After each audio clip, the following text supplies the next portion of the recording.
Good morning and welcome to the National Capital Planning Commission's March 5th, 2026 open session.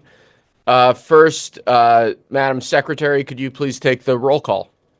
Yes, Commissioner Cozart. Here. Commissioner Schaefer. Here. Commissioner Stidham. Here. Commissioner Argo. Here. Vice Chairman Levenbach. Chairman Scharf. Present. Commissioner Blair. Commissioner Ingracia. Here. Commissioner Dixon. Present. Commissioner Cash. Commissioner Henderson. Present. Commissioner McGowan. Present. Marcella Costa, Executive Director, and Diane Sullivan, current Planning Division Director, are also in the meeting. With those present, Mr. Chairman, we have a quorum to proceed.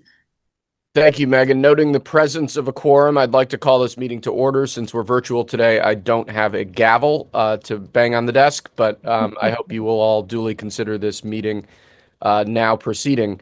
Today's meeting is live streamed and will be available, as is our custom, in a few days on the NCPC website. One change to the agenda, I'd note that the Tidal Basin Development Concept Plan, which was previously scheduled to be considered during our open session today, has been withdrawn by the applicant. So that's been removed from the agenda. And with that change, if there's no objection, the agenda, as posted and now amended, is adopted as the order of business. Is there an objection? I should ask. I apologize. Hearing none, the agenda is adopted as the order of business. Again, because we're virtual, we will now play a short video clip of the Pledge of Allegiance. I pledge allegiance to the flag of the United States of America and to the republic for which it stands, one nation, under God, indivisible, with liberty and justice for all. Thank you. As you're all aware, today's meeting is being conducted completely virtually. I want to share how we'll be conducting commission business in light of that. Following staff presentations and any other testimony, I'm going to ask for a motion and a second as appropriate. And during commission deliberations, we're going to be using a round robin format. So I will ask each commissioner in turn if they have any comments. But obviously, if any commissioner wants to be heard at any time, just unmute yourself and ask, and we'll obviously recognize you, and you'll have a chance to speak. With that, I think our next item on the agenda is the report of the chair, which is me. As I announced at the previous meeting, we're doing this meeting virtually today in order to ensure that the public has an opportunity for full comment on the ballroom project. There's obviously been significant public interest in the East Wing modernization project that we have on the agenda. I think it's very important that as many people as possible have the opportunity to be heard on a project of this importance, and a virtual meeting allows us to facilitate that public comment more effectively and efficiently than having either an in-person or a hybrid meeting would. That's a decision that was arrived at by our executive committee. In making that decision, I relied on the recommendation of staff and also the recommendation of one of our longer-serving members, Arrington Dixon, one of the mayor's appointed representatives on the commission. On these sorts of things, Commissioner Dixon has a wealth of knowledge and experience, and I was pleased to be able to rely on his counsel as we figured out how to make this work as effectively as possible. The morning portion of this meeting is expected to conclude before 1 p.m. We're going to attempt to move through essentially all the projects on our agenda before we get to the East Wing modernization program or project this morning. At which point we're going to break, and then we're going to resume the live stream at 1 p.m. After that recess, and then we'll proceed with, I believe it's agenda item 6D, the East Wing modernization project. That project will obviously, as we usually as we usually deal with projects. We're going to hear a presentation from NCPC staff, followed by remarks from the applicant team. After the presentation and remarks, commissioners will obviously have the opportunity to ask questions both of staff and of the applicant team. And then once we conclude questions, we'll move into public testimony. We have, I believe it's about 100 individuals signed up to speak on the project. Given that each of those individuals is entitled to 3 or 5 minutes, depending on the nature of their testimony, that's going to take a long time. I think it's very important that each of these individuals has the opportunity to speak. They've taken the time to sign up. They're taking time out of what I would presume are busy schedules to join us. And I think it's important that each of these people are heard. As a result, we expect that this meeting will run into tomorrow. I don't think we can move through 100 comments just today. I intend to listen to every person who's signed up to provide public testimony. I'm guessing that many of our commissioners will have to drop in or drop out depending on their other commitments, particularly as we get into tomorrow, where we may have sort of a full day affair just hearing testimony on the East Wing modernization. But one way or the other, we are going to make sure that members of the public have the opportunity to be heard on this project. And we'll get through this together as a commission and as a team. And I, for one, I'm pretty excited to see what the day has in store. Given the amount of the testimony that we're hearing and the large volume of written comments, the commission will not deliberate or vote immediately after public testimony, as would be our usual procedure. Instead, we're going to take the time to deliberate, and we're going to have a final vote on April 2nd, 2026. That's our next scheduled public meeting. So I hope that all of my fellow commissioners will take that time between our meetings today and tomorrow and April 2nd to consider, obviously, the applicant team's presentation, NCPC staff's recommendations, the entire process we've had up until this point, and then also the public testimony that we receive in arriving at a decision of how they end up wanting to vote on this project. With all that having been said, I think it's also very important to note that the East Wing Modernization project is an important project. It's I'd say a very important project, but that shouldn't detract from the other business we have to conduct this morning. We have a number of very exciting projects coming before us, some of which we've seen before. And I, for one, am excited to get down to the business of this commission as we proceed through a fairly busy agenda this morning before we get to the East Wing Modernization project. That's all I really have. Thank you all for bearing with us. Hopefully we'll keep technical difficulties to a minimum. Zoom hates me historically, so we'll see how that goes. But with that, I'll turn to agenda item 3, which, as always, is the report of our executive director, Marcel Acosta. Marcel? Thank you, Chair. Mr. Chairman, Yes, Arrington. I just want to let you know I appreciate your clarity in presenting this complicated and very important. I'm also pleased that our meeting to vote on it will not be on the 1st of April, but on the 2nd of April. So with that, thank you for your presentation. Let us know how we're going to proceed. Thank you. I have a long history of April Fool's Day pranks gone horribly wrong, including one time when I fake proposed to a dear friend of mine, and my family had a minor freakout. So we're going to avoid April 1st, and we'll be back on April 2nd. So, Marcel, sorry. Well, thank you, Chair Sharf, and good morning, Commissioners. Given the length of today's agenda, I only have one announcement. We're pleased to welcome Robert Harris to our staff as an information technology specialist. He'll support the agency's cybersecurity and provide help desk support. Previously, Robert served as an IT contractor supporting federal agencies and also served as a systems administrator. He earned a bachelor's degree in cybersecurity and information assurance from Western Governors University. So welcome aboard, Robert. If you would just say a few something so people know who you are on the screen. Absolutely. Thanks so much, Marcel. I'm very happy to join the NCPC team, and I look forward to supporting its mission. Well, thank you, Robert. And now the Commissioner knows where to go for help desk support. during our commission meeting. You do have my full report in your packets, and I'm happy to answer any questions that you might have.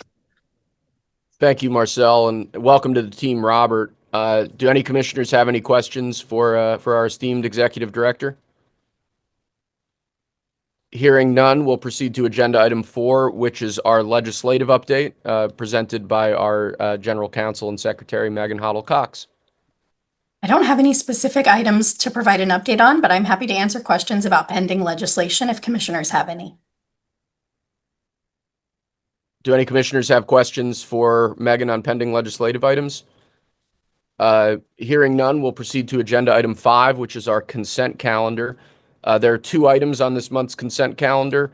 The first is to approve preliminary and final site development plans for the Four Corners temporary fence project. The second is to approve preliminary and final building plans for the wireless communications equipment installation at the National Museum of Natural History. Are there any questions or comments? Mr. Chairman, Yes. I move that we adopt the consent calendar. Hearing a motion, is there a second to Commissioner Dixon's motion to adopt the consent calendar?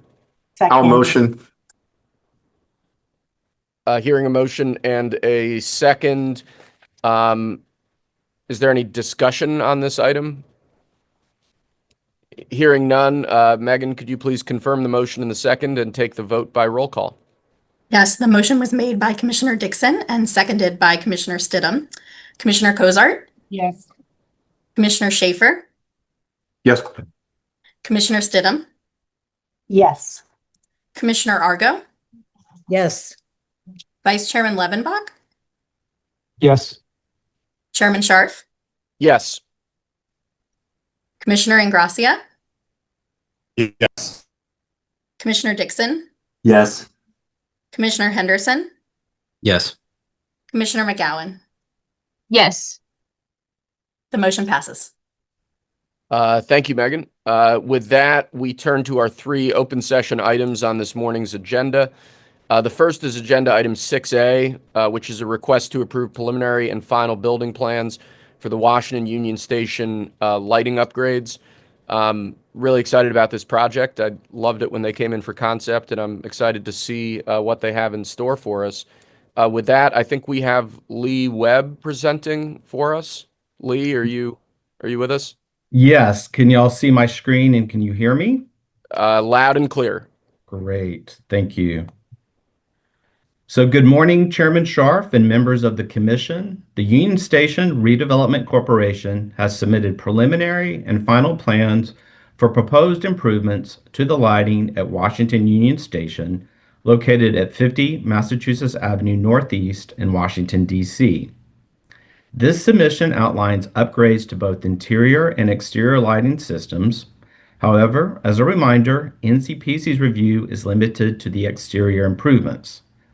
The Commission provided comments on the concept plans at their December 4th, 2025 meeting, expressing support for the overall project intent. Since the concept review, the applicant has responded to the Commission's comments, and today I will share with you the revisions for this final plan. The applicant has decided not to pursue color lighting as part of these upgrades, and the current project will be limited to white lighting that conforms to NCPC's lighting policy.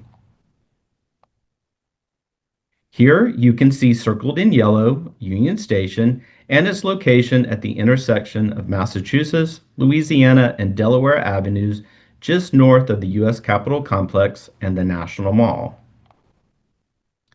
The Union Station Redevelopment Corporation oversees the station's operations, which also includes maintaining the station as a multimodal transportation center and supporting retail and amenities within the station.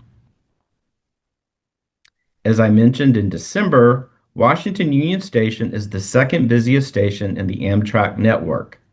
The station is an important capital gateway announcing entry into the capital city as designated in NCPC's urban design element in the comprehensive plan. This project would help advance Executive Order 14252, making the District of Columbia safe and beautiful, as it would ensure federal building and lands are adequately uplit and help beautify public spaces. Here is a current view of the station at night from Massachusetts Avenue. The team's design approach for the lighting upgrades is guided by three foundational objectives: to improve public safety and security, improve energy efficiency, and improve architectural enhancement. Here is a rendering shown to the Commission in December with the proposed lighting upgrades. The Commission requested the applicant refine the lighting approach for the front facade of the station to provide some differentiation in brightness and contrast. And here is a new rendering showing the applicant's revision with a clear differentiation of the lighting and modified contrast at the station's main entrance. Therefore, staff recommends that the Commission finds that the applicant has responded to the Commission's request to refine the lighting approach to ensure the front facade of the station provides some distinction in brightness and contrast while minimizing light loss and spillage. In December, the Commission requested the applicant to look at the possibility of lighting the barrel vault of the station, as it's a key architectural element of the building. This rendered view shows the sidewalls of the barrel vault with new lighting that allows the feature to be perceived at night. Here is another view looking east towards the station, showing the sidewalls of the barrel vault as lighted. And so, staff recommends that the Commission supports the applicant's approach to lighting of the barrel vault of the station as an architectural element by illuminating the sides of the vault structure without creating excessive lighting over the whole roof of the barrel vault. As a reminder, here are images showing the lighting as it exists and as proposed in the colonnade along the front of the station and within the carriage porch area on the west side of the station. Overall, staff believes the proposed lighting enhancements will improve safety at Washington Union Station for visitors and users, and will also allow for the architectural features to be more appreciated and understood, while noting that the current project is limited to white lighting. As such, staff recommends that the Commission approves the preliminary and final building plans for lighting upgrades at Washington Union Station. Also, staff recommends that the applicant continue to coordinate with the National Park Service, the District Department of Transportation, and the Washington Metropolitan Area Transportation Authority regarding any improvements proposed within those adjacent areas of jurisdiction. We appreciate the applicant's responses to the Commission's previous comments. As I've covered the Executive Director's recommendations in my presentation, I will not repeat them, but they're here for reference. And at this time, I'd like to introduce Doug Carr with the Union Station Redevelopment Corporation, who would like to say a few words to the Commission. Also with Doug is Brian Gaffney with the design team, and they're here to help answer any questions the Commission may have. Thank you. Thank you very much, Lee. Doug, are you with us? I am. Can you hear me? Loud and clear. Good morning. I'm Doug Carr, President and CEO of Union Station Redevelopment Corporation. I'd like to begin by thanking the commissioners and staff for your time and thoughtful engagement throughout this review process. We are pleased to return today seeking preliminary and final submission approval. Union Station is truly a unique and vital place. It is the only building within the monumental core that remains open to the public 24 hours a day, 365 days a year. Mm-hmm. Serves the district as a primary multimodal transportation hub for residents, workers, and visitors alike. It is also one of the most recognizable landmarks in the monumental core, helping to orient people as they move through and around the area. As noted, our three primary objectives have remained consistent. First, to improve public safety and security in and around the station by creating a more welcoming environment for all. Second, to reduce energy consumption through the use of focused LEDs, optics, and modern lighting controls.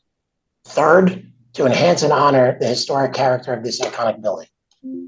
Since our last appearance before the Commission, we We have continued refining the design as we advance through the required agency review process.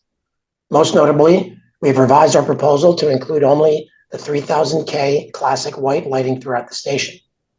We have also gone through multiple iterations to carefully calibrate brightness and focus for the exterior lighting. The goal has been to respect the building's architectural character without distortion and to ensure that the lighting complements rather than overpowers the surrounding context.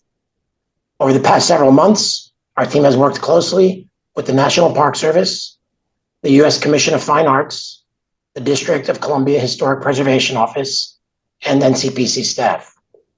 Through the established Section 106 process with the District of Columbia Historic Preservation Office, we have received a determination of no adverse effect on March 4th of this year.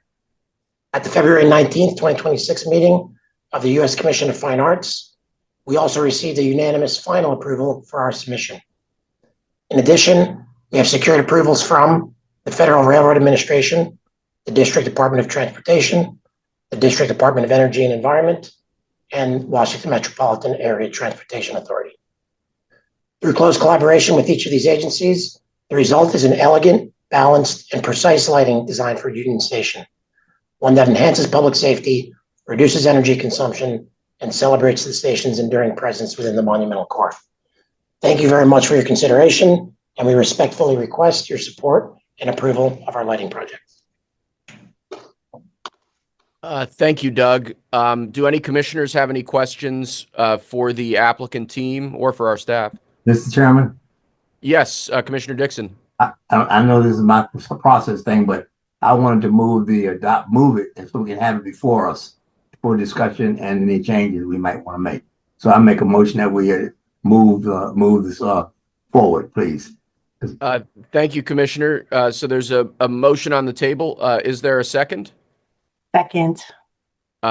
Thank you, Tammy. We have a motion and a second. I guess we should open it up to the commission for discussion now. Tammy, I saw that you had a question or a comment. I just one question for Mr. Carr. It sounds like that you have all of your approvals lined up. So I'm just curious about your timeline for implementation. Do you have the funding that you need to execute this project? We're currently working to secure the funding as part of our strategy. We do have all the approvals pending this report, and we would be looking to get into construction within the next couple months, delivering perhaps sometime early next year. So we're very eager to kind of move this forward, and we're ready to go. I'm sure. Thank you very much. That is all, Chairman, I have.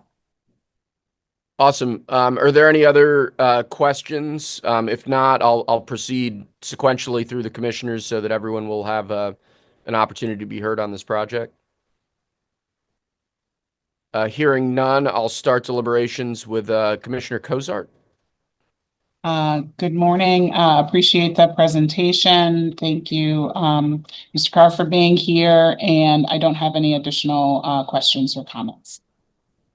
Thank you, Commissioner Cozart. Commissioner Schaefer. Hi, good morning. I have nothing further. Thank you. Thank you, Commissioner. Commissioner Stidham. Thank you for the presentation and thank you for this project, frankly.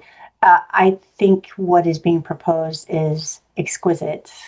I think it highlights this really marvelous architecture in a way that is subtle, but yet commanding of the location to where it sits, and will really focus on the significant structure.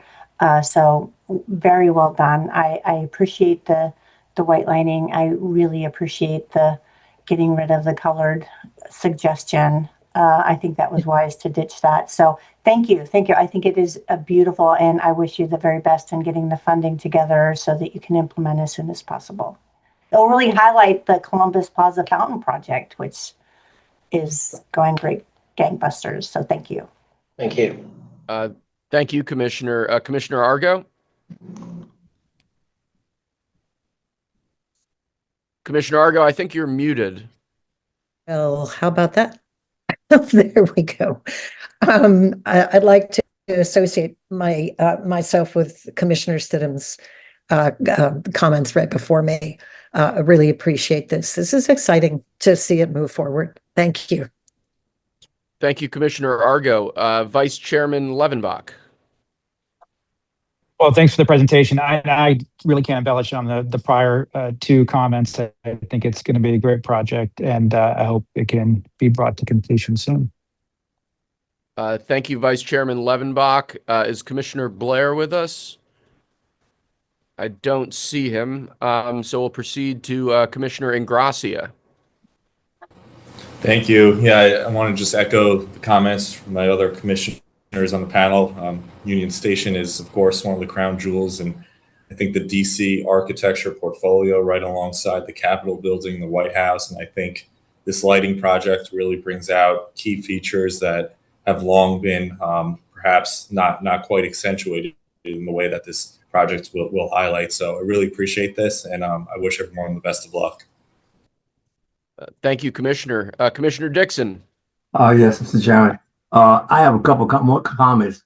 One is my refrain. First of all, I don't want to impede or affect the eloquence of the project, but I got to ask whether or not the solar using any solar services. You spoke consistently about the energy savings, energy, but the solar would help us a lot in time, and particularly with the expanse of the tracks and more overhead. Any solar we can get in, it's like free energy being given to us. We can capture it, store it, and use it. So I wonder whether that had been considered, or is it possible at this time without impeding or affecting the eloquence of the project? Thank you, Commissioner Dixon. That is slated for review and study as part of the broader expansion project. We would agree with you. We have tremendous amount of roof area, and that is something that will be evaluated in future project scopes. Thank you very much. Thank you, Commissioner Dixon. Commissioner Cash? Is Commissioner Cash with us? He is not. Okay, then we'll proceed with Commissioner Henderson. I would just say that I think this project is sorely needed, and it is good to see it moving forward. You probably can't see it behind me, but Union Station is just behind me in that window, and so I can see it every day. And this is really going to enhance the facility and make it truly nice to look at, but the safety aspect of it cannot be stressed enough too, and how that is going to improve things on the ground. So I think this can't come soon enough. Thank you, Commissioner Henderson. Commissioner McGowan. Thank you all so much for the presentation. I don't have any additional comments at this time, but thank you all so much for your time in the presentation. Thank you, Commissioner McGowan. Yeah, I figured we would get some positive comments from our friends over on the Hill, given the proximity of the project to their stomping ground. Speaking for myself, I just want to say a few things. First of all, I think we've seen, I was very excited about this project when it first came before our commission. I'm even more excited about it now. I think the addition of lighting to the barrel vault is a huge improvement on what was already a great plan. As I said when this came before us, I believe it was for concept. I think the care that's been given to preserving historic light fixtures, or at least the character of historic light fixtures in the area around Union Station is really quite remarkable. I think both from a safety perspective, a beautification perspective, really however you look at it, this project is an absolute win. And I would echo the comments that Commissioner Stidham had earlier, that I just hope the project team can get in and get this done quickly. I am obviously fully supportive of this project, and I'm really excited to see Union Station, which, as Commissioner Ingracia said, is really one of the crown jewels of the federal property portfolio here.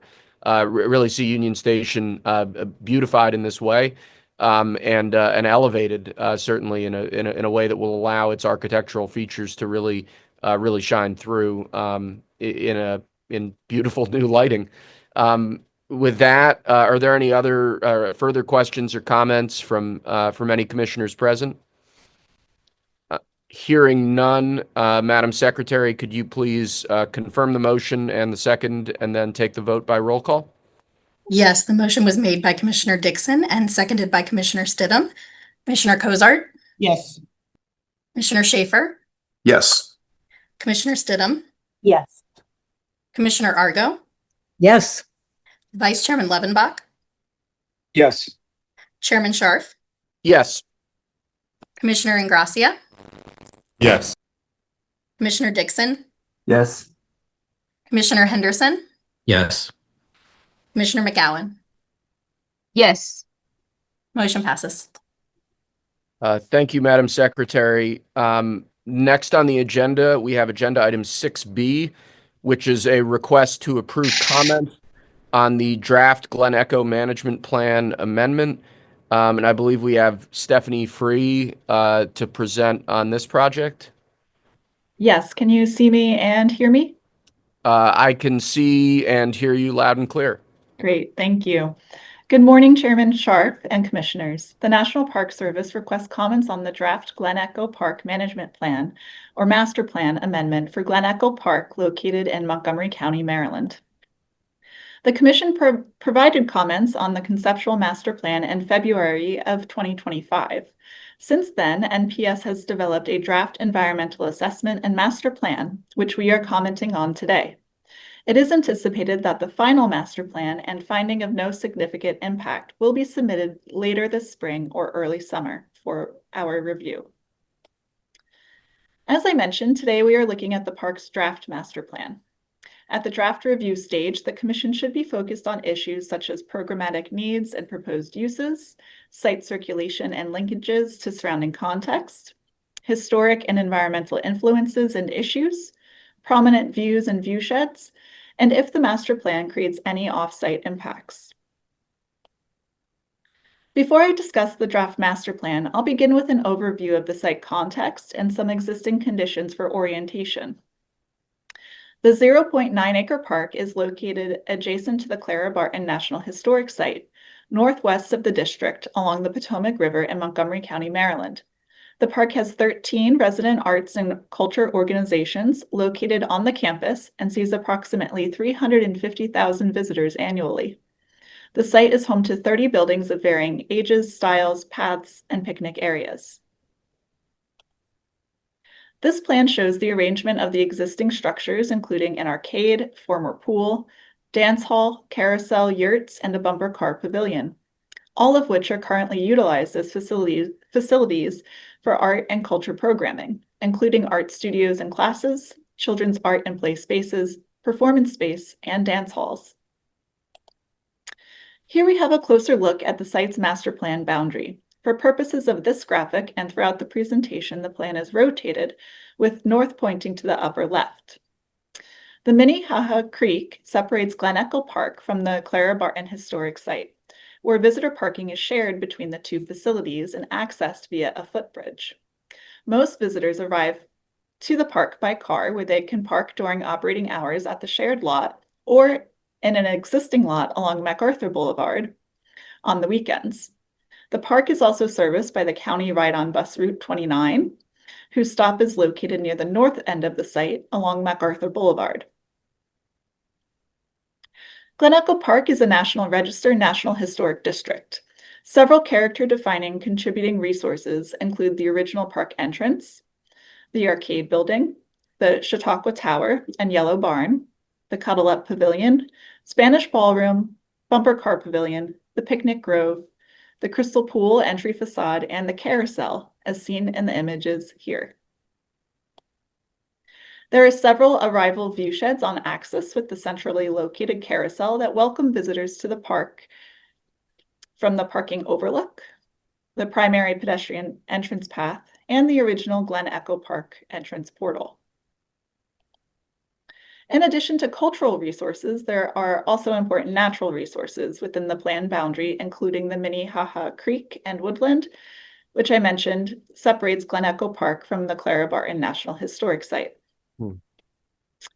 And now I will review the draft master plan and this next section of the presentation. So while the site is relatively small, it is very popular for cultural activities, and all existing facilities are fully utilized, leaving no unused building space that allows for additional public programming. It is also an important historic facility, and the master plan will help NPS and the other users balance increasing demands historic preservation, and future needs.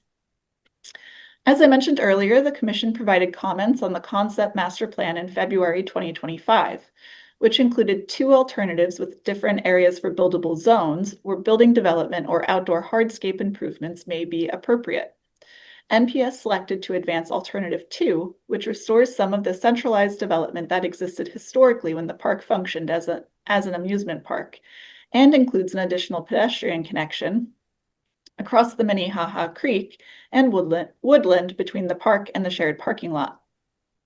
Overall, staff supports advancing Alternative 2 in the draft master plan, as it will enhance the visitor experience through improved site access and circulation, limits demolition to non-contributing features, and identifies development in strategic locations that respects the views of the park's unique features. Here we have a closer look at the preferred alternative. The blue zones on the map suggest the area may be developed with a 1 to 2 story building, and the green zones may include exterior landscape and hardscape improvements. The buildable zones do not include building footprints, square footages, and massing. Additional design development will follow completion of the master plan to determine these elements. Therefore, staff recommends that NPS consider programming and building space needs holistically during the design phase rather than individually by project, so that anticipated increases to visitors, traffic, and parking demand can be addressed at the appropriate phase of development. And overall, staff finds the demolition of the existing yurts, pottery kiln, and restroom facility located at the center of the park and replacement with a 1 to 2 story building will provide needed program space and help frame the arrival view sheds to the center of the park and historic carousel. And here we have some views of the areas identified as buildable zones in the draft master plan. Overall, staff supports utilizing these previously disturbed areas for potential future development, which will result in fewer impacts on historic and cultural resources. The draft master plan includes a high-level analysis of impacts to these resources and other topics such as vegetation, transportation, and parking, as previously requested by the Commission. Additional analysis and mitigation measures will be provided during the design phase when program is better defined, which will influence building footprints and visitor and parking demand.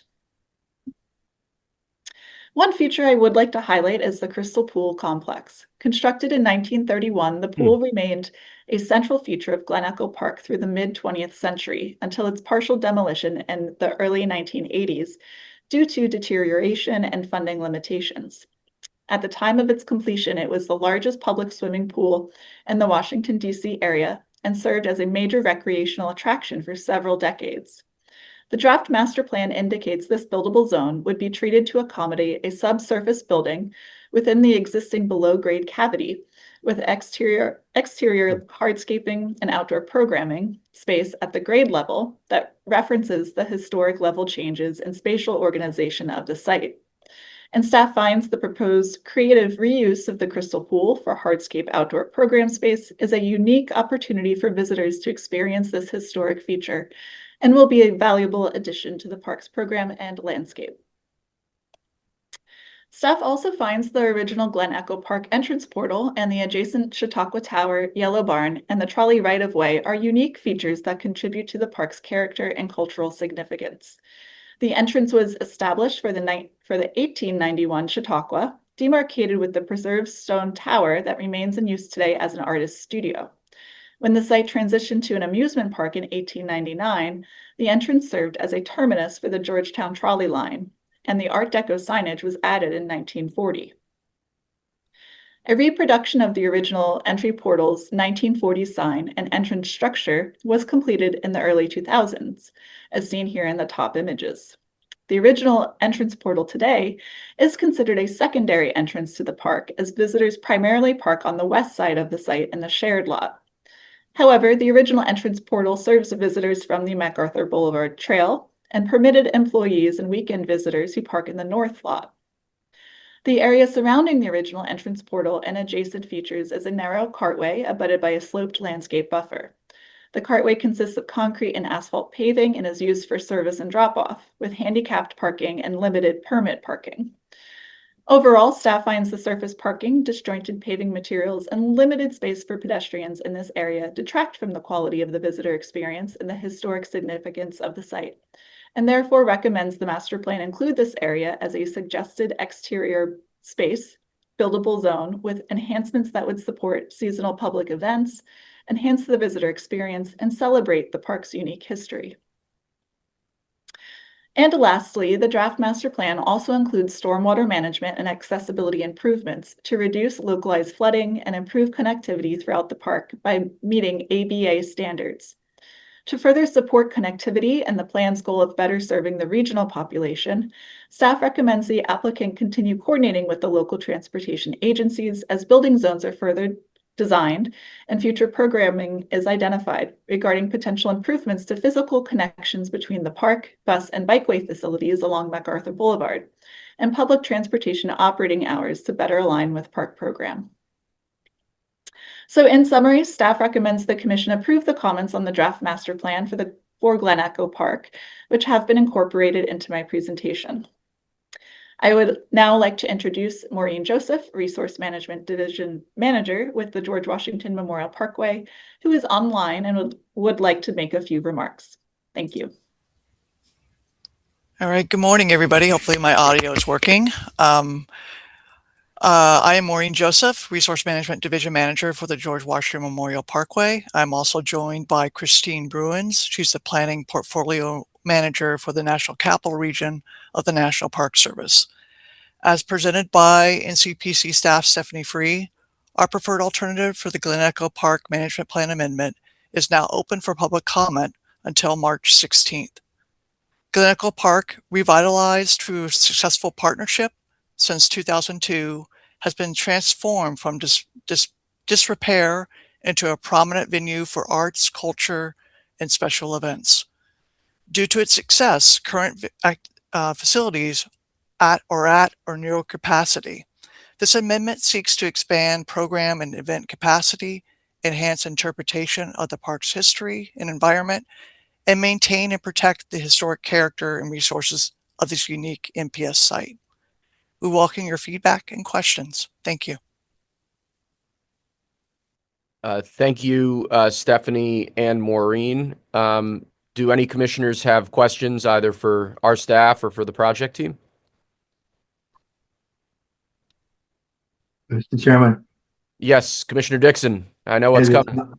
As is my practice, I will move that we adopt this for consideration and deliberation and final action. Thank you, Commissioner Dixon. With that, we have a motion on the floor. Is there a second? Second. Thank you, Commissioner Stidham. With that, I'll open it to the commission for discussion, and I'll start deliberations with Commissioner Stidham. Great, thank you. And thank you to the NCPC staff for the presentation. As you can see, this is a high level sort of general management plan that really gives us framework for moving forward. So we appreciate the recommendations and the comments of commission staff and look forward to moving forward with the project. Thank you, Commissioner Stidham. Commissioner Argo? I have no additional comments except to say this is so exciting. It's one of the first places when I moved to Washington, like 40 years ago, that I brought my daughter, and it's just lovely to see the attention being paid to bringing it back to to its elegant former self. Thank you. Thank you, Commissioner Argo. Vice Chairman Levenbach? Well, thanks for the presentation. I've also taken the family there a number of times. It's a special place, and there's always interesting things going on at the park. So I appreciate the effort that's been put into this plan. Thank you. Thank you, Vice Chairman Levenbach. Commissioner Blair, I don't think is with us. So Commissioner Ingracia? Thank you for the presentation. I'd like to, again, associate with my other fellow commissioners on the panel. I think it's great that we're revitalizing a key piece of Americana. This park has been around for over 100 years, and the fact that we're able to get it back to its former, grand presentation with all its historic value, I think is a really, really phenomenal achievement. And I just want to echo, my fellow commissioners and wish you all the best in this project. Thank you, Commissioner Ingracia. Commissioner Dixon. No comments. Thank you, Commissioner Dixon. Commissioner Cash. Not present. Not present. I apologize. Commissioner Henderson. Nothing to add. Thank you, Commissioner. Commissioner McGowan. I don't have any additional comments, but thank you for the presentation. Thank you, Commissioner McGowan. Commissioner Cozart. I just want to commend the Park Service on really strong progress on an important project, and thank the staff for the presentation. No additional comments. Thank you, Commissioner Cozart. Commissioner Schaefer. Hi, thank you. Great presentation. I have nothing else to ask or add. Thank you so much. Thank you, Commissioner Schaefer. I'm actually, speaking for myself, I'm really excited about this project. Glen Echo Park has a fascinating history. It is, I believe, the subject of the seminal Supreme Court case, Griffin v. Maryland, which was a key 14th Amendment equal protection case in sort of the desegregation era. That was like my previous experience with Glen Echo Park. I've never actually been there myself. But looking at the plan, looking at sort of what we have in front of us, I think it's really exciting that a historical resource like this is being looked at, that a real plan for improvement and hopefully restoring it to past glory is in the works. As always, I'd like to thank our staff and Stephanie in particular for their traditional care and attention to the projects coming before us. And I'd also like to thank the applicant team for obviously, first of all, taking an interest in this property, and second, coming up with at least the beginnings of a plan that I think are really exciting and can revive a key regional resource. So with that, if there are no further questions or comments from the commission, Madam Secretary, can you please confirm the motion and second and then take a vote by roll call? Yes, the motion was made by Commissioner Dixon and seconded by Commissioner Stidham. Commissioner Cozart. Yes. Commissioner Schaefer. Yes. Commissioner Stidham. Yes. Commissioner Argo. Yes. Vice Chairman Levenbach. Yes. Chairman Scharf. Yes. Commissioner Ingracia. Yeah. Commissioner Dixon. Yes. Commissioner Henderson. Yes. Commissioner McGowan. Yes. Motion carries. Thank you, Madam Secretary. With that, I believe we're moving on to agenda item 6C, which is a request to approve comments on the draft Olney Support Center Area Development Plan. And from our team, we have Jamie Herr presenting. Yes, good morning. Hey, Jamie. All right, can you see the screen? Yeah. Great. Good morning, Chair Scharf and Commissioners. The U.S. Department of the Navy has submitted the draft master plan for the Olney Support Center as part of the Naval Surface Warfare Center Carderock Division for commission comment. The site has a long history of government use, starting in 1955 with its development as a launch site for the Nike missile program. After it was decommissioned, the site was used by several government agencies, with the most recent tenant being FEMA. In 2019, the General Services Administration transferred the site to the Navy to become the Olney Support Division of the Naval Surface Warfare Center Carderock. The Navy initiated the master planning process in 2023, with the first public release draft completed in 2024. The applicant is seeking the Commission's comments on the first draft master plan for the site, and staff recommends the Commission commend the United States Department of the Navy for initiating the master plan process for this newly acquired site. As noted, today we are looking at the draft master plan. At this stage, the Commission should be focused on issues such as programmatic needs and proposed uses, site circulation and linkages to the surrounding context, historic and environmental influences and issues if applicable, prominent views and viewsheds, and if the master plan creates any off-site impacts. The site is located in Montgomery County, Maryland. It is surrounded by farms, rural businesses, and large lot single-family homes. As previously noted, the site has a long history of federal use starting in the 1950s. The most recent federal agency to occupy the site prior to the Navy was the FEMA Alternate Operations Center, part of the U.S. National Warning System and the FEMA National Radio System. There are only a handful of buildings remaining on the site from previous uses as noted here. Other previous government tenants and users included the Centers for Disease Control, National Archives, the Secret Service, Executive Office of the President, and the State Department. The existing site is 80 acres, consisting mostly of open fields with tree stands at the perimeter and along the stream corridor at the eastern edge. The stream is a tributary of the Patuxent River and has water quality restrictions. The state has provided the applicant with guidance on how to properly develop the site without negatively impacting this stream corridor. Upon entry into the restricted area, the road forks. To the east, the road provides access to a loading dock, the wastewater treatment plant, storage and laydown areas, and a chilled water plant. To the north, the road provides access to a vehicle maintenance shop, the helicopter pad, Building 1, and the main parking lot. A dirt road encircles the area outside of the restricted fence and most of the installation perimeter, except along the eastern boundary, where the dirt road travels along the edge of the wooded area. To determine the developable areas of the site, the applicant analyzed the constraints available. As you can see in the map enlargement, the area around the existing site is either least constrained or partially constrained. The small strips showing as most constrained surrounding the existing site are berms and steep slopes built up around the installation. The applicant developed a vision for the Olney site and a set of project goals to guide development.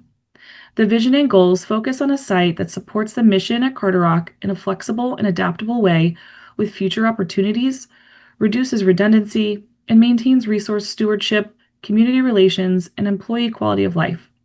As I noted, this site has been in federal use for many decades, but this is the first master plan, and staff recommends the Commission approves the following comments on the draft area development plan for the Olney Support Center as part of the Naval Surface Warfare Center Carderock Division. Based on the developable areas analysis and the goals for the site, the applicant team created 3 courses of action, or COAs. During development of the COAs, stakeholder preference was for compact development near existing facilities to benefit from shared parking, minimal infrastructure investment, and creating an efficient, walkable site. During the early planning process, stakeholders decided COA development would not include a full build-out scenario. COA 1, shown here, is referred to as the Known Requirements COA and includes the new project P353 battery testing facility, a temporary accelerated corrosion control facility, a new water line, expanded security perimeter, and a new access road. COA 2 is referred to as moderate development and includes 2 additional development parcels for future projects in addition to the projects included in COA 1. The sites are located close to existing development to assure a compact and efficient layout. No additional projects are identified currently for these 2 sites. The final COA is COA 3, which was described as aggressive development and includes all the projects from COAs 1 and 2, with additional projects necessary to meet the expanded capacity. These additional items include additional development parcels for a total of 6, including the battery testing site, a permanent storage facility, a new loop road, a second entry control point, truck inspection station, and expanded wastewater treatment facility. Stakeholders for the project selected COA 1 to serve as the basis for the preferred alternative. Given the research and testing nature of the mission, participants saw the most value in COA 1 as it represents the most realistic option for known requirements and meets the established goals and objectives. This alternative does outline the potential for future development as indicated by the future development parcel outlines. The layout of the preferred alternative is similar to COA 1, but the battery testing building has shifted southeast, and as such, staff recommends the Commission supports that the design focuses new development at the southern end of the site near the entrance and avoiding sprawling development with larger footprints in areas that are heavily wooded, near the stream, or further away from the entrance. The reuse of existing parking and facilities to support the new development, and the addition of new pedestrian paths to access the development. The draft master plan compared the current and future land use on the site. As you can see, the future development sites increases the land use, expanding it in an arc around the current facility. However, other than the battery testing facility, no other projects are identified for the site. While the master plan states the site will comply with local stormwater management requirements for the increase in land use, staff recommends the final master plan include an area-wide stormwater management approach with low-impact development techniques that can be incorporated into future projects. The Olney Support Center currently has 121 total spaces for use by employees. Per NCPC's parking guidance and the federal elements of the comprehensive plan, Olney should follow a 1-to-2 parking ratio, meaning for every parking space, there should be 2 employees. The anticipated employee count over the next 5 years is 125 employees, which is approximately a 1-to-1 parking ratio. As the site is not near any transit options and does not have sufficient employees for car or van pooling, the applicant is recommending no new parking for the battery testing facility and to implement transportation demand management strategies such as car or van pooling in the future as the site reaches a higher employment level. As such, staff recommends that Commission support the applicant's transportation strategy to reuse existing parking spaces for new buildings and implement transportation demand management strategies when on-site employment renders it feasible, as outlined in the Transportation Management Plan. The applicant has also included design guidance for future buildings on the site, in accordance with Navy and DoD guidance. 3 of these buildings are included here as examples. The applicant has also included design guidance for future roadways on the site, in accordance with Navy and DoD standards. While some of the roadway guidance indicates tree plantings, some do not, and staff encourages the applicant to consider identifying future tree planting areas around the site that can help provide additional screening and shade, such as along driveways and around future buildings. As noted previously, the preferred plan is based on COA 1 and includes a new battery testing facility to support Naval Surface Warfare Center Carter Rock Division missions. In support of this new facility, the plan also includes a new water line, new access roadway, and an expanded secure perimeter. Finally, the plan includes potential future sites for additional development should the programming need arise. The applicant has coordinated with a variety of state and local stakeholders, but as they continue to revise the master plan, staff recommends the applicant consider the comments received in the preparation of the final master plan and continue to work with applicable stakeholders such as Montgomery County as the master plan is finalized. In conclusion, staff again recommends the Commission approves the comments on the draft area development plan for the Olney Support Center as part of the Naval Surface Warfare Center Carter Rock Division. I included the recommendations in the presentation, but they are also here for your reference. That concludes my presentation. Members of the applicant team are here and available for any questions from the Commission. Thank you. Thank you very much, Jamie. Do any commissioners have any questions for Jamie, or I guess for the applicant team that's present as well? I do, Mr. Chairman. I'm sorry, I can't see who that is. Sorry, it's Commissioner Stidham. Oh, hey, sorry, Commissioner Stidham. No worries. So it's either for Jamie or the applicant. I just had one question, and it's on the slide related to the preferred alternative. In our packet, it's slide 11, but I'm not sure which slide it is for your presentation. Yeah, let me bring that up right now. Thanks.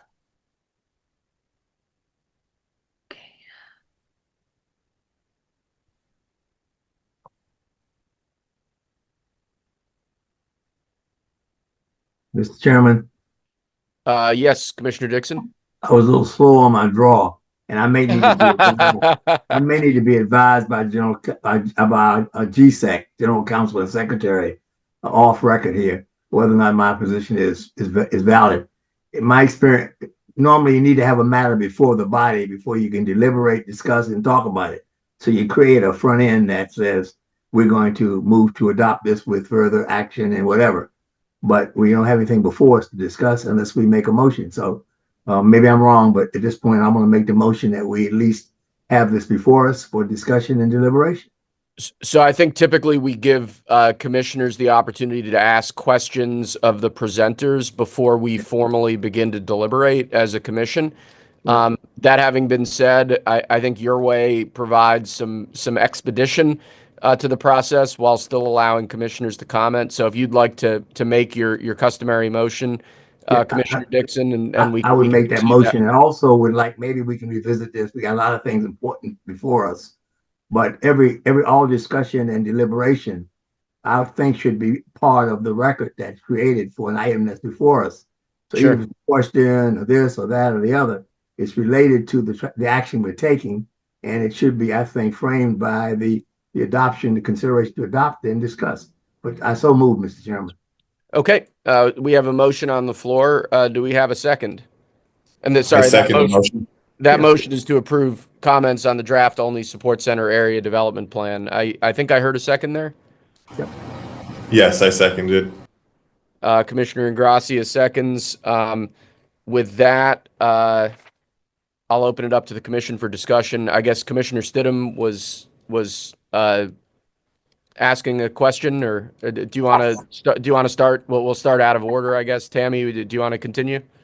Yes, I can ask my question and move on, just to be efficient in our day today. So, Ms. Hero, here's my question on this preferred alternative.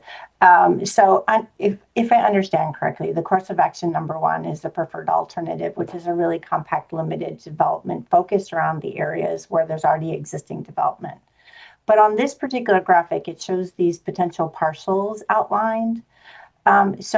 Is it my understanding that they would move forward with the preferred alternative, but they have identified where they might do amendments to this master plan in the future and where these development areas may be in the future? I think I understand your question, and I think the answer is yes. Okay. It was just confusing to me to show like what they're going to move forward to now and then sort of forecasting where they would go in the future. So I was just trying to get some clarity on what they think their course of action number one preferred alternative would be. Yeah, I think the goal was they know what they need now with the battery testing facility, but they wanted to look out into the future because the Carderock site is so built out. They do anticipate long term, probably some needs at this site in the future, but not knowing what those are, they wanted to at least outline the space, trying to keep that as compact as possible moving forward. And if something changes, they would have to come back to us. Okay. That makes great sense. Thank you. And Chairman, I can go forward with discussion items if you want, or unless there are other questions. Let me just go in order here, if that's okay, Commissioner Stidham. I think Commissioner Schaefer is up first for deliberations on this item. Hi. I have absolutely no question. I think this is a really good job, and I think it's going to help support as this moves forward. So great job. Thank you. Thank you, Commissioner Schaefer. Now, Commissioner Stidham. Thank you. First of all, I think that this is a really thoughtful approach to a master plan for a facility. I appreciate that they are focusing new development around areas that are already developed, and not trying to lay out the entire site, but thinking about the buffer that is needed around these facilities, what they currently need. And, to my question about those future parcels, also identifying a very compact development that limits it really adjacent. So I really appreciate that, and look forward to hearing more about the project. Thank you, Commissioner Stidham. Commissioner Argo?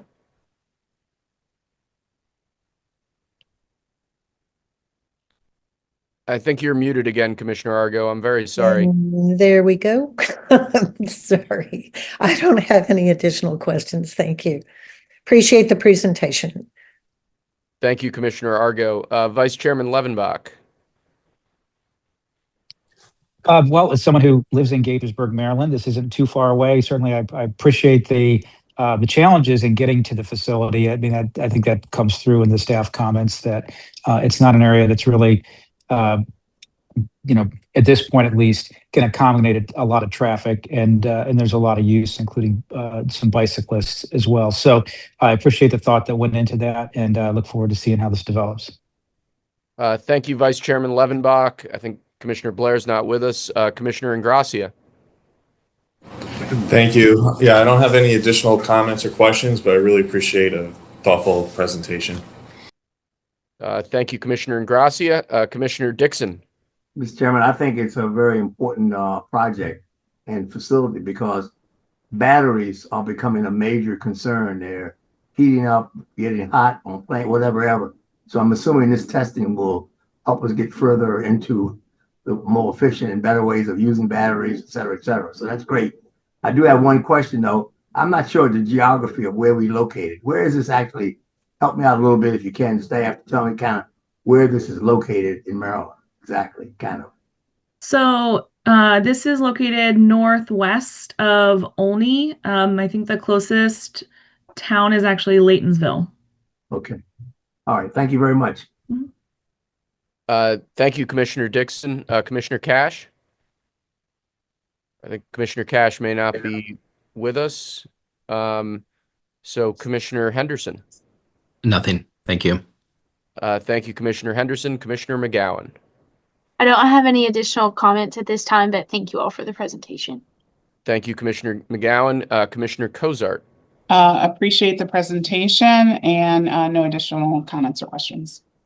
Thank you, Commissioner. Speaking for myself, I'd like to, of course, compliment our staff on their care and dedication to their review of this project, and also commend the U.S. Navy for what they're planning here. I'd echo what Commissioner Dixon said, which is that the sorts of functions that are contemplated are very important. And I think this is going to be an exciting project to see develop going forward. As always, I would recommend that DoD or DOW, I should say, continues working closely with our staff to ensure that as this project moves ahead, that it is as well articulated and as effective as possible. And with that, are there any further questions or comments from any commissioners before we proceed to a vote? Hearing and seeing none, Madam Secretary, can you please confirm the motion and the second, and then take a vote by roll call? Yes, the motion was made by Commissioner Dixon and seconded by Commissioner Ingracia. Commissioner Cozart? Yes. Commissioner Schaefer? Yes. Commissioner Stidham? Yes. Commissioner Argo? Yes. Vice Chairman Levenbach? Yes. Chairman Scharf? Yes. Commissioner Ingracia? Yeah. Commissioner Dixon? Yes. Commissioner Henderson? Yes. Commissioner McGowan? Yes. The motion passes. Thank you, Madam Secretary. With that, we're going to take a recess before we take up consideration of agenda item 6D, which is the East Wing Modernization Project. We're going to reconvene at 1 p.m. As we've previously discussed. I hope everybody fortifies themselves with a good lunch in the interim, and we'll see you all back in a couple hours. Thank you. And commissioners, just remember to use the second Zoom link for this afternoon session. If you need that, if you haven't found it, feel free to let us know and we'll make sure you have that. Perfect. Thank you, Megan. And we will see you all shortly. Thank you very much. Welcome back, everyone. It is now 1 p.m. on the button, and the National Capital Planning Commission is reconvening our March 5th, 2026 meeting as planned and scheduled. Before we get started, Madam Secretary, can you please take the roll call? Yes, Commissioner Cozart? Here. Commissioner Schaefer? Here. Commissioner Stidham? Here. Commissioner Argo? Here. Vice Chairman Levenbach?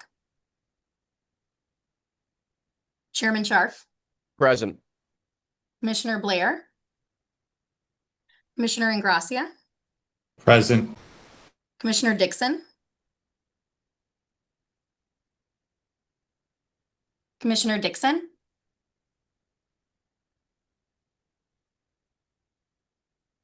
Come back at, he may be having audio issues. Commissioner Mendelson? Commissioner Henderson? Present. Commissioner McGowan? Here. Marcella Costa, Executive Director, and Diane Sullivan, current Planning Division Director, are also in the meeting. And with those present, Mr. Chairman, we do have a quorum. Great. Thank you, Megan. Noting the presence of a quorum, this meeting is now in session once again. Before we get started and proceed to agenda item 6D, I do want to note one thing. In our interim, while we were off the air, I saw that the Washington Post is out with an article. The Post's article is just incorrect in its facts. If they'd reached out to me personally, I would have corrected them, but they didn't. The Post indicates that we delayed consideration of the ballroom, or we delayed our final vote on the ballroom, owing to unexpected public comments or something of that nature.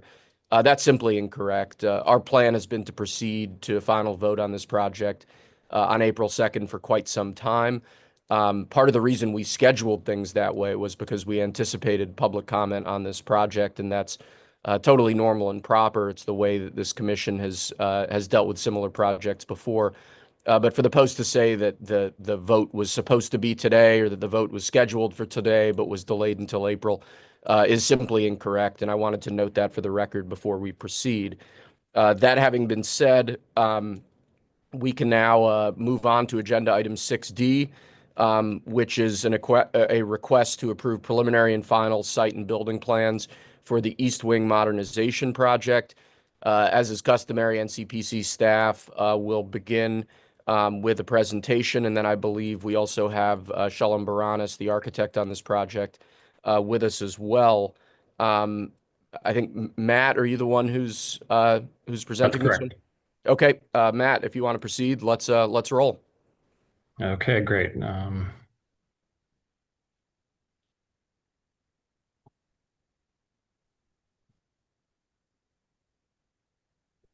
Okay, I hope you can see the presentation and hear me. Loud and clear. Okay, great. Good afternoon, members of the commission. The executive residence at the White House has submitted preliminary and final site and building plans for the proposed East Wing Modernization Project, which is going to be located on the grounds of the White House. You recall that you last heard an information presentation on this project back in January of this year. The purpose of the project is to establish a permanent, secure event space within the White House grounds that provides increased capacity for official state functions. So I think everybody's familiar with the location of the White House, but just for your reference, here is a map view showing President's Park and the surrounding context, with the National Mall located at the bottom of the screen. The project is proposed to be located between the Executive Mansion and the Treasury Building, marked here with the yellow star. So in terms of the overview for today, I'm going to start with a little bit of history of the site, walk through the project background, then provide an overview of the design, walk through the analysis, and conclude with a summary of the recommendations. So starting with history of the site, of course, I think everybody is familiar with the iconic Executive Mansion. This is what most people think of when you mention the White House, shown here on the screen. But it is important to note that over the years, U.S. presidents have renovated, expanded, and modernized the White House and its grounds.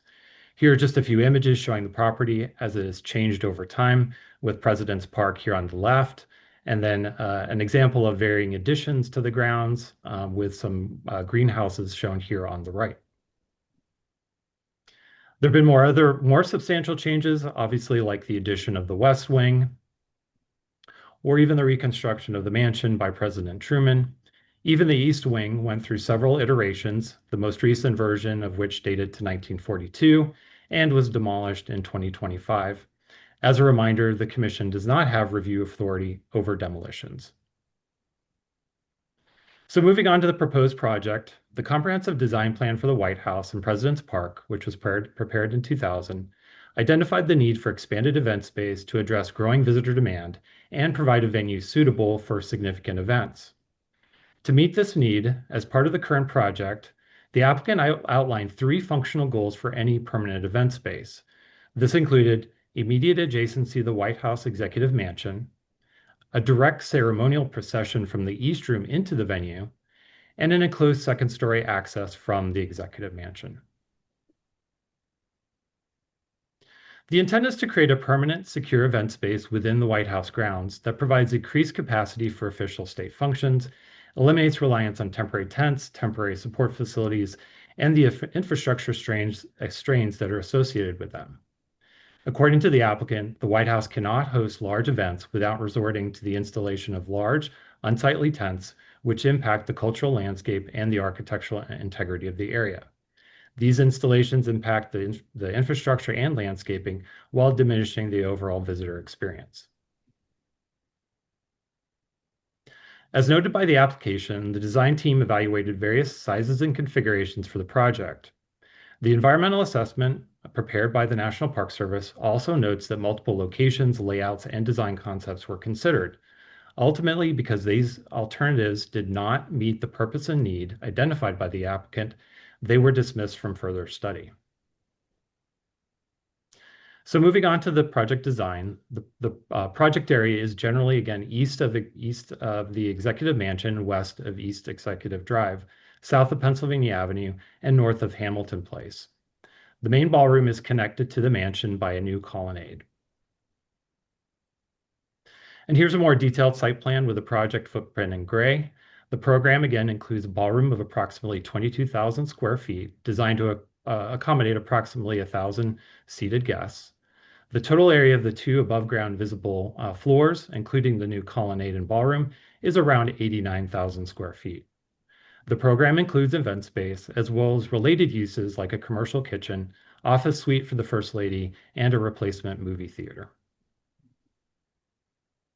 So here are the site elevations from the north and the south, with the context including the Executive Mansion in the center and the adjacent buildings, including the Eisenhower Executive Office Building and the main Treasury Building. As I mentioned, a colonnade connects the mansion to the new ballroom.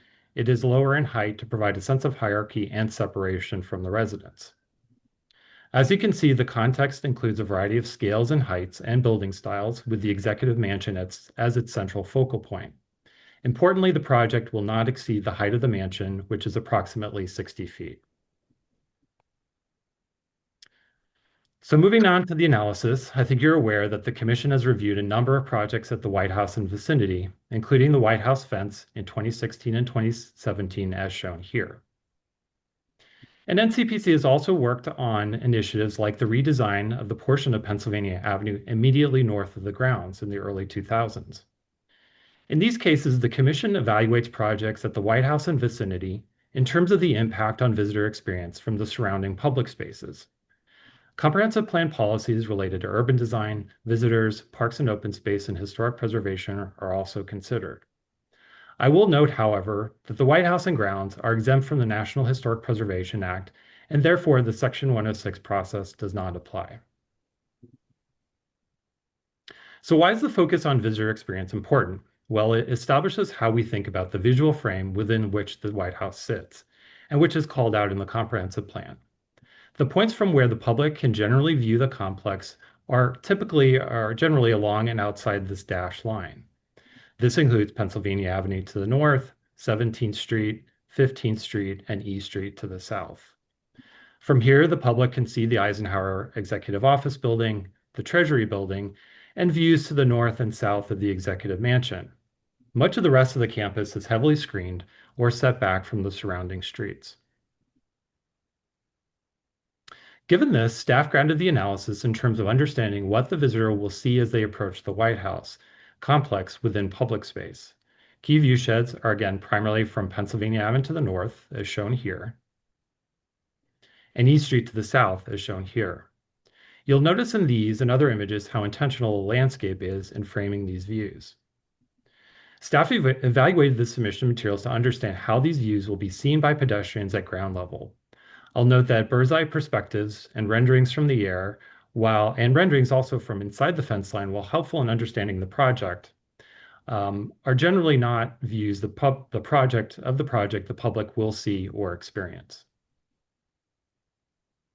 Staff used existing conditions for evaluating the proposal and the context, which includes the White House and grounds, President's Park, and the adjacent buildings. Again, the Executive Mansion is that central, iconic, and most recognizable part of the White House complex. It exists as a pavilion within a context of a number of other buildings. These include the Eisenhower Executive Office Building, which I mentioned, shown here to the west, along with the Treasury Building to the east. And these are large buildings with different heights and design styles. And as such, our analysis was grounded in this broader setting, which includes a variety of buildings of varying sizes, sitting within the larger landscape or President's Park with the Executive Mansion at the center. For staff, this was important in establishing the context in the visual frame. It was not just about the White House and the wings, but the broader area, a context which is already somewhat asymmetrical and varied. As such, we asked the applicant to prepare a viewshed study of the proposed project from pedestrian-level locations in public space. The applicant provided those views as part of their submission, which staff evaluated, and I'll walk you through some of those views in the next few slides. So first, I'll start at the north at Pennsylvania Avenue, looking south. These views, both the top and bottom, are similar with just a slightly different angle. The left side shows the project in the setting, and the right image is the exact same view, but with the project dashed in red, just so you can see it a little bit more clearly. You can see in both of these views that the mansion remains the visually the most prominent element in the view. I'll note in both of these images the bike racks and the fact that on this day the public was set even further back from the White House due to security. Obviously, this impacts the visitor experience, and I'm going to talk a little bit more about this later in my presentation. And just for reference, here's a view with the trees leafed out. These renderings were done in the wintertime, so it was helpful to see that kind of at a worst case scenario. But you can see here with the leaves on, the landscape really does strongly scream and frame the site today. Again, this is very intentional. The landscape is part of that overall urban design approach to the complex. So on the top here is another view looking southeast towards the project. Again, here you would see the addition and the colonnade, but the landscape and to some extent the topography do provide some screening. The mansion again retains its prominence. On the bottom, this is a view from further north in Lafayette Park. Here again, the project is generally not visible. It's off to the left of the primary view corridor, and the spatial frame of the mansion is retained. As one moves further north into 16th Street, the view is also unaffected, primarily due to the existing landscape, and then more so the buildings which frame the corridor as you do move further to the north. So here is on the south side of the grounds. This is a view looking from around East Street and the Ellipse. Again, here the images on the left and the right are the same with just the building dashed in for reference. And the top view, again, here you see there's limited impacts to that critical view corridor. The landscape, even in the winter, still screens this view. And the Executive Mansion is still in that focal point. I'll note in this top image, again, you're seeing East Street with Jersey walls and the White House fence beyond. Again, visitors are usually restricted to the south side of this line so that your perspective actually includes the perimeter security, temporary elements before you even see the mansion in the distance. The same is true, even more so true as you move further south. This is from the Washington Monument grounds, or even further away, which is the Jefferson Memorial looking towards the White House. Again, that key visual connection to the mansion is unaltered. So now moving around to 15th Street and Pennsylvania Avenue. Views of the project would likely be possible from this location beyond the south facade of the Treasury Building. In this placement, the Sherman Memorial and the existing trees are in the foreground. They do provide some screening, but you would likely be able to see portions of the project in the distance. These views of the project would be even less perceptible as you start to move back down Pennsylvania Avenue further to the east. And then, of course, as you move to the U.S. Capitol, this is a view looking down Pennsylvania Avenue from the Capitol steps. This view shed would not be impacted as shown by these renderings. The sense of the corridor, that framing that's really provided by the buildings and the landscape is retained. And I think it's important to mention, particularly from 15th Street and Pennsylvania Avenue, that visual connection between the US Capitol and the White House was already lost with the construction of the Treasury building in the middle of the 19th century. The portico of the Treasury building actually projects out. So for many, as you stand in Pennsylvania Avenue, what you're actually seeing is the Treasury building. The symbolic link, however, that viewshed has been maintained, and as I've mentioned earlier, this is really about framing the entire corridor for the full length of Pennsylvania Avenue. So that is still protected. The symbolic connection would not be altered as part of this project. And so again, as I mentioned, while the view as you look past Sherman Park may change, the framing and the overall importance of that symbolic connection would not change. And then finally, the applicant provided some additional views from other locations around the White House complex. None of these views would be impacted by the project. So NCPC staff acknowledges the scale of the project. We also note the applicant has indicated that the program, and therefore the size, is necessary to meet their purpose and need. As such, given the context, including the surrounding buildings, the existing landscape, and the setbacks from publicly accessible spaces, the project is unlikely to change the main views of the Executive Mansion as the most recognized portion of the White House complex, particularly from the key locations to the north and the south, where the public has views of the mansion today. Therefore, staff finds that per the viewshed study provided in the submission, the public views of the East Wing modernization project will largely be screened by the existing landscape. We also find that per the study, the main views of the Executive Mansion from East Street to the south and Pennsylvania Avenue to the north will be largely maintained. Now, while the project will have limited, if filtered, visibility for visitors, I did want to briefly talk about the project design. Here are the north and south elevations with the landscape removed so you can see them a little bit more clearly. Again, this is in context with the Executive Mansion and the adjacent buildings. The design has continued to evolve since the information presentation in January. In particular, after further consultation, the triangular pediment on the south facade was removed. We find this change successful, and we support the applicant's removal, which results in a lower building height and a more unified architectural language. The updated design reduces that overall heaviness at the top of the building. We do find that there might be an opportunity to continue to improve the rest of the portico. In particular, the density of columns here on the south side appears to create a heavy and dark facade. So we advise that if there's an opportunity, the applicant continue to refine the south portico design, including column placement and spacing, to ensure an open, inviting area that also allows for improved natural light to the ballroom space, which is immediately beyond. And as noted previously, the project includes a two-story colonnade that connects to the Executive Mansion. This component provides both a functional role, which is access to the ballroom and other program spaces, as well as a physical and visual one, providing that separation from the mansion and the bulk of the project. It is also the place where the project actually touches the mansion. As the design advances, we suggest that if there's an opportunity, continue to refine the new colonnade design and detailing so that it remains related but architecturally deferential to the Executive Mansion, and to the extent feasible, preserve and integrate elements of the historic facade where the new colonnade touches the mansion. So moving on to the landscape, as part of the project, the applicant will restore some plant material as well as landscape elements retained from the East Garden. I'll note that the project will require a reconfiguration of a portion of South Lawn Drive.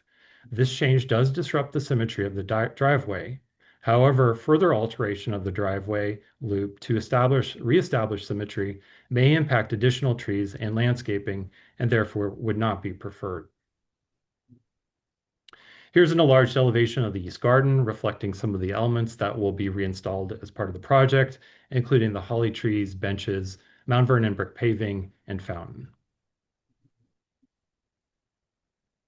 Additional plantings can help further reinforce key views and screen areas as appropriate. These plantings could also be reflective of the wide variety of trees and flowering plants found across the country. Therefore, we recommend the applicant continue to explore opportunities to further integrate additional vegetation and trees around the project and across the White House grounds as examples of the beauty of the American landscape. Now moving on, as part of our review, NCPC staff visited the public streets around the White House and President's Park. Temporary perimeter security, including bicycle racks and snow fencing, are commonly used in this area. As I mentioned earlier, the submission materials also include several views that contain these temporary elements. In many ways, these are the most impactful parts of the setting to the visitor experience, as they are unattractive and confusing to navigate. The Commission has reviewed several temporary security installations with the expectation that they would be time-limited until a permanent solution is implemented. However, to date, no permanent solution has been presented to NCPC. These elements add visual clutter and distract from the setting.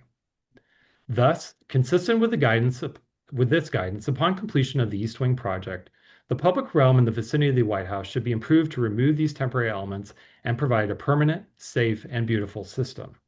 This will benefit both visitors to the White House and ballroom and the public at large, which experience these public spaces every day. Further, such enhancements would be consistent with the executive order making the District of Columbia safe and beautiful.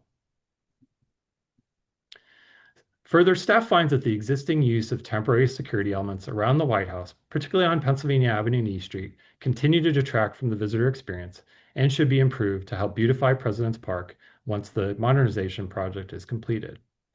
A permanent plan for well-designed perimeter security will require coordination among a number of agencies to be successful. The applicant has indicated it will submit individual security projects, both temporary and permanent, throughout the White House complex and the surrounding areas to the Commission in the future. Understanding how all these projects work together to both beautify and protect the area will be important. As such, staff recommends the applicant work with the National Park Service, General Services Administration, U.S. Secret Service, and others to brief the Commission on a comprehensive security and beautification plan for the White House complex, President's Park, and the vicinity that will replace temporary security measures with an attractive, unified permanent design solution without further limiting public access. So in conclusion, the Commission has historically reviewed projects at the White House in terms of the impact on visitor experience. The viewshed studies showed that while the project will still be visible in places, it will not impact the critical views of the Executive Mansion and its spatial frame. Overall, it's generally consistent with the comprehensive plan. In addition, staff has identified potential design refinements for consideration as the project continues to advance. More importantly, we continue to note that the visitor experience is more directly impacted by the ongoing use of temporary perimeter security, which could be improved and which has been highlighted in the recommendations. Finally, I do want to acknowledge that NCPC has received a substantial number of public comments on this project. The vast majority of comments received were in opposition, and a high percentage raised objections to several components outside of NCPC's purview. For example, many comments raised concerns about the demolition of the former East Wing and funding sources for the project. And while we note these are not issues that are germane to NCPC's review or the Commission's action. The comments in opposition also address several themes that are relevant to NCPC's review. Some question the need for programmatic space. Others raise design issues like height, massing, compatibility, and respect for the Executive Mansion. Solutions offered in some comments included reconstruction of the East Wing or a smaller modified ballroom. NCPC staff did consider these concerns in our review. And then finally, we also did receive some comments in support, which have generally mentioned the programmatic need for permanent space and supported the architectural style. Therefore, to conclude, staff recommends the Commission approve the preliminary and final site and building plans for the project with the comments that I've already mentioned throughout the presentation. In addition, we recommend adopting the environmental assessment prepared by the National Park Service for the Commission's use. I have not read through all the recommendations. I have already read through all the recommendations, so I'm not going to repeat them here, but they are available for your reference. I'll also mention that the Commission of Fine Arts approved the project on February 19th. That concludes my presentation. I'm now going to turn it over to project architect Shalom Baranis, who will provide some remarks and then also introduce others from the design teams. From the design team are available to answer any questions. Thank you, Matthew. That was comprehensive and very insightful. Thanks for your attention. And Shalom? Yes, thank you. Good afternoon, everybody. I want to thank the Commission for allowing us to present again today. And I am going to primarily focus on the public experience walking around the White House reservation. And then I'll focus on a couple of architectural changes we've made. And then our landscape architect, Rick Parisi, will conclude with a brief presentation as well. So what I have here up on the screen is, this is an animation, and we're standing on Pennsylvania Avenue in front of the Eisenhower Building. And you'll see as we start to run this, we are walking east along Pennsylvania Avenue. The main White House pavilion, the main residence, is coming into view here. And to the left, of course, you can see the ballroom. And I will note again that in all of these animations, we've made the trees as transparent as we could. These buildings won't be quite as visible as is shown here. But I think this particular view, we're just seeing the treasury, main treasury now on the left. But in this particular view, I think you can see pretty clearly how the cornice height of our building, of the addition, matches the cornice and balustrade of the White House. So now we also have an additional view, a similar animation from the south along East Street here. And we are now walking westward. And the first thing you're seeing here is the ballroom structure. Again, we've thinned out the leaves, the trees, made them transparent. And we are looking through the fence, and the White House is just beginning to appear. This, of course, is the iconic view looking north. And now we are coming up just to the rear of the Eisenhower Building.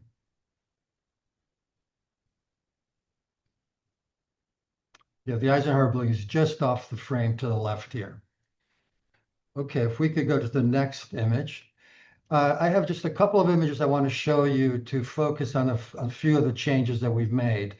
Matthew has already pointed out that we did remove the pediment, which would have appeared on the far right-hand side of this drawing. But in addition to that change, we also changed this west elevation by adding one arched window. The one furthest to the left is a new window. And we did that because we wanted to simplify the north part of this west elevation. It originally was, when we showed it to you last time, a three-part composition, tripartite, and we've simplified that so it's just a two-part composition. You can see the bay here just to the right of the flag, and there's a slight recess there, and then the solid wall, which with the punch windows picks up and carries around the front, basically echoing the same punch window vocabulary that we see on the White House itself.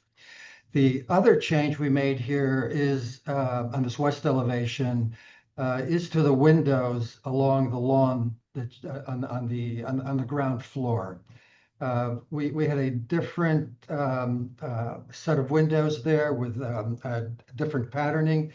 We've simplified this also so that basically it now matches the windows under the portico, which are just on the south side of the colonnade, connecting the White House to the ballroom structure. And if we go to the next one, this upper elevation has not changed except for the removal of the pediment on the left. It's this lower elevation that has changed. And I just wanted to show you this drawing because it more clearly, I think, shows the change at the northern end, where we have the two-part composition with the recess in between the two solid panels.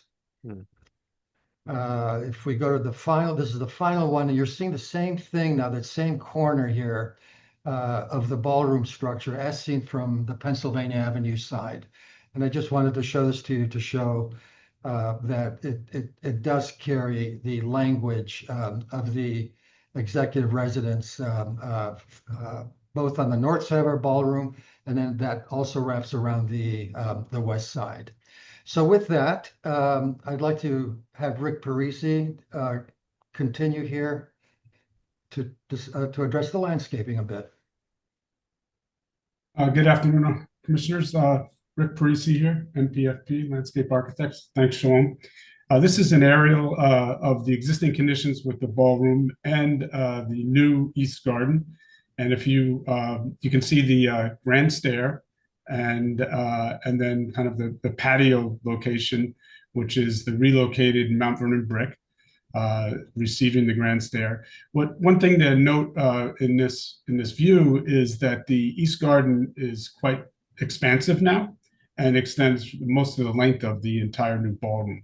And it does so in making some transitions to the lower level of the ballroom and the colonnade at different elevations. And you'll see that in the next plan. One thing I will address here is during the Commission of Fine Arts discussion, we were also encouraged to do some additional planting on the other sides of the ballroom, which we are in process of doing now. We have quite a bit of grade change there, and we are considering, a good amount of southern magnolias and other materials there to keep in keeping with the design and as Matthew mentioned, the landscape, diverse landscape that we have on the White House grounds.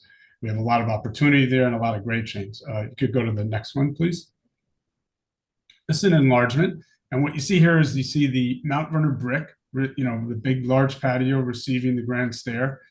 Then you have large stone format paving making up the pathways, to connection to the colonnade and the connection to the lower level. The lower level is several feet below the main patio.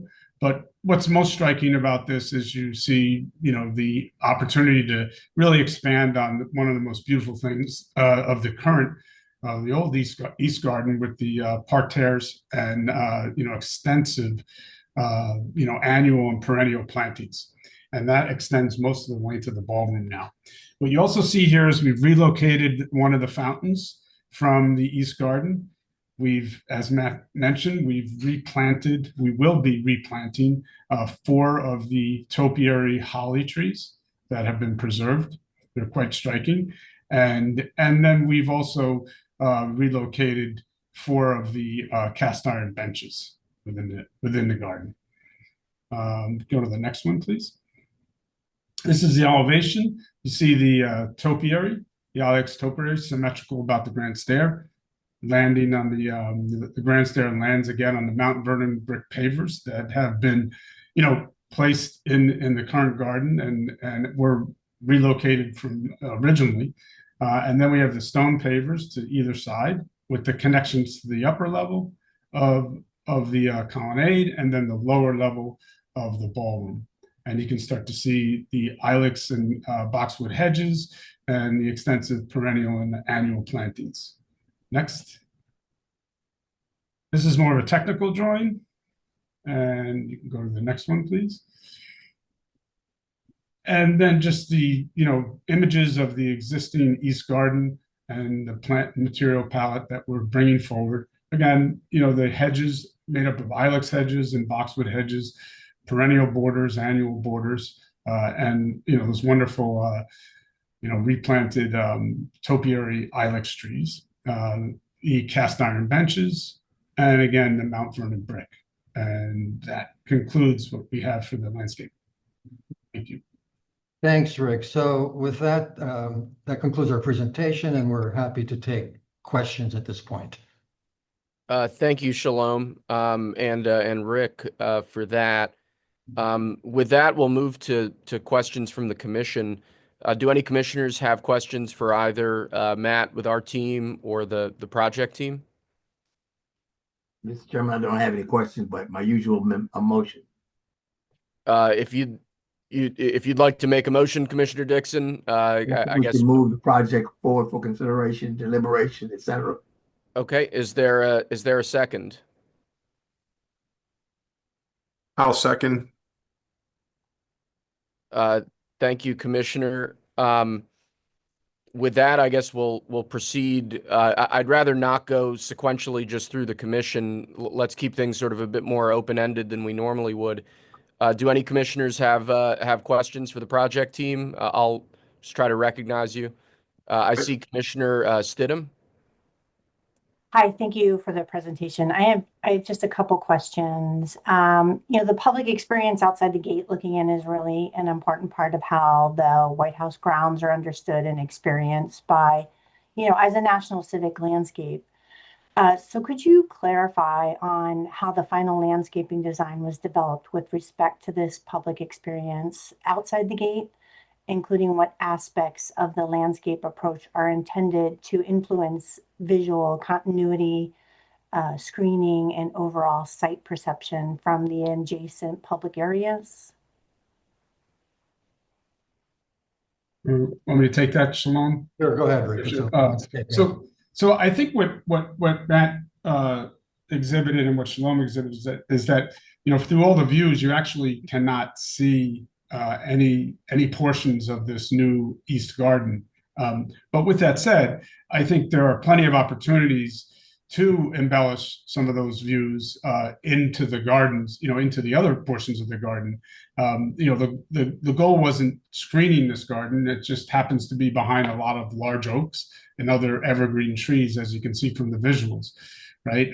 But I think the goal we do have is to kind of recreate, some of the splendor that you had in that East Garden, and then also break down some of the scale of the building as it lands on the other side of the berm near the Treasury, and that's the portion that you really again can't see from the public, right? But we will be working a little bit more on that side, on that berm side, and that's where I said, in discussions with Commissioner of Fine Arts, we talked about including a series of southern magnolias over there. So we really have some which are really prominent on the grounds today, and flank the entry.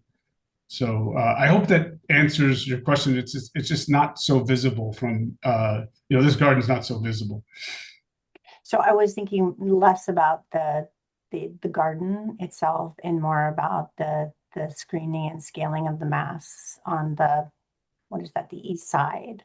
So I think you've answered that, and that is the detail that you're further looking into.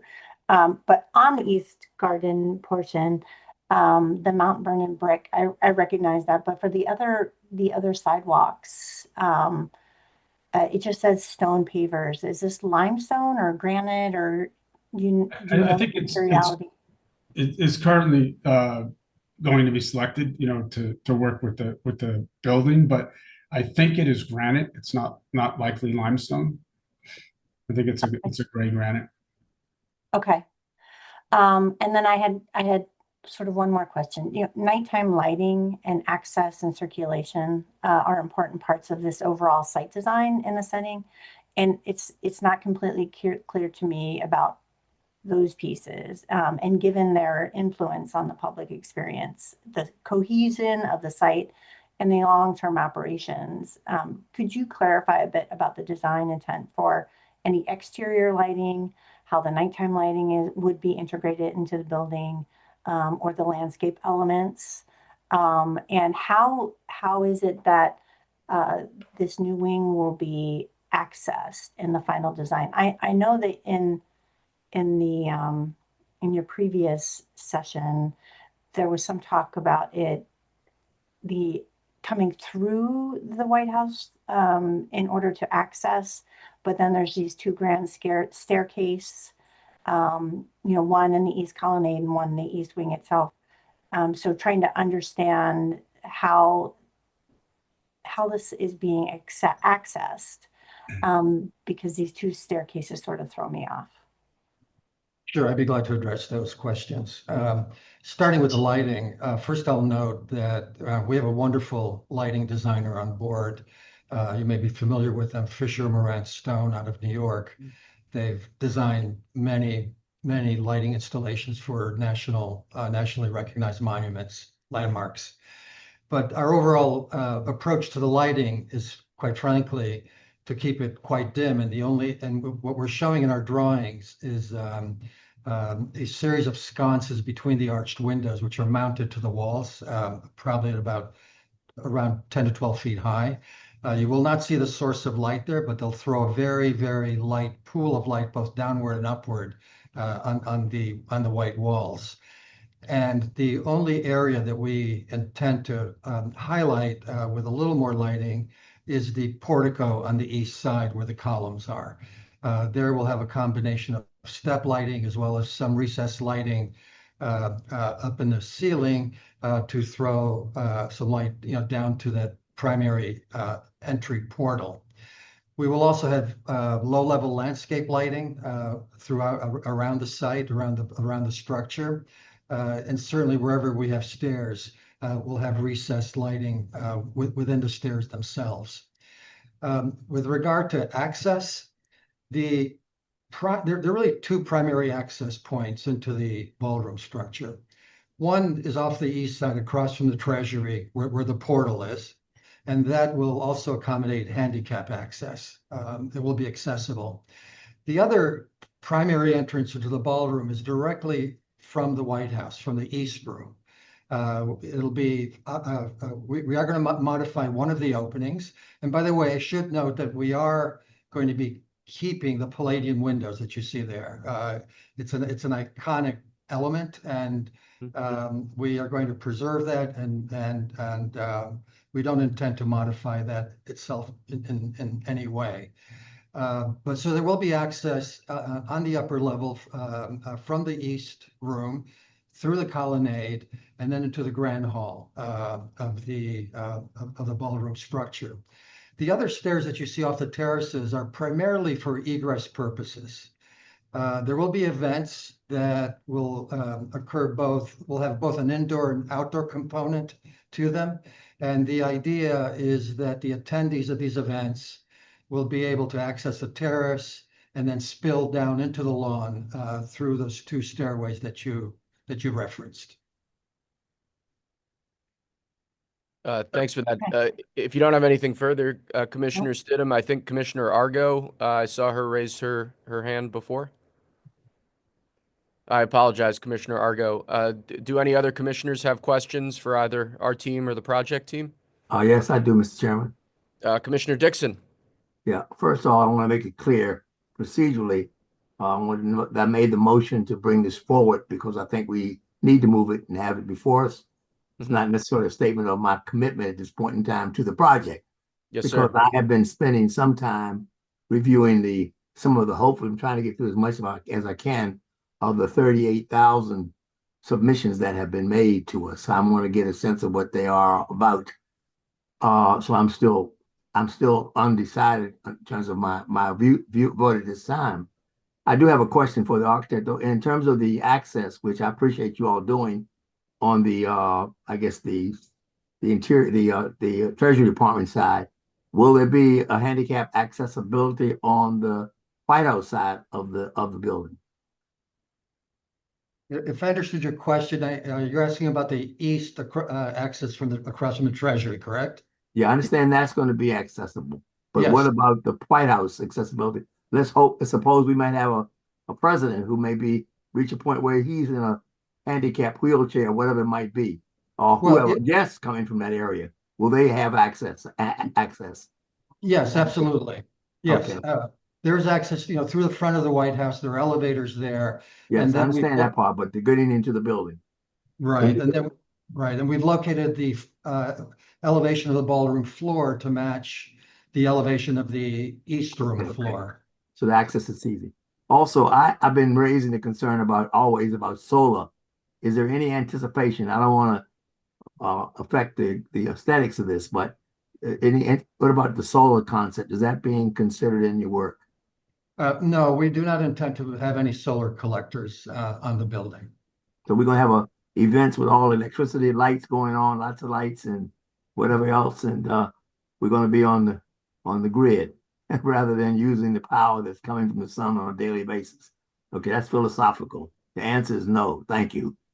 Also, there was some talk about maybe since the president now has a helicopter that comes into the lawn, would there be any thought about a helicopter capacity on the roof or not? I'm sorry, I really didn't. Helicopter access on the roof. No, there's no helicopter access to the roof. There's a helicopter landing pad on the lawn south of the White House. I understand that part. I've been there many times. Right. just wondered whether it might be accommodated. All right. No, we're not Okay, expanding. I accept that. I appreciate that.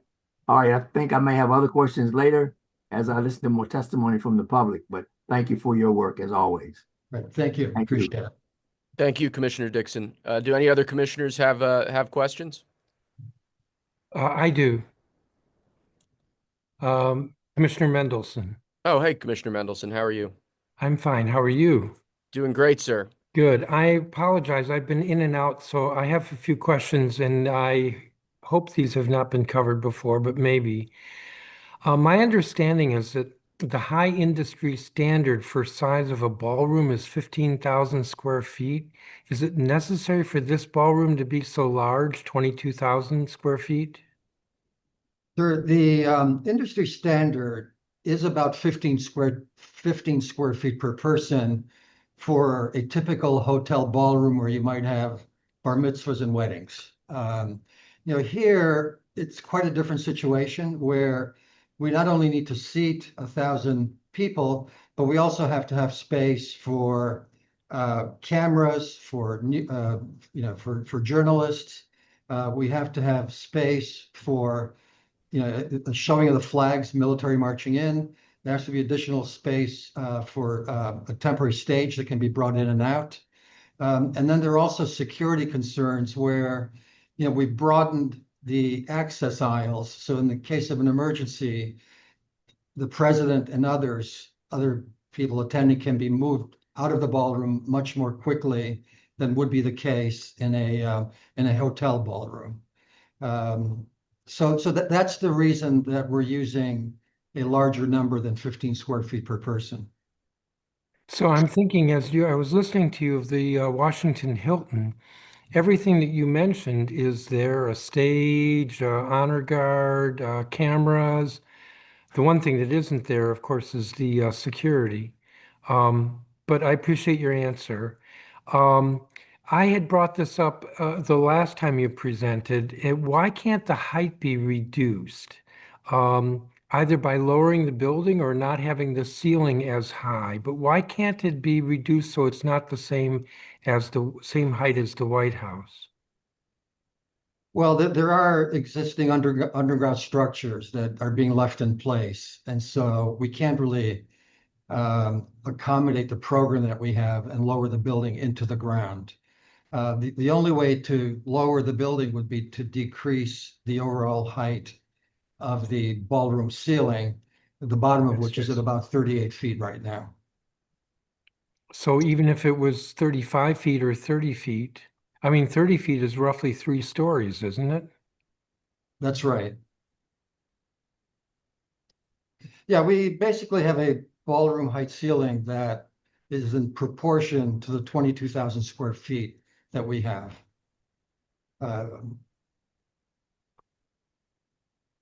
All right, I'll move on to another question. What is the purpose of the south portico since it doesn't have an opening into any interior floor? Could it be eliminated or reduced in size so it doesn't overwhelm the historic south portico of the White House residence? We have it there. It's really part of the egress sequence out of the ballroom. You come out to the terrace, down half a flight of stairs, and then you can either turn left to go onto the portico and then down that larger stair, which is at the center of the portico, or alternatively, you can continue straight. Is it an absolutely essential part of the program? I would say no, it's not. It's an aesthetic decision to have it there. So then, but it's an aesthetic decision. Doesn't it compete with the historic south portico of the existing residence? I don't know that it competes. It's several hundred feet away. It certainly has a different scale, a different feel to what you see on the residence. If it were any closer to the residence, I think I would agree with you. It would compete, but I think given the distance, given that it's so much further south, I think that mitigates that comparison quite a bit. I'll keep moving. So this may have been covered in the presentation, and again, I apologize, I was in and out, but how far in front of the Treasury building will the ballroom project? How much further south? Yeah, I guess it would be, I said front, and I think the front is actually Pennsylvania Avenue. Maybe I'm wrong, but yes, further south. How much further south does the ballroom project in the Treasury building? To be honest with you, I don't have that number in my head. If I had to guess, I'm going to approximate here. I would say probably somewhere between 40 and 50 feet. I suspect that's not the exact number, but that's approximately the range. Okay, I know there were the view shed presentations. Why is the second story colonnade connecting the two buildings necessary? How would you explain the imbalance with the west wing? Well, it's necessary if we want to access the ballroom from the east wing without going outdoors. Yes. And so the only way to do that is really to create a second story on the colonnade.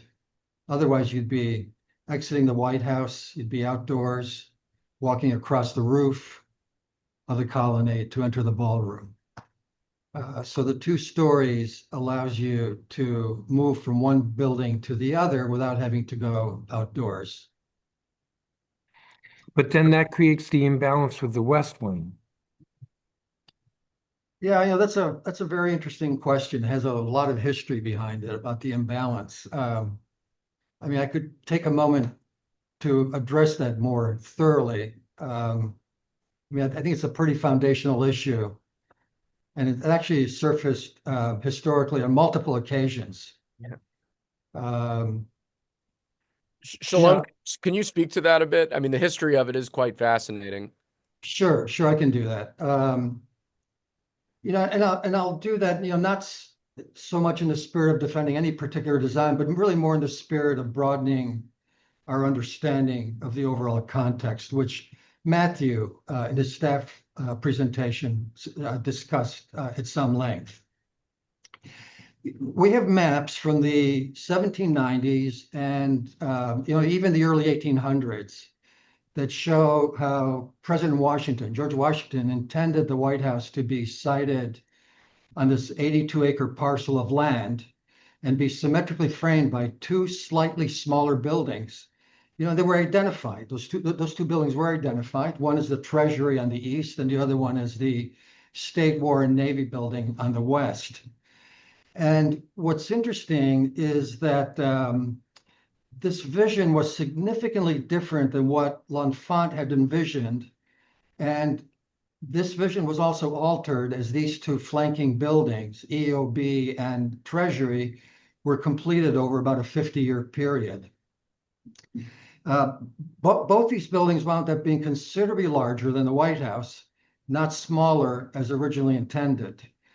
And again, interestingly enough, in addition to all of this, any attempt at creating symmetry and balance at that point, which was part of the original plan, but that intent of creating symmetry and balance was basically abandoned at that point. State War building wound up being about twice the height and also about twice the size of the Treasury. And this absence of symmetry and absence of balance, interesting enough, again, resurfaced during the Truman administration. And it was the heart of a debate that related really to another proposed addition flanking the executive residence that was being considered back in the 1950s. And this is the most interesting part about it, I think, which is that the central issue in the debate was the question of whether this site should be viewed as a campus. When I say this site, I'm talking about the 83 acres of the White House reservation. So whether it should be viewed as a campus with multiple buildings on it, or whether any new construction in the general vicinity of the general White House residence could only be viewed as an addition to the White House itself. The ballroom that you're considering today that we're proposing is sited about 135 feet away from the residence. So, the question I would raise is, can it be viewed as another building on the campus, which joins a larger family of buildings and mediates the scale between the Treasury to the White House? Or alternatively, is its proximity to the White House such that it can only be viewed as an addition with no other considerations? You know, and as I said earlier, I raised this question not so much in defense of any particular design, but more as a general proposition relating to the larger context. In a sense, I think we have history repeating itself here. You know, just as the increasing intensity of government functions required both the Treasury, the main Treasury, and State War Navy building to grow considerably and alter their intended symmetry and relationship to the executive mansion, you know, today there appears to be a functional need that did not exist back then, that cannot be met by the existing facilities on the White House reservation, and thus requires revisiting the whole question of context and scale and balance. This is not a new question. It's been addressed, as I said, several times in the past. And that's a long answer to my question of how would you explain the imbalance with the West Wing? Well, I mean, I'm pointing out here that historically, as we look at the White House, the imbalance between the two sides existed over many, many decades at different times in history. You know, the imbalance was created between, you know, the differing sizes of the Treasury and EOB. The 50-year period from about 1842 forward for the next 5 decades, where only one of those 2 buildings had been completed. You know, we had an imbalance, and it's interesting to me that that imbalance has really is a very fundamental part of the history of the site. So I had one last question. What's going to happen with the east facade of the residence, including specifically the triple window? We are, all we're doing there is we're taking one of the windows and lowering the sill down to the floor so the window can become a door. And you'll be able to leave the East Room through that opening onto the colonnade, and that's the only change that we're making there. Okay, those were the questions that I had. Thank you. Thank you, Commissioner Mendelson. Do any other commissioners have any questions or comments at this Hey, time? Chairman, this is Paul Schaefer. I just wanted to commend the team. This is fantastic work. Something that I believe we can be proud of. And this is going to be a lasting legacy. So fantastic work. So thank you. Thank you, Commissioner Schaefer. Any other commissioners? I'd also just like to associate with the comments just made. I think this is magnificent design. Really, really impressed by the results and all the time, energy, and thought put into this by the architects and the team, especially over a fairly short period of time. I think we've made considerable progress just over the last couple of months alone. You know, I think it's great. It's a tribute to not only what this, you know, what's going on with this administration, but you know, I think the White House should grow with the nation. I think, you know, the White House shouldn't be a static building. It should develop with the times. And, you know, I think this is a tribute to kind of where the United States currently is positioned in terms of global leadership. I really appreciate the uniformity and the consistency between the executive mansion and the neoclassical architectural language that it continues with this latest design, and very much appreciate all the progress being made. I think also I just want to comment on, you know, I think, you know, we're talking about its size, but a lot of European ballrooms tend to be this size or even greater. I know some of, you know, the grandest sort of palaces in Austria, Italy, France tend to be over 1 million square feet, in some cases 2.5 million square feet. I think of the Winter Palace the Hofburg Palace, the Louvre Palace. So I think actually, if you compare it on a global arena, it's still fairly modest in size. So to the extent that we could continue to keep, just sort of keep the size and the proportions and make a large statement, I think is really good. And I just wish you all the best of luck as you continue this progress. I'd say you don't even have to go as far afield as these great palaces in Europe, Paul. I think the Washington Hilton ballroom, I would guess, is almost 40-50% larger than the floor space of the ballroom we have contemplated here. But yeah, thank you, Paul. Do any other commissioners have comments or questions? Hearing and seeing none, I'd just like to say a few quick things. I expect I'll speak at significantly greater length at our April meeting when this comes up for a final vote. Shalom mentioned a bit about the history of the White House complex, and as all of you know, I'm quite fascinated by history as it relates to architecture.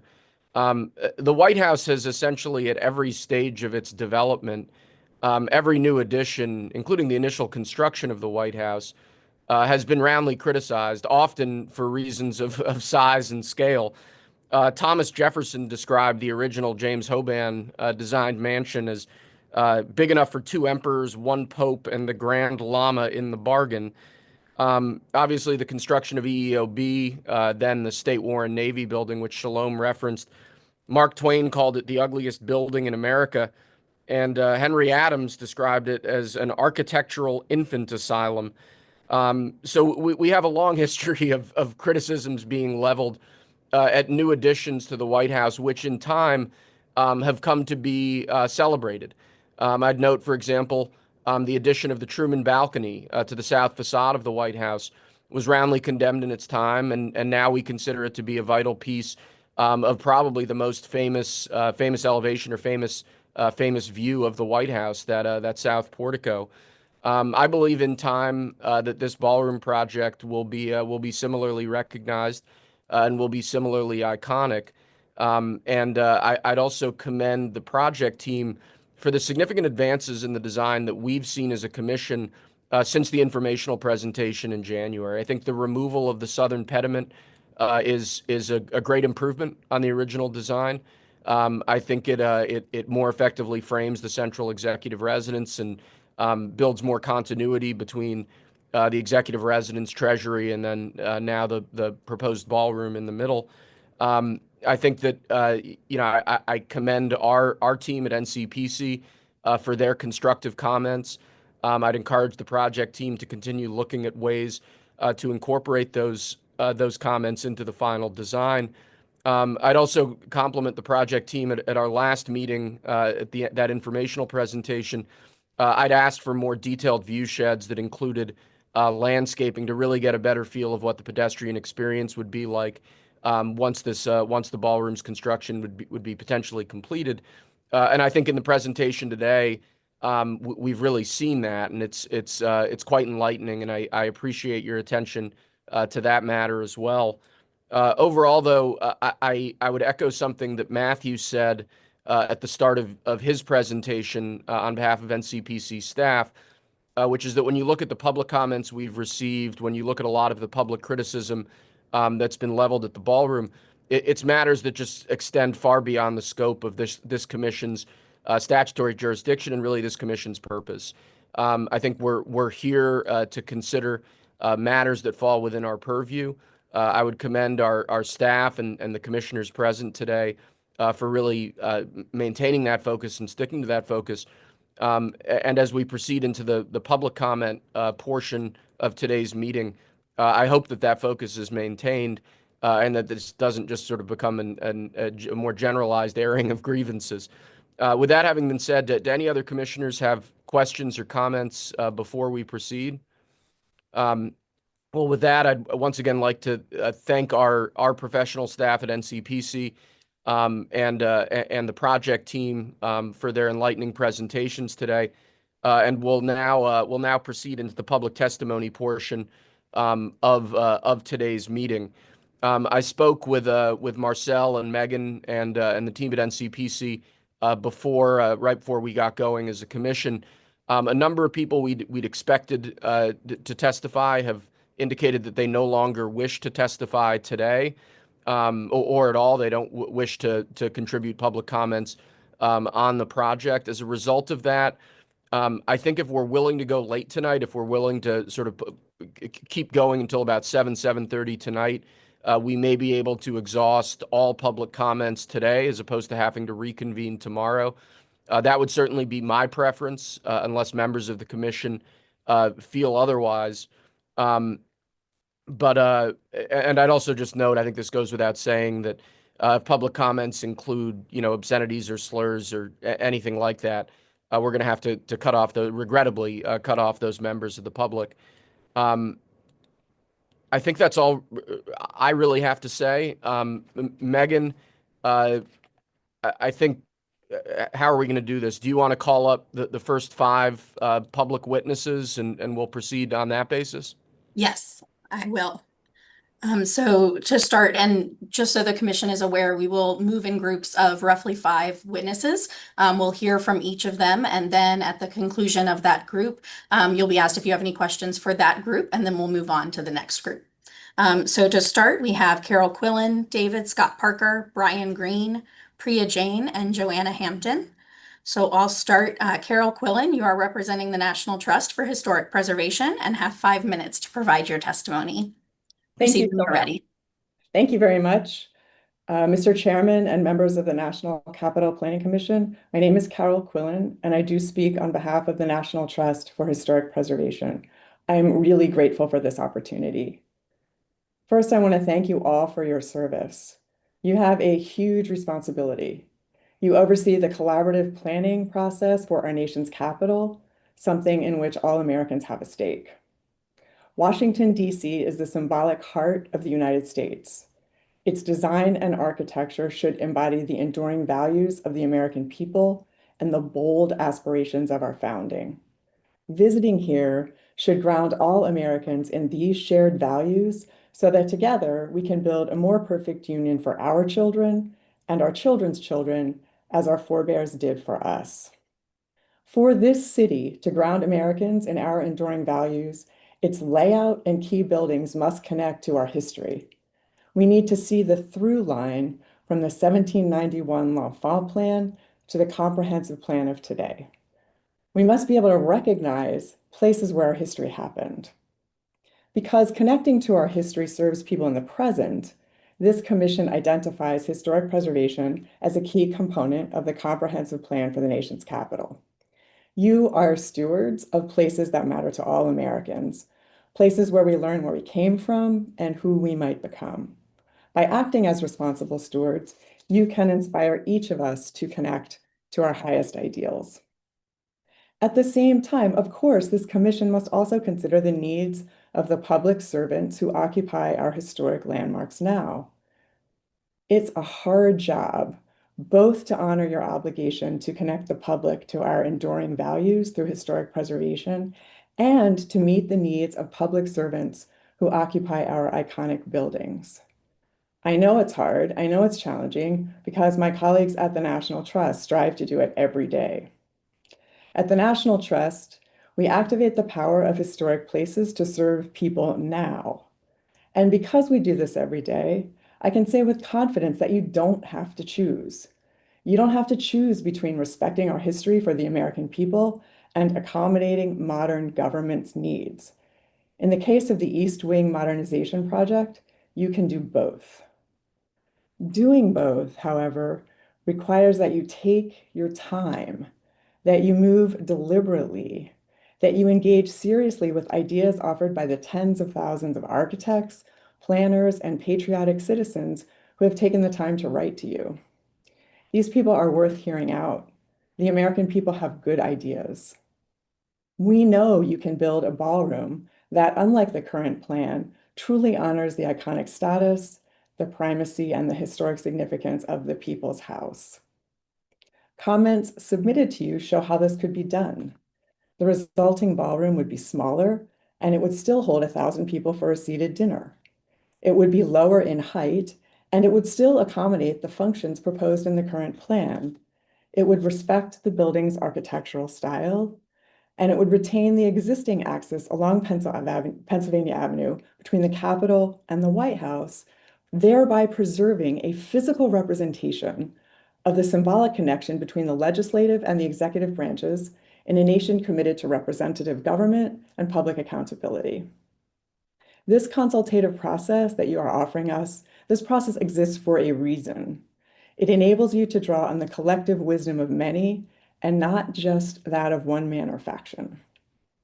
Listening to the views of the American people and incorporating the best of our ideas will result in a better overall project as it builds a shared sense of purpose on a contentious issue. Getting to this point, I know, takes patience.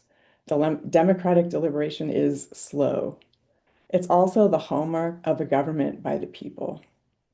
Thank you so much for the opportunity to be with you today. We at the National Trust remain ready to work with you to improve this important project. Thank you very much for your time. Thank you, Carol. David Scott Parker, I believe, has not joined. So we will move on to Brian Green. Brian, you have 3 minutes to provide your testimony.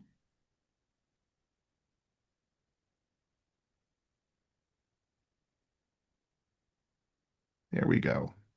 Mr. Chairman and Commissioners, thank you for the opportunity to speak with you today. The White House is a National Historic Landmark in the People's House. Any visible Is it change... your computer and it has your name? Excuse me? I'm David Parker. I am here. I don't know why I wasn't recognized. Okay. Why don't we proceed with Mr. Green at this point, and then we'll get you in after that, Mr. Parker, and if we could accommodate Mr. Green so that he has the full 3 minutes so that he's not penalized for this this interruption. Thank you, Mr. Chairman. Of course. Again, Mr. Chairman and Commissioners, thank you for the opportunity to speak before you today. The White House is a National Historic Landmark and the People's House. Any visible change must be exceptionally restrained. The proposed ballroom and East Wing modernization, as submitted to NCPC by the Office of the Executive Residence, would permanently and adversely alter the character of the complex. As to size and massing, the proposed East Wing is disproportionately large in footprint, height, and volume relative to the Executive Mansion, West Wing, and the colonnades. It overwhelms the ensemble and diminishes the mansion's visual primacy. For more than 2 centuries, additions have been scaled to preserve that primacy. McKimby and White's West Wing of 1902 was held to 1 story with explicit guidance that additional height would injure the White House. That restraint was respected in the 1934 West Wing expansion and the 1902 and 1942 East Wing works. By program and section, the current scheme exceeds what is necessary for a 900-person assembly and substitutes bulk for careful siting. The remedy is straightforward. Requires significant reduction in footprint, height, and mass. As to classical design, the proposal is neither discrete nor well proportioned for this context. The composition reads ponderous. Colonnades and large arched windows are repetitive and overblown, ill-matched to the mansion's quieter scale. On the east, the pediment and colonnade are overscaled and asymmetrically placed, unresolved in plan and not in register with interior spaces. Removing the south pediment is welcome, but further reduction is needed. Here, classical design should defer, not compete. If a fitting solution cannot be achieved, a responsible path would be to rebuild the East Wing's exterior largely as it was and locate the ballroom elsewhere. As to architectural details, several elements amplify the outsized reading of the ballroom.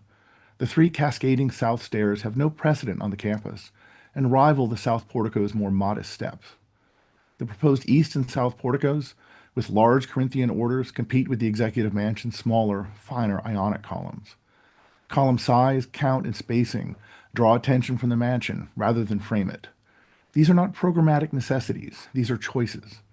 NCPC should require the removal of non-essential features, beginning with the south portico and cascade, and mandate revisions to the orders, proportions, and spacing so that the addition supports, rather than overshadows, the historic core. The ballroom's southern footprint forces an abrupt bend into the existing curve, disrupting President's Park historic composition of soft, axial curves and symmetric greens, reduce the southward extent to restore the legible continuous geometry of drives and lawns. From the Capitol steps and to the east, the new mass blocks and overwhelms views of the Executive Mansion and its landscape rooms. Protect these views by lowering height, tightening the plan, and pulling mass away from key sight lines. In closing, please require meaningful reductions in size, massing, restrained classical language, and details that restore the Executive Mansion's clear visual supremacy. Thank you. Thank you, Mr. Green. Can we now proceed with Mr. Parker, if you're still with us, sir? I am here. Can you hear me? I can. Good afternoon, Mr. Chairman and members of the Commission. I'm David Scott Parker, a practicing architect for over 36 years and fellow of the AIA. I am here to express grave concerns about the proposed White House ballroom. During my remarks, I will reference graphics submitted in my written test comments as well as project them on the screen behind me. 1. The scale is overwhelming. The proposed ballroom portico is 166% larger than the White House South Portico and 40% larger than the Treasury South Portico. An appendage to the White House should be subservient. 2, the program is inflated. American architecture industry standard for ballroom ranges from 10 to 15 square feet per person. Based on the high standard, a ballroom for 1,000 people should be 15,000 square feet. However, the proposed space is over 22,000, 47% larger than industry standard. 3, the volume is exaggerated. It is nearly 3 times the original White House, a violation of classical architecture principles mandating balance and the Secretary of the Interior standards. 4, the portico is illogical. The ballroom floor is 12 feet higher than and does not connect to its south portico, and neither does the kitchen underneath. 5, the portico floor has no function or purpose, is not ADA accessible, does not lead to an entrance, and its doors are fake. In addition, the 24 columns render the porch useless, while also blocking views from the ballroom above. 6, George Washington commissioned L'Enfant to design Washington, D.C., and the 2 buildings he specifically called out on axis were the President's House and the U.S. Capitol. The importance of this axis, urbanistically, historically, and symbolically, cannot be overstated. 7, the axial connection between 2 branches of government will be forever aborted. 8, the rendering from the architect's latest submission reveals that the new ballroom becomes the main feature, completely blocking the view of the White House and grounds from Capitol steps. The sliver to the right in red is the Treasury, which does not block the view of the White House grounds. And 10, the ballroom floor is unnecessarily elevated, 25.5 feet above street level. The entrance level of the building is irrationally devoted to non-public service and support spaces.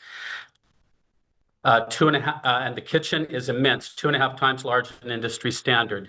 Lastly, the overwhelming mass, as viewed from Pennsylvania Avenue, could be reduced over 38% if the ballroom were resized to industry standard while lowering the currently fully above grade kitchen and eliminating the inaccessible and unusable south portico. Thank you for allowing me the opportunity to be with you today and for considering these careful observations. Please respect the historic White House, its Olmsted designed landscape, which will be detoured by the new building, axial view shed, and symbolic relationship to the Capitol. Thank you, Mr. Parker. Thank you. Next, we have Priya Jain. You are representing the Society of Architectural Historians and have 5 minutes to provide your testimony. Thank you. My name is Priya Jain, and I'm a licensed architect in the state of Texas. I offer these comments as a private citizen and as chair of the Heritage Conservation Committee of the Society of Architectural Historians. These views do not represent the opinions of my employer, Texas A&M University. The Society of Architectural Historians, founded in 1940, is the leading organization for architectural historians in North America. The White House is the most significant building in our nation. Since 1800, it has served as the symbol of our democracy and as the temporary home for American presidents. The East Wing modernization project under your review will adversely and permanently alter this national historic landmark. While we acknowledge the White House has evolving needs, we emphasize that this project is the first major change to its exterior appearance in the last 84 years. We therefore urge NCPC to exercise due diligence in review and respectfully draw attention to 4 major issues. First, disruption to President's Park landscape. Due to the ballroom's large footprint, the curved driveway south of the east wing has an incongruous, sharp bend. This is not only visually jarring, but strays from the historic design of softly curved pathways and symmetrical green spaces. President's Park, a designated national park, reflects landscape principles that have withstood the test of time and are seen in a series of classical, circular, and elliptical forms. The ballroom disrupts this harmony and can easily be improved by reducing the footprint. Second, incompatible massing, size, and scale. The proposed East Wing is disproportionately larger than any single building in the White House. Therefore, it overwhelms everything, and most importantly, the central historic residence.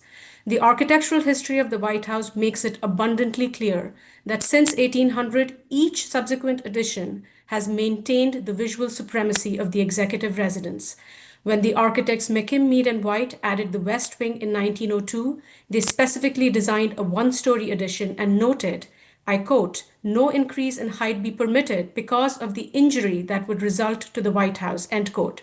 This was respected in 1934 when the West Wing was expanded by adding a short penthouse addition and subterranean spaces, and both in the 1902 and 1942 expansions of the East Wing. Some flamboyant additions that dwarfed the executive residence were indeed proposed between 1880 and 1902, but rejected by Congress.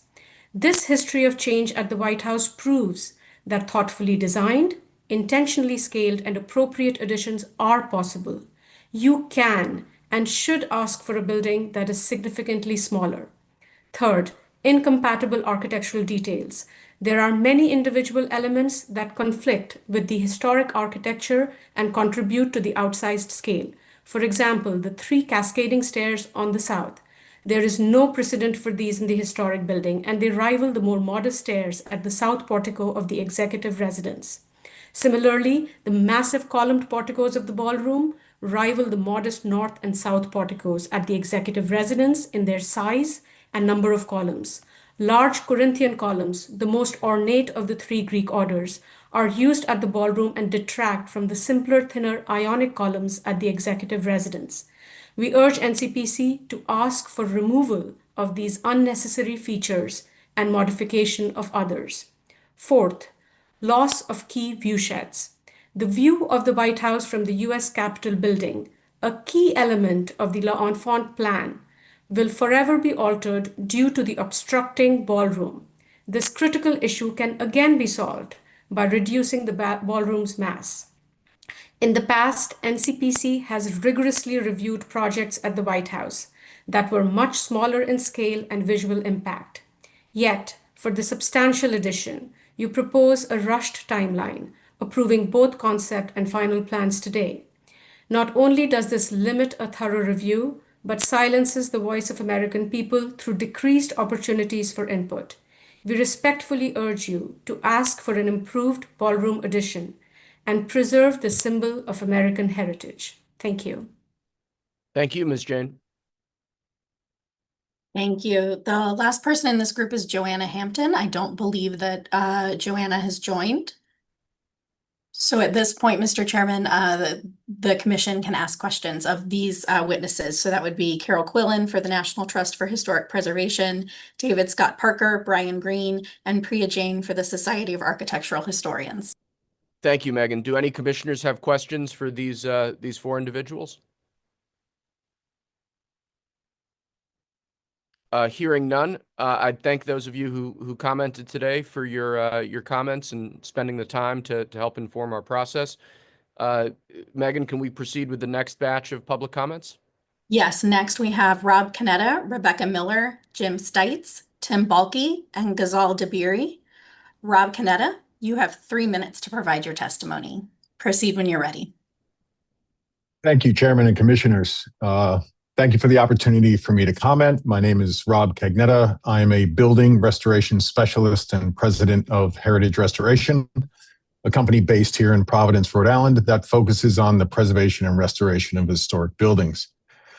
From that perspective, my remarks focus on the fundamental preservation principle when new construction is introduced. Besides an internationally significant historic structure, careful attention must be given to scale, hierarchy, and contextual design.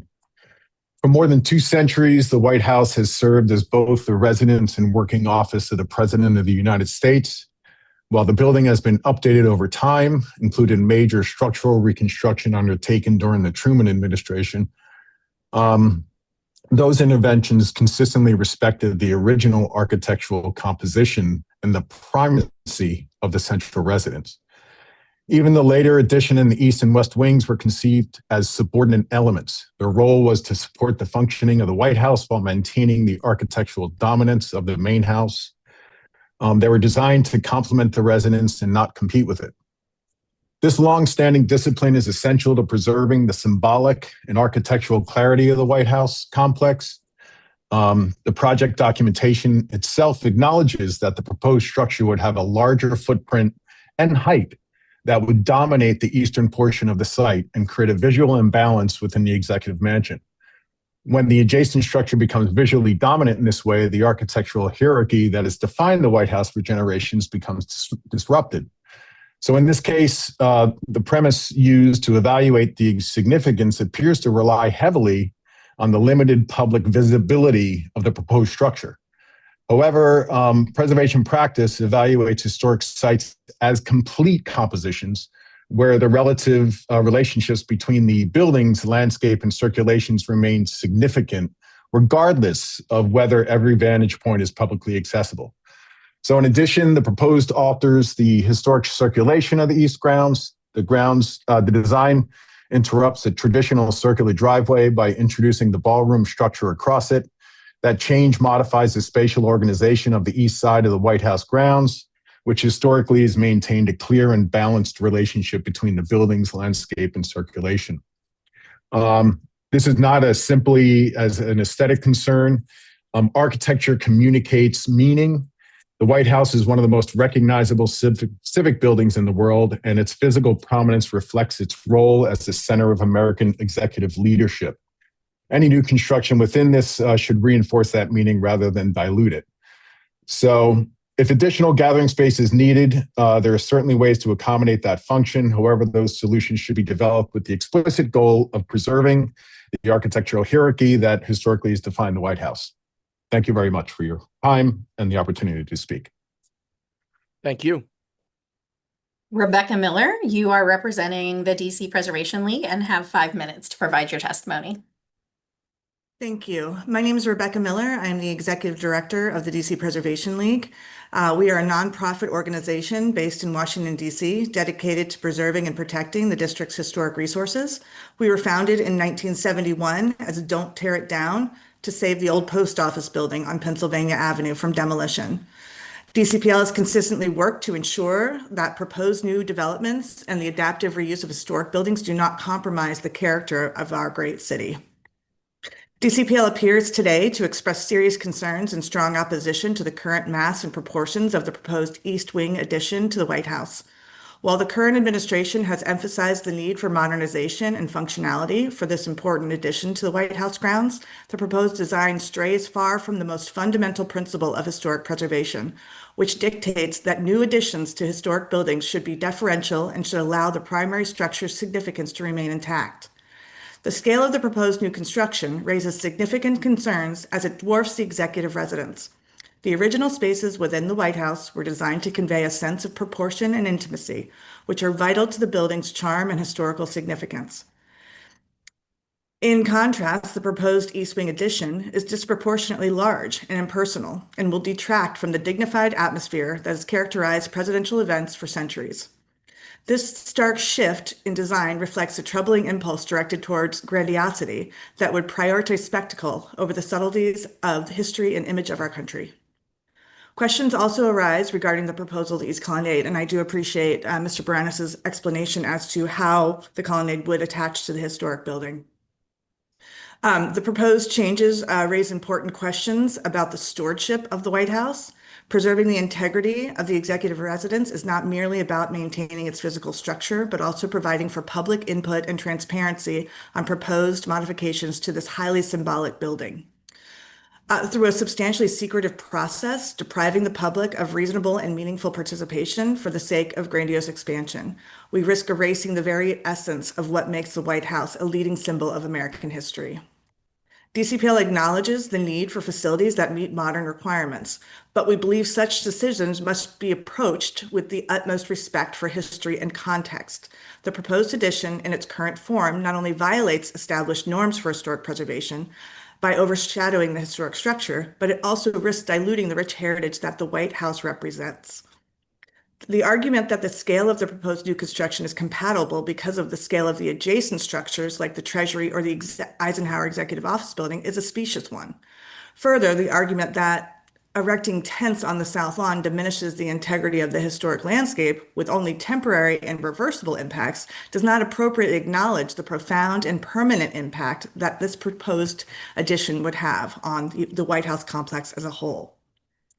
For more than 50 years, DCPL has served as the leading voice for the preservation of Washington, D.C.'s architectural heritage and possesses the expertise and responsibility to identify adverse impacts on historic resources. Based on that expertise, we conclude unequivocally that this current proposal would harm the integrity, character, and setting of the White House complex and President's Park. Mr. Chairman, at the last hearing, you were lobbying your fellow commissioners about the need for the space to host foreign dignitaries. You held forth that King Charles hosts events in Windsor Castle. One of your other commissioners today was talking about the palaces around the world. 250 years ago, the people of America rejected monarchies, and we don't have palaces for that particular reason. And I'll also remind the commissioners that there is a classically inspired palatial ballroom that the federal government owns mere blocks from the White House. It's called the Mellon Auditorium. It accommodates 1,000 guests and was recently restored at great expense to the taxpayer.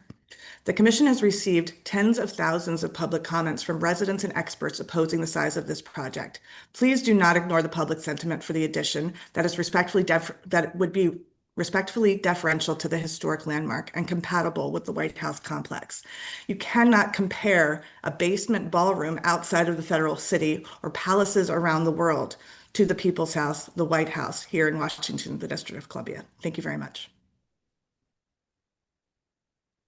Thank you. Next, we have Jim Stites. You have 3 minutes to provide your testimony. Yes, thank you. My name is Jim Stites, and I am a plain old American citizen. And I would like to remind the commission that every human being, really, not named Donald Trump, understands that this misnamed modernization project, and I put that in big scare quotes, is an insult to everything that the architecture of our nation's capital city was meant to evoke. A space that once evoked empathy, mercy, humanity, and the small civic rituals that made government officials human beings has been destroyed. Now this administration wants to replace it with a gold-gilded edifice to one man's ego, an architectural assent to his self-identification as a royal monarch with no relation to official government work. Like past kings, access is available to the wealthiest and most connected interests, willing to make sufficient tribute and propitiation. This gaudy, pretentious monstrosity is projected to dwarf in size the actual people's White House. This reflects and reifies in architecture the new regime coalescing around loyalty to one man, superseding the executive branch governed by law and composed of professional civil servants that America had enjoyed. The president had been understood to be a tenant of the White House, but now he claims ownership and right of disposition. I understand that your role today appears to be perfunctory and that no actual impediments can be erected to a personal sovereign by a mere planning commission. However, you must formally reject this ballroom, if only to put down a marker for the repair of America's capital and the civic self-understanding it evokes, including the prompt demolition of this ballroom, once this dark era passes into historical shame. Thank you. Thank you. The next two witnesses, Tim Balke and Ghazal Dabiri, I do not believe are present. So at this point, Do any commissioners have questions for the last three public witnesses? Hearing none, let's proceed with our next batch, Megan. next is Jeffrey Dorchin, Susan Debris, Scott Corzine, Terry Burstein, and Peter Kazillos Clift.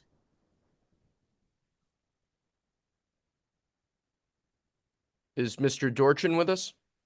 I do not believe so. I believe of this group, we'll start with Terry Burstein.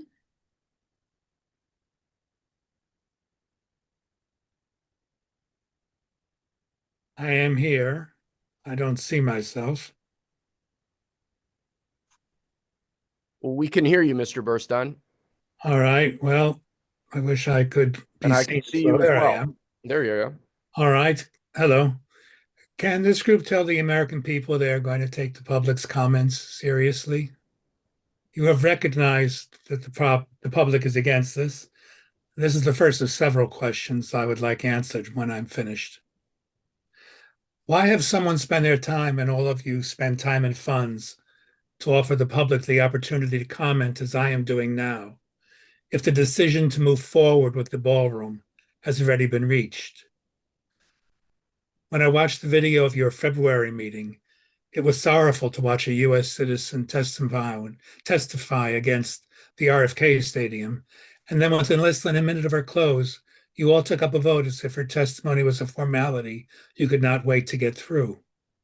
Why are you giving me the opportunity to speak when it has already been decided the ballroom will be built, unless this is purely a legal requirement?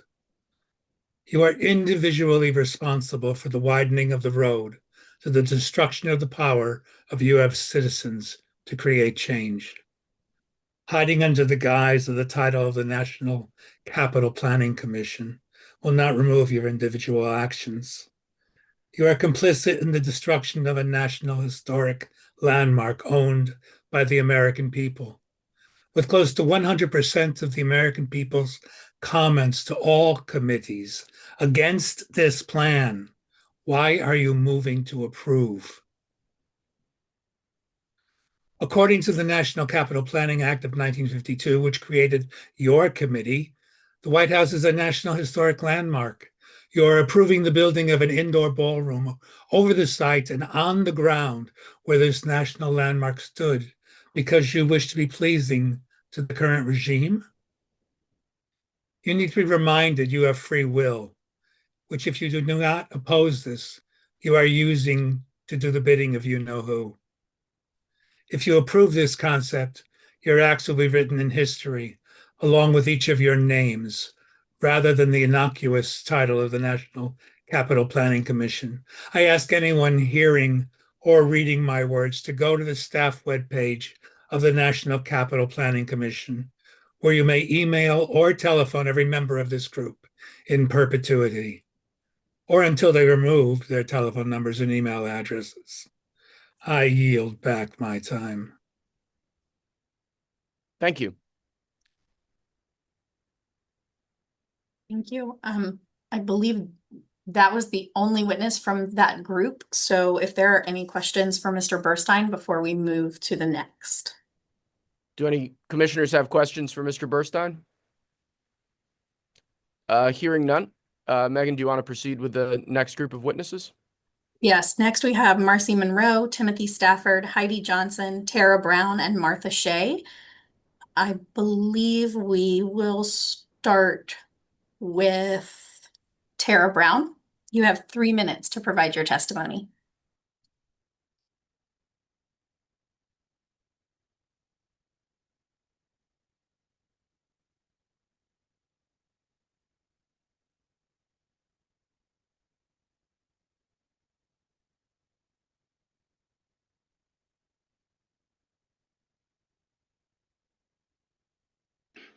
Oh, there we go. Hello. Sorry about that. My name is Tara, and I'm the owner and operator of Cremers Estate Distillery. And I have to say that being a business as well as an owner and one who lives in historic property, it can be extremely challenging to meet all these demands and requests that are expected from the general public as well as from, everybody. Trying to satisfy those needs can be, like I said, a daunting task. I think it's wonderful how you guys have put together this incredible group and navigated these waters to help this project turn out to be wonderful. And I'm happy to see where it's going and thankful that this has really happened. I'm actually kind of surprised it's not on the National Register, which I thought it was. But I could imagine if you guys can do this much work to collaborate and make this project even better, could imagine the ability to help other projects, such as like a project like mine. The reason I'm bringing this up is this type of process of meeting everybody's expectations as well as getting a project done is very hard, especially with building codes and things like that. And there's no hope for local properties to get this type of support like this project is. We would love to see more of this support locally that historic properties could go to get help when it comes to navigating these type of treasurer's codes and things like that. I think that this is great that our president is giving us a gift of this incredible ballroom that is much needed, especially for his security, and allowing him to have a place that he can have people come together and have it safe. So I think it's great to have the proper sizing for the security and for those members that need to attend to those events. This is our nation, one nation under God, and we are an icon. People look at us. And so coming to the United States, I think it's important that we have a great first impression. And I think this looks really well. And I'm in full support of what our president is doing. And we should be thankful and blessed to have had someone like President Trump, who's had decades of doing this project. And we are in great hands. And I thank you. Thank you, Ms. Brown. Yes. Thank you. I do not believe we have any of the other 4 witnesses from this group at this time. So if the commission has any questions for Ms. Brown. Do any commissioners have questions for Ms. Brown? Hearing none, I think we can proceed with the next batch, Megan. Yes. Next is Diana Niculescu, Lucinda Rundell, Nikki O'Keefe, Phoebe Tudor, and Kai Rowan. I believe Phoebe Tudor is with us. You have 3 minutes to provide your testimony. Thank you for the opportunity to comment to the Commission. I would like to outline my concerns about how the plans before you will disrupt rather than reinforce the established design of the White House and offer some alternative views that should be considered by the Commission during this important review process. These comments are based on my professional background in historic preservation and formal training at Columbia University, where I earned a Master of Arts in this discipline. The White House is both intertwined with the presidency as an institution and also stands as an enduring public monument that hovers above and beyond any one individual president. Those who reside there do so for a limited term, serving as temporary stewards of a place whose meaning and significance far exceed the span of any administration. Our presidents have always been tenants of the White House and not its landlord. The symbolic power of this building has endured through war, reconstruction, expansion, and modernization, precisely because past leaders recognized that their responsibility was custodial. Every president inherits the White House from those who came before. That comes with the obligation to pass it forward, intact in its divining character, to those who will follow.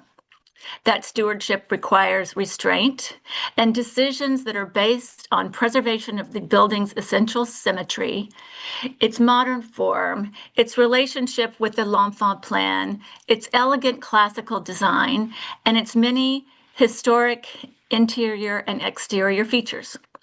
Any new construction within the historic setting of the White House should complement and pay deference to what already works. Unfortunately, the proposal before the Commission raises serious concerns. While it seeks to echo the architectural language of the White House, it introduces elements that disrupt rather than reinforce the building's established design. Corinthian columns have been introduced on a building that already uses the Ionic order. There is a monumental staircase on the southern side that does not actually connect to the interior of the building. There are pediments, ceilings, and floors that do not align with the existing counterparts in the White House. As other architectural experts have commented, these inconsistencies risk weakening the very character of the project it is supposed to blend with. I urge the NCPC to apply the highest standard of care in its review and to reject this proposal as it is. Any new addition to the White House must harmonize with the building's important history and established design. It is ours to protect and pass forward. Thank you for this opportunity. Thank you, ma'am. Thank you. Next, we have Kai Rowan. You have 3 minutes to provide your testimony. Hello, I'm Kai Rowan, just an ordinary citizen. I've been watching this in the news and had a chance to make a comment. I'm not an architect, but the new designs that have been put out there on the internet, it's ugly. It's just ugly. It's too much, you know. I didn't realize, you know, that it was using the columns, for instance, are just out of place, and the building is too high. It needs to come down a story to blend with the rest of the White House campus. And I worry about the cost also of all this ostentatious architectural elements. This is not a building meant to be ostentatious. It's meant to be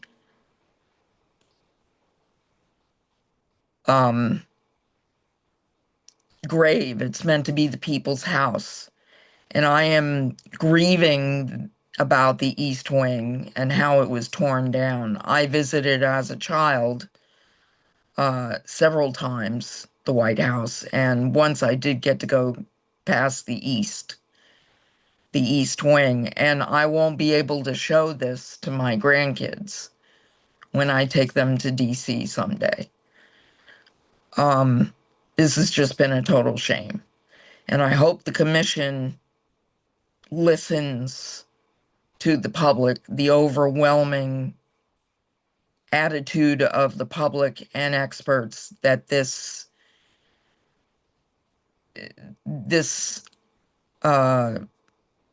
plan is just not in line with American values and the White House as it exists right now. Thank you. Thank you. Thank you. So that concludes this group, Mr. Chairman. So if there are any questions for Phoebe Tudor or Kai Rowan. Do any commissioners have questions for these two witnesses? Hearing none. Thank you both. And Megan, if we could proceed with the next group. Yes, next is Dr. Mary Ann Hunting, Mary Costanzo, Heather Sarandos, Conover Hunt, and Robert Vader. Dr. Mary Ann Hunting, you have 3 minutes to provide your testimony.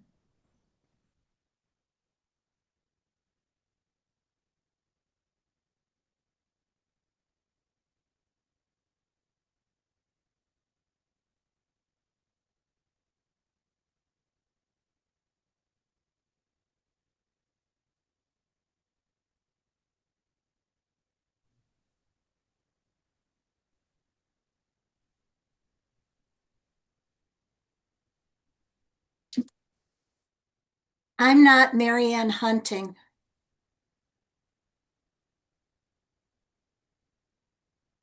Okay, are you signed up to testify today? Yes, I am. I'm Mary Smetanka. Don't know why that got there. Okay, well, why don't you proceed, Ms. Smetanka, and we'll try to track down Dr. Hunting later. Too many Mary Anns, I guess. I, Thank you very much for the opportunity to speak. My name's Mary Smetanka, and I'm a private citizen from Clancy, Montana. I return to the district every year, and each visit reminds me of how important it is to protect the historic and architectural character of the White House. And I believe this proposal puts that at risk. I'm concerned that this project, as proposed, doesn't meet the standards that protect the federal core. First, I'm uneasy about a major addition to the White House being privately funded. Private financing brings outside interests into a federal project, and that affects how decisions are made, how large a project becomes, and how much it alters a historic site. Allowing a privately funded structure of this scale sets a troubling precedent. It opens the door for future federal buildings to be shaped by private donors rather than by consistent public planning standards. Secondly, the size and the height of the ballroom would visually overwhelm the White House, and other people have talked about this, so I'm not going to spend any time on it, which leads me to my third and major concern. When this project was presented to the commission on January 8th, 2026, that's the video that I watched, it was noted that additional changes to the West Wing and the surrounding grounds are being contemplated and will be brought forward later. Given the scale of what is being proposed, it's troubling to consider any demolition or partial demolition of the West Wing without understanding how future plans relate to this project. The commission should be able to review the full scope of anticipated changes together, and I believe plans for the West Wing must be seriously considered as part of the East Wing modernization before any demolition occurs. And I understand here in testifying today that the commission cannot consider issues like political motives, personal taste, or broader disagreements with the administration, which is why I have limited my testimony. I respectfully urge the commission to require a more complete and coordinated approach, one that addresses private funding, protects the scale and settling of the White House, and evaluates any changes to the West Wing as part of a unified plan. Only a design reviewed in its full context can truly respect the White House's history, its scale, and its place in the federal city. Thank you for allowing me to speak, and I do hope that you will consider most of the speaker's thoughts. Thank you. Thank you, Ms. Smetanka. Are there any questions for this witness? This is the only person in that group of five. Do any commissioners have questions for Ms. Mary Smetanka? Hearing none, thank you, ma'am. Megan, if we could proceed with the next group of witnesses. Yes, next we have Catherine Cox, Matthias Grau, Kathleen Rydhall, Shep Peterson, and Nancy Teichowitz. We'll start with Matthias Grau. You have 3 minutes to provide your testimony.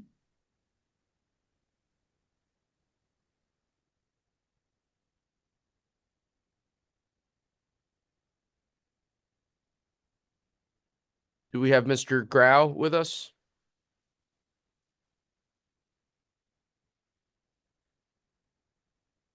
You did.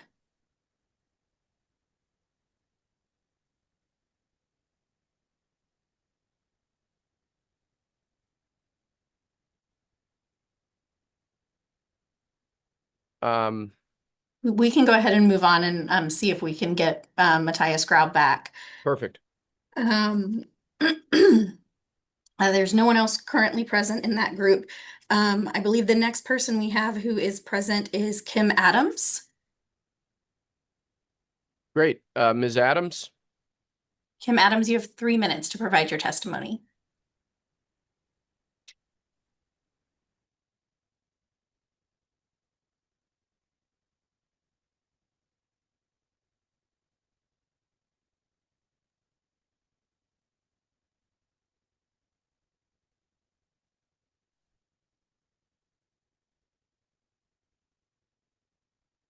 Okay, it appears that Kim Adams, are you still with us?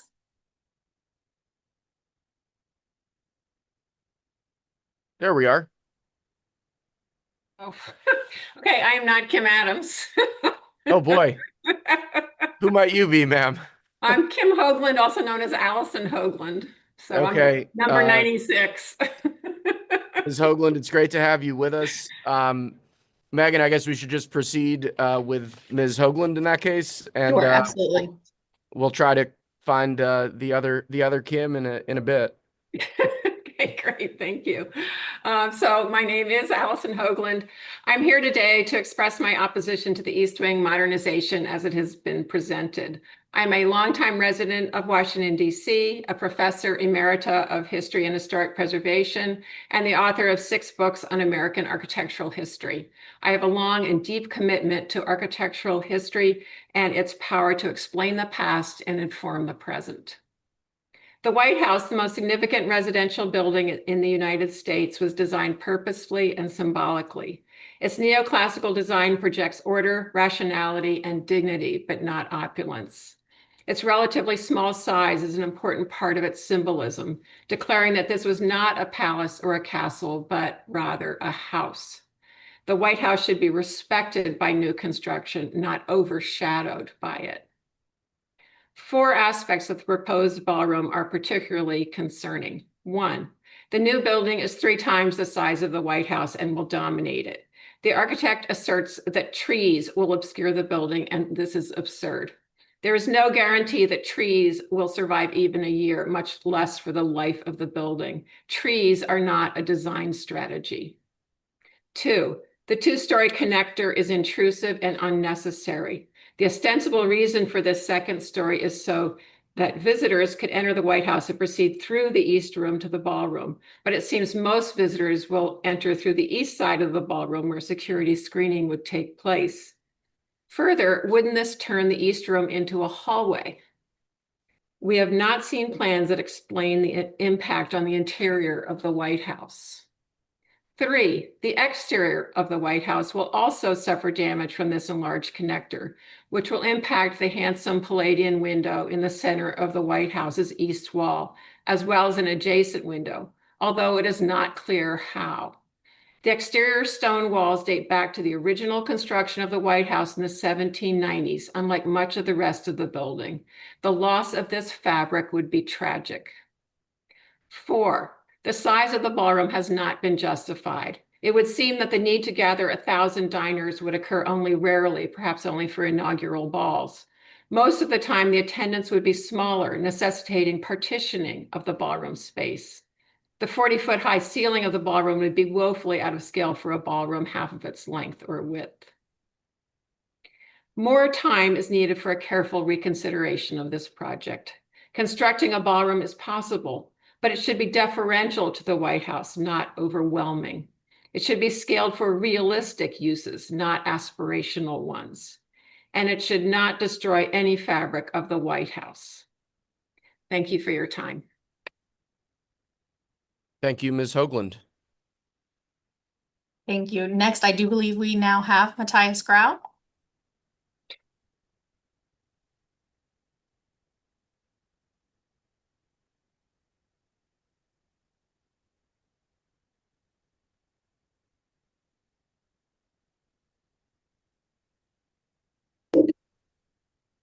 All right.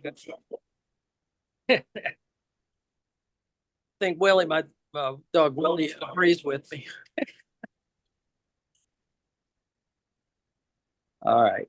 Why don't you come back to me?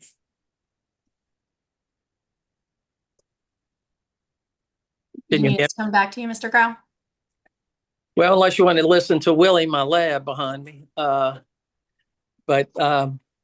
Okay, let me continue. Thank you for the opportunity to speak today. I'm a retired teacher and high school administrator, Matthias Grau, and I want to say that this edifice, I want to say that it will be gaudy, garish, architecturally offensive, in a word, ugly. But actually, I don't know that. It may end up being beautiful. I suspect not. But what I do know is that it's unnecessary, grossly, expensively unnecessary. In retirement, I serve on the board of the Ignatian Volunteer Corps. It's a nonprofit dedicated to placing retirees in service to other nonprofits that serve the poor, the disadvantaged, the marginalized. And one nonprofit that we serve is the Jane Place Neighborhood Sustainability Initiative here in New Orleans, established after Katrina. Jane Place is a housing rights organization committed to creating sustainable, economically just neighborhoods and communities here in the city of New Orleans. This organization works to increase the range of affordable housing options available to low and moderate income residents and advocating for housing justice across the city. It addresses the needs of those residents most vulnerable to housing discrimination, displacement, and neighborhood planning exclusion. This initiative hosts community education events, panel discussions, mixes at bars, teach-ins, community dinners, etc. It testifies before the city council to support expanded tenant rights and protect New Orleans' dwindling supply of affordable housing stock. And Jane Place purchases land and builds homes to lease or sell to low-income residents at rates far below the market rate. This is the kind of building a president should be advocating. I oppose this waste of money to satisfy one person's vanity. I suggest the funding billionaires redirect their gift to benefit our fellow citizens who are suffering in some way through poverty, persecution, healthcare inequity, and especially housing market inequality. Thank you. Thank you, Mr. Grau. Thank you. Next, we'll have Wendy Joseph. Wendy, Yes, you will have 3 minutes to provide your testimony. thank you. I'm Wendy Evans Joseph, Fellow of the AIA and the current president of the National Academy of Design. I am strongly against the building of the ballroom as designed. And to repeat what my colleague David Scott Parker so brilliantly analyzed, there are no logical or rational reasons for its scale. Architecture is a creative act that should not be used as propaganda. Forms have meaning, and the meaning of the White House is truth in governance. The White House is a welcoming home for the American people and the entire globe. Presidents have the privilege of inhabiting this house for their time in office, and this has meant each family leaves their mark. But this palimpsest of history has, as its best, reflected and respected the fact that we are a democratic nation. This design does not. Architecture has meaning, and that meaning should not be co-opted to speak the language of historical power.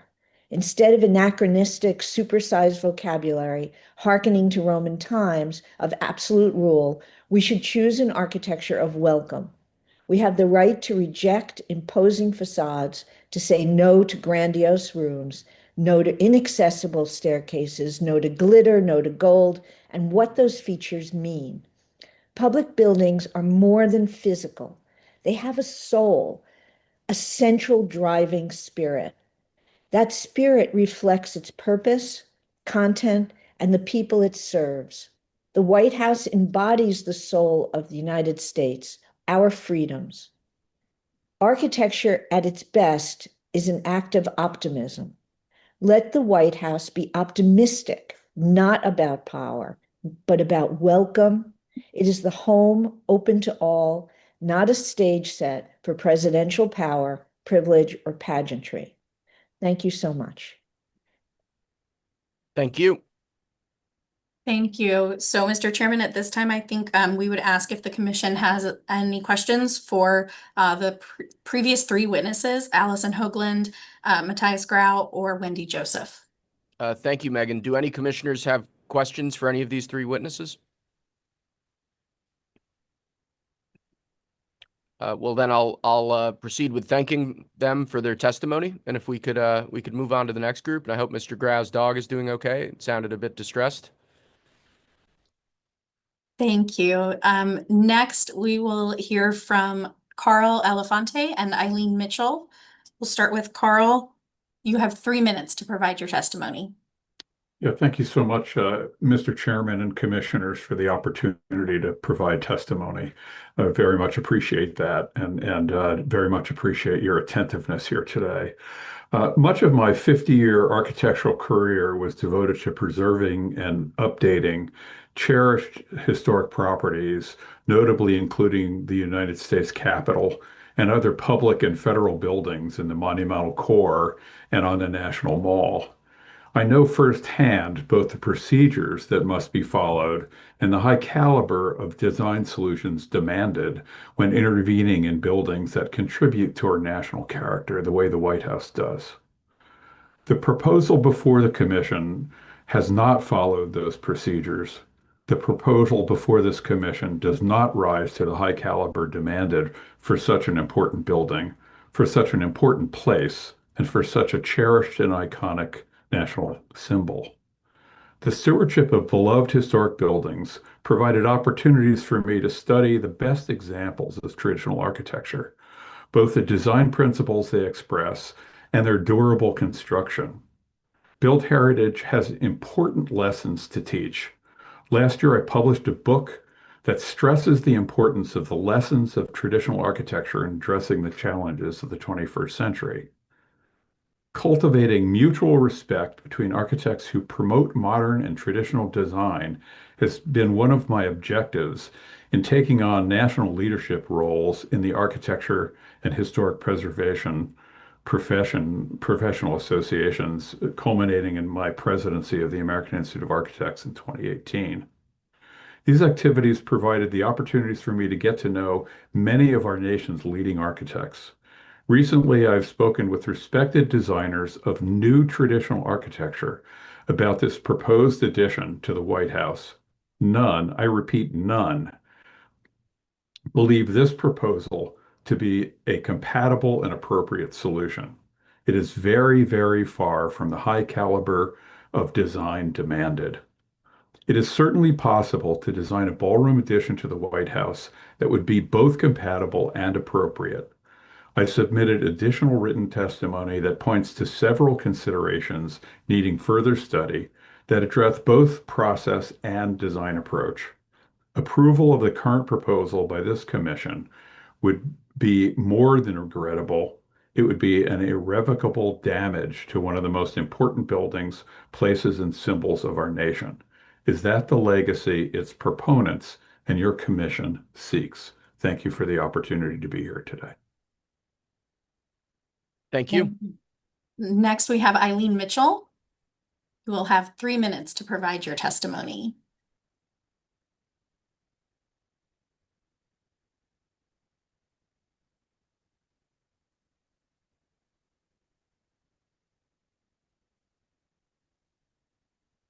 Is Ms. Mitchell with us?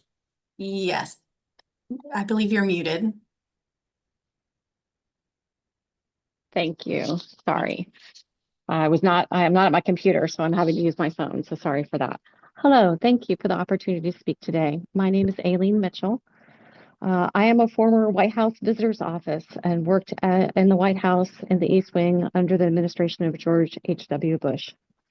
The White House has long been known as the People's House, and any proposal that alters its historic character deserves careful scrutiny. I strongly oppose the current proposal for the East Wing project.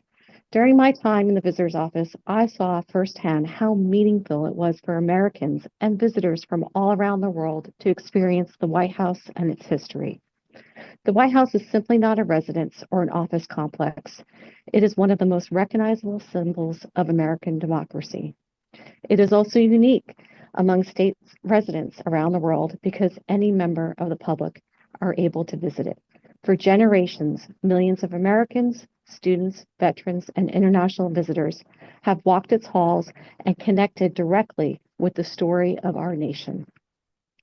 The White House East Wing is itself part of that living history. Since its expansion in the 20th century, it has housed the First Lady's office, the White House Visitor's Office, and the infrastructure that makes public access possible. It is the engine that allows the People's House to remain open to the people. Altering and removing these historic spaces within the East Wing risks erasing the institutional memory of staff and public servants who have worked there for decades to welcome visitors and preserve the traditions of the presidency. Throughout history, presidents have served as temporary stewards of the White House, not owners. While each administration inevitably leaves its mark, the building itself has been carefully preserved so that it reflects the continuity of the American Republic rather than the preferences of one single presidency. Preservation has long been recognized as a national responsibility, reinforced by historians, curators, and institutions dedicated to protecting the integrity of the White House as an historic site.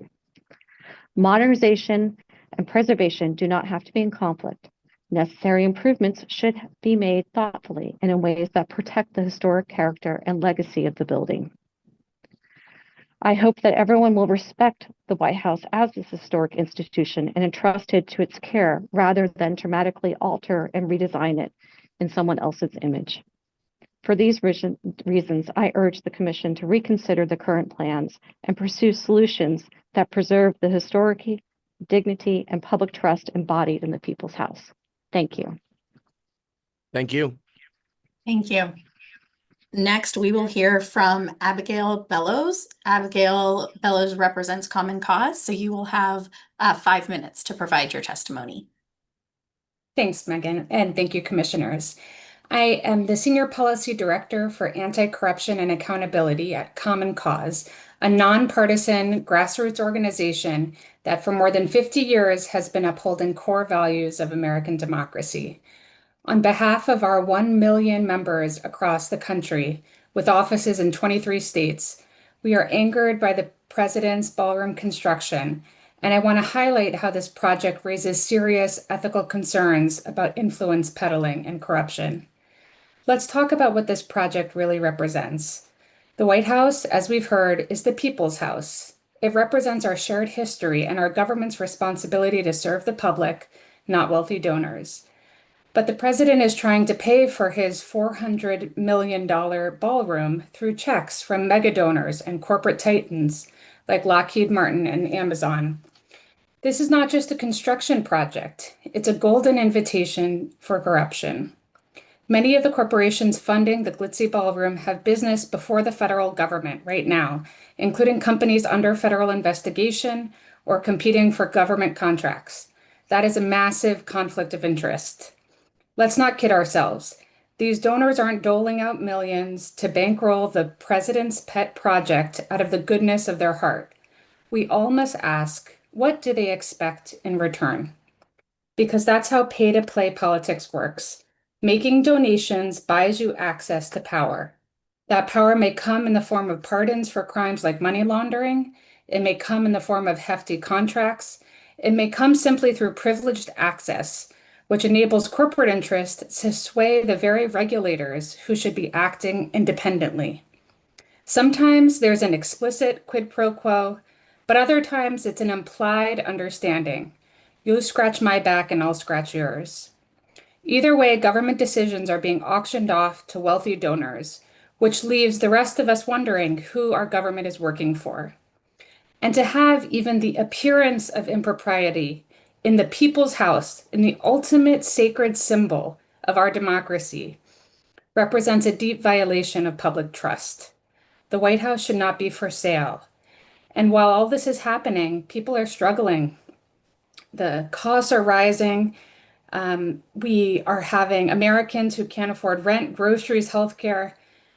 And that's why people are speaking out about a $400 million price tag here. More than 134,000 Americans have signed Common Cause's petition to call for an investigation into the financing of Trump's ballroom. We all deserve to know who is funding this project. All of the donors. Right now, some are still listed as anonymous, which opens the door to influence peddling by foreign governments and criminal organizations. We need to know how much each donor is contributing and whether those donors have received any government contracts, favorable enforcement actions, or other potential kickbacks since they made their donation.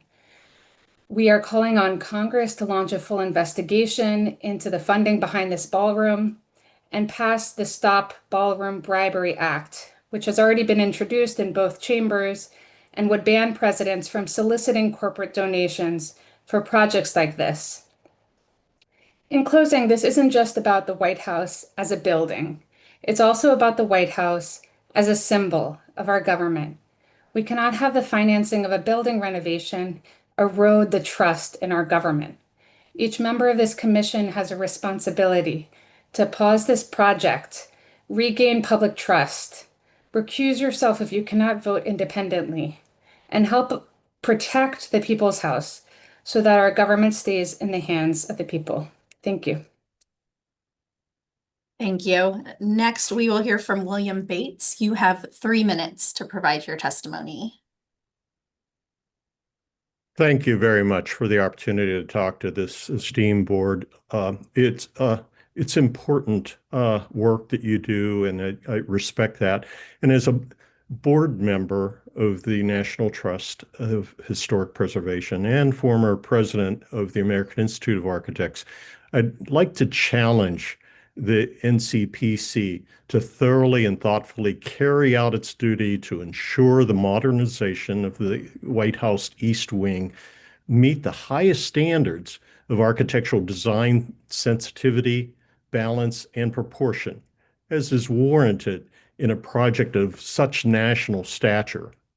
As currently proposed, the overwhelming scale and faux classical facade of the ballroom will undermine the historic architectural significance of our White House and disrupt the Founding Fathers' original campus design intentions. Likewise, previous encroachments, such as that of the Treasury, are a poor excuse to totally obscure the symbolic sightlines between the White House and the Capitol building, which was originally planned in L'Enfant's original street grid. The intentional design of our Capitol is rooted in symbolic architectural traditions established by classical, ancient Greek, and Roman design principles of that grid. The intentional design has been built and respected by our founding fathers, such as George Washington and Thomas Jefferson. While presidential ballroom may be long overdue, the project should not be haphazardly expedited at the expense of centuries of well-established planning and regulatory processes. Our nation's history and our future deserve more dignity, consideration, and due diligence.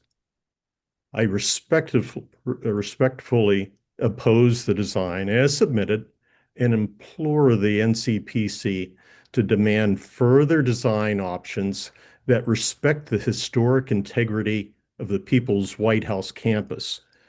The answer is not in hiding its architectural shortcomings with landscape.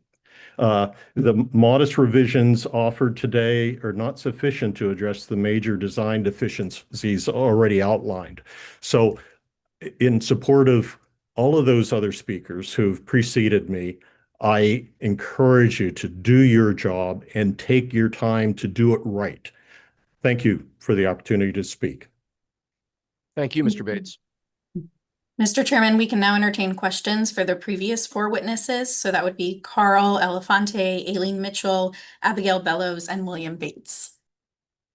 Do any commissioners have questions for any of our previous witnesses? Okay, hearing none. I would note that some of the comments we're receiving extend far beyond the scope of this commission's jurisdiction and its ambit. We're not, a roving building court. We deal with design issues, with planning issues, with architectural issues, certainly. But some of the comments obviously are trending a bit far afield of that, while others have been quite instructive and insightful. So I would thank the witnesses who just presented. And Megan, we can proceed to the next batch. Great. So the next group I'm going to call on John Gollinger, John Casper, Tom Shiner, and Jonathan Hers. John Gollinger, we'll start with you. You're representing Public Citizen, so you will have 5 minutes to provide your testimony. Thank you. My name is John Gollinger, and I speak to you today on behalf of Public Citizen. Public Citizen is a nonprofit consumer advocacy organization that champions the public interest in the halls of power. The fix is in for this project and this vote. When President Trump appointed 3 White House officials, White House Deputy Chief of Staff James Blair, White House Office of Management and Budget Associate Director Stuart Levenbach, and White House Staff Secretary William Sharp to the NCPC Commission seat last July, that put them in a position to take the president's pet projects, ram them through, and rubber stamp them. Those appointments were not just a crude political power play. They were unlawful, and they destroy the credibility of the vote on this project if those individuals vote for it. The section of the National Capital Planning Act that Congress designed to establish this commission, specifically 40 U.S.C. 8711B1B, requires that only, quote, citizens with experience in city or regional planning, end quote, are eligible to be appointed by the president to NCPC commission seats. Given the highly specialized mission of this commission to engage in extensive and often intricate planning decisions, clearly, this seems designed to ensure that this commission is led by members who are qualified enough to understand what they're being presented with and know what they're doing. However, none of those individuals had that required planning experience when they were appointed to this commission by the president. Therefore, we call on them to recuse themselves from any vote on the White House Ballroom project rather than risk jeopardizing the legal validity of that vote. They should then resign from this commission so the president may find and appoint qualified citizen commissioners that the law requires. If they don't, it will be clear to all that the vote to approve the Ballroom project fix was in. President Trump's White House Ballroom project has been a fiasco from the start. When the White House announced it in July of 2025, the president claimed nothing about the existing White House would be changed. 3 months later, he demolished a third of it. Without regard to the law, NCPC was not notified or consulted until the project was underway. Since Mr. Blair, Mr. Levenbach, and Mr. Scharf worked then, as now, at the White House, I call upon them to answer today to the rest of the commission what they knew and when they knew it. If they knew the East Wing was going to be demolished before it was, why did they withhold that information from the rest of the NCPC commission and staff who under the law should have been advised? A massive amount of money has flowed into the White House Ballroom project from corporations, billionaires, and an unknown number of secret donors through what a federal judge has called a, quote, Rube Goldberg contraption, end quote, that clearly seems designed to evade congressional and public oversight and shield the donors and recipients of the money from scrutiny. According to news reports, the expectation of those donors is their names will be etched on the White House ballroom as part of the ballroom's brick or stone. It's outrageous that the administration would engrave the names of corporations with government contracts who gave them checks on the White House like a big tacky advertising billboard. That's surely within your purview, and I ask NCPC to explicitly prohibit them from doing that. The proposed White House Ballroom project before you is wildly out of whack with the existing White House, as you've heard from so many people. Experts up and down the spectrum, it's too tall, it's too bulky, it will block public views, it fails to respect the dignity of America, and it fails to, quote, best promote public health, safety, morals, order, convenience, prosperity, and the general welfare, as well as efficiency and economy in the process of development, end quote. As many of you will recognize, that is the mission and the objective of this commission, according to the National Capital Planning Act, which created the commission as it exists today. Since the White House Ballroom project fails to meet those objectives, we call on NCPC to reject it, send it back to the drawing board, and ensure that they start over and get it right. Thank you.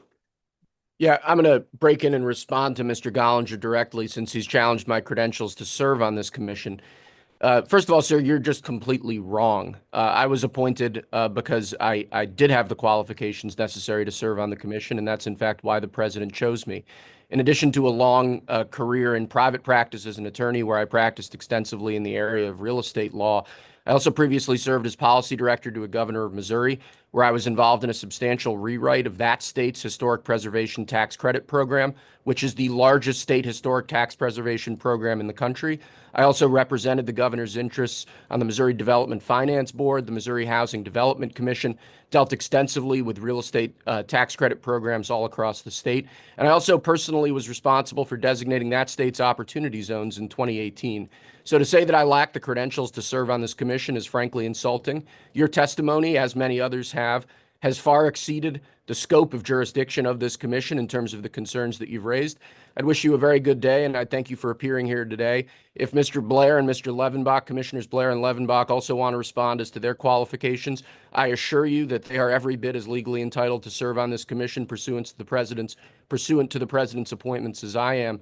And they can speak for themselves on that front. But that's really all I have to say there. I would love to hear their credentials. Mr. Blair presented 0 at the first meeting. You did say you were the policy director for the governor, and I looked at your campaign literature when you ran for attorney general. You described that job very differently. You said that as policy director, you worked to cut taxes, wasteful spending, reduce the burden of state regulations, pass needed tort reform, and advance pro-life policy initiatives. Now you want to characterize that as planning experience. Now, So you're that saying, said, if you have it, Mr. Bollinger, your time's expired. I'm just going to say the fact that you would look at campaign literature and say that that is an extensive description or a comprehensive description of my experience as policy director to the governor of a major state, that's frankly absurd. No. I think we're done here. All challenging Mr. the record of someone who's not qualified. And if you are, Okay. then If you want to, by all sir, means- if you want to sue me, I'll see you in court. And I think that extends, that's the end of this issue. If Commissioner Blair or Commissioner Levenbach want to speak to their credentials, we're happy to entertain them at this time. Otherwise, we can move on to the next witness.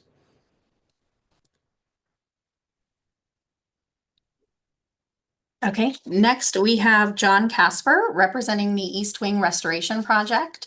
John Casper, you'll have 5 minutes to provide your testimony.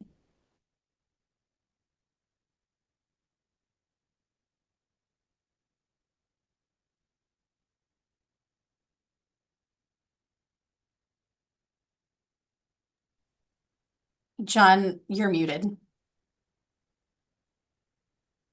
There we go. So good afternoon. My name is John Casper. I'm founder and president of East Wing Restoration Project. I'm here today to voice our strong opposition to the White House Ballroom project as currently proposed. I'd like to thank you first for the opportunity to comment on this important project. Whether it's an individual or the National Trust for Historic Preservation, the American public needs to be given the opportunity to offer comments, insight, and guidance on such projects.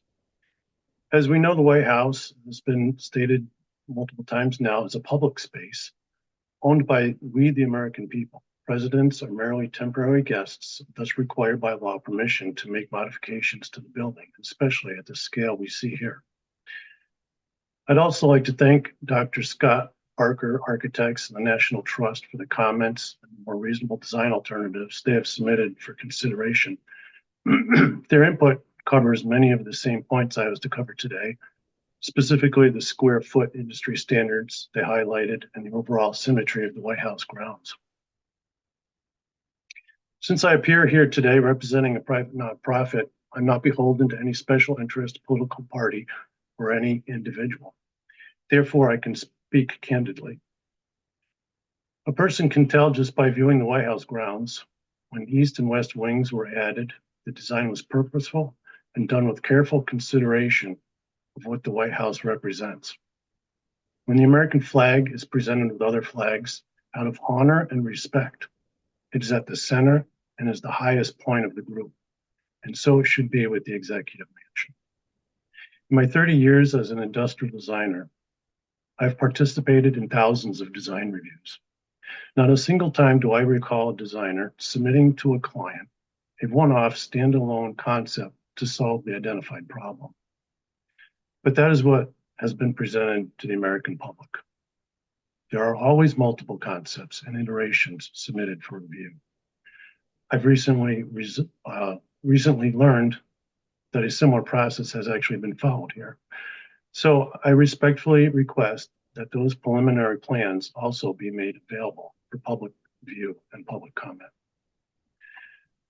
I believe that everyone present here today, as well as millions of Americans across the country, deep down really know that this 90,000 square foot proposal is grossly out of scale, disrespectful of the White House, and borderline obscene.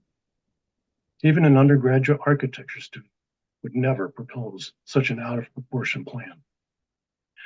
The structure is so outsized that the elegant symmetry of the roadway loop within the south lawn had to be deformed to make room for it.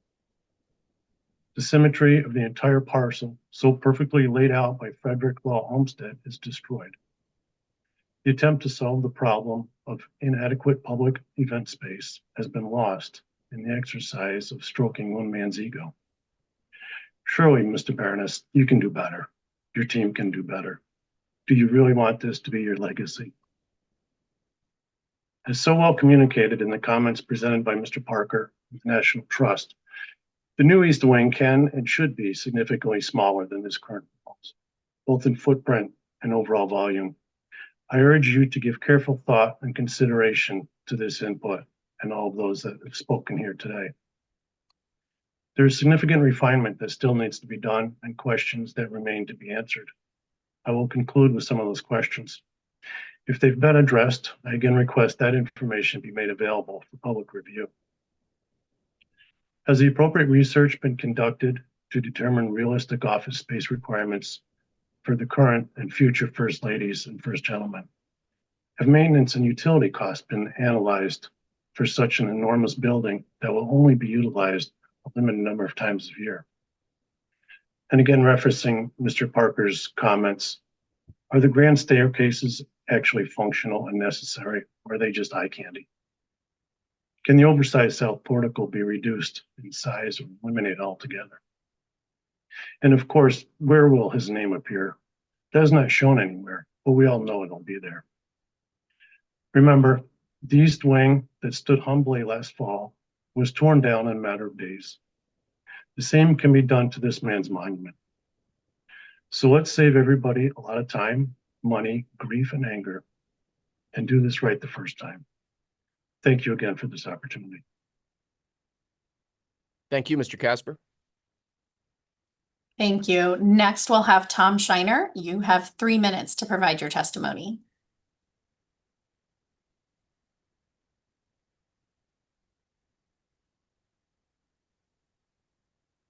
My name is Tom Shiner. I'm a fellow of the American Institute of Architects and a longtime member of the DC chapter of the AIA. After beginning my career as an associate in a DuPont Circle architecture practice, I opened my own firm, Thomas S. Shiner Architect, more than 4 decades ago. I'm licensed to practice architecture in the District of Columbia and in other jurisdictions. My career is focused on residential architecture. I've designed dozens of projects with relationships to historic structures in sensitive historic areas. I have presented designs for review here and abroad, including to the U.S. Commission of Fine Arts. I'm qualified to speak as an expert to the NCPC about the proposed addition to the nation's most famous historic residence, the White House. Before designing a project, architects are trained to first study the site. A project site and context will limit and often dictate what can be built. The size and shape of a site will certainly determine the size and shape of what can be built on it. The predictable daily path of the sun will strongly influence a design. One of the principles that guide an architect is respect for the existing structures on and around the site. The design of the proposed ballroom does not respect the existing structures on and around the site. At 25 times the size of the East Room that once stood there, it overwhelms the existing historic structure. Although it is attached to a residence that is modest in scale, its typology, that of an event hall or a convention scale center, will despoil the residential character of the White House.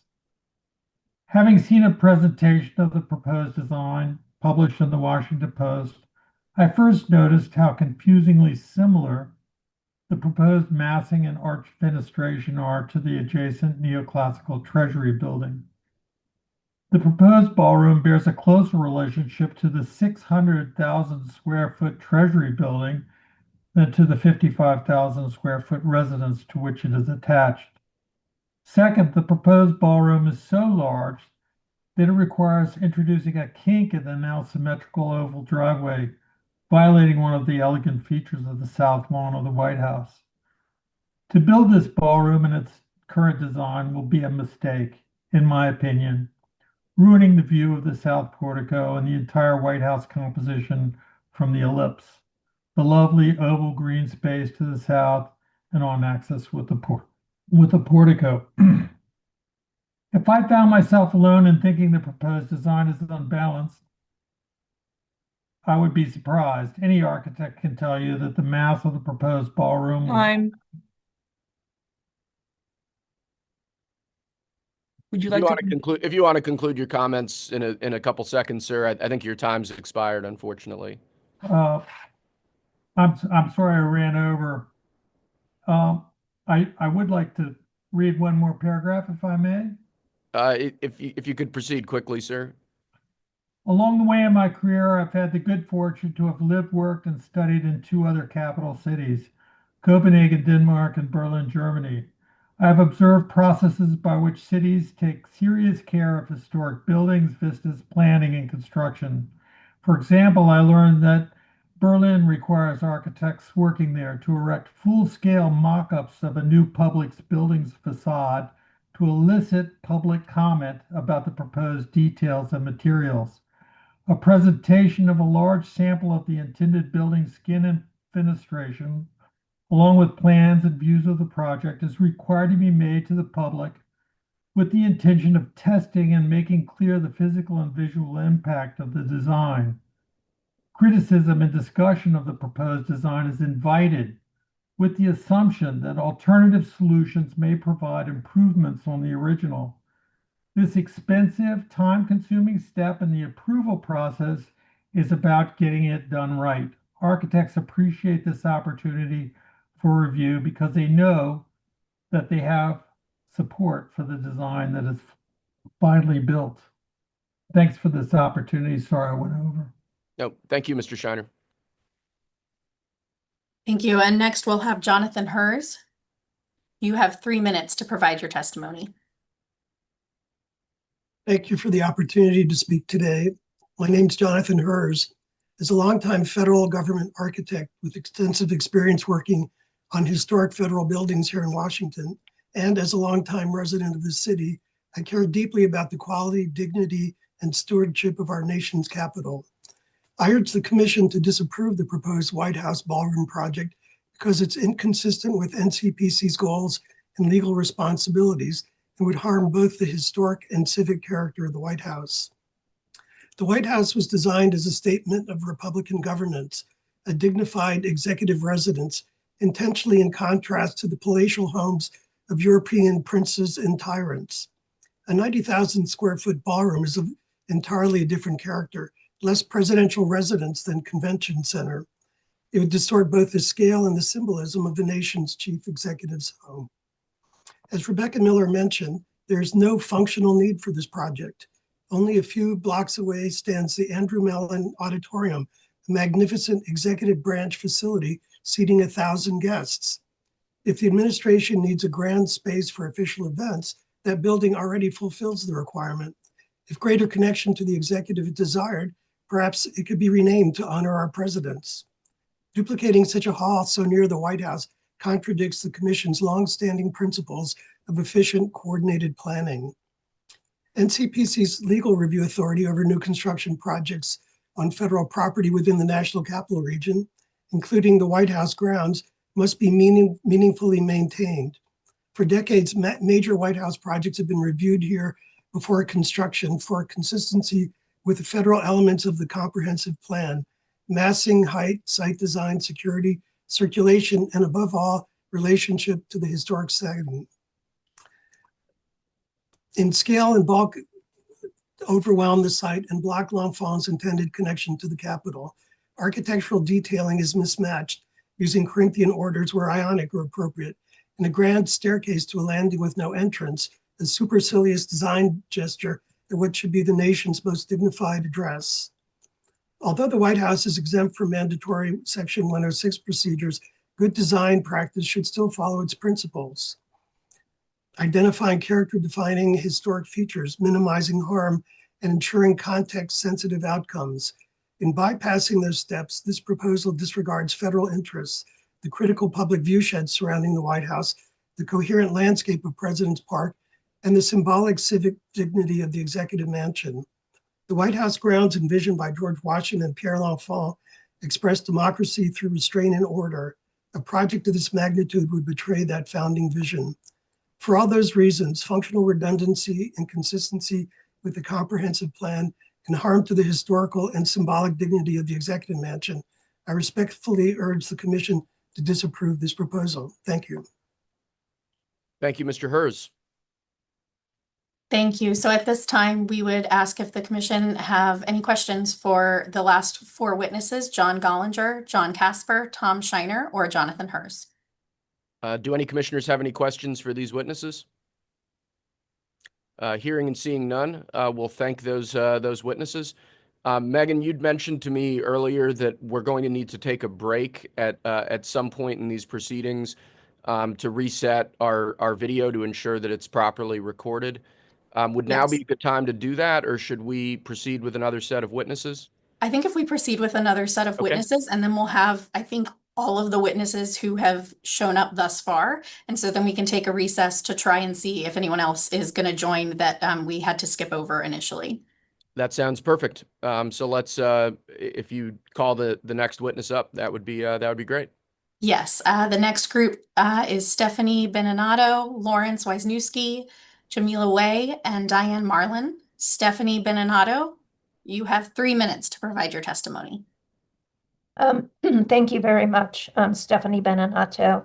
I live in Santa Fe, New Mexico. I have a PhD in history. I'm a professional historian who's worked in historic preservation for over 45 years.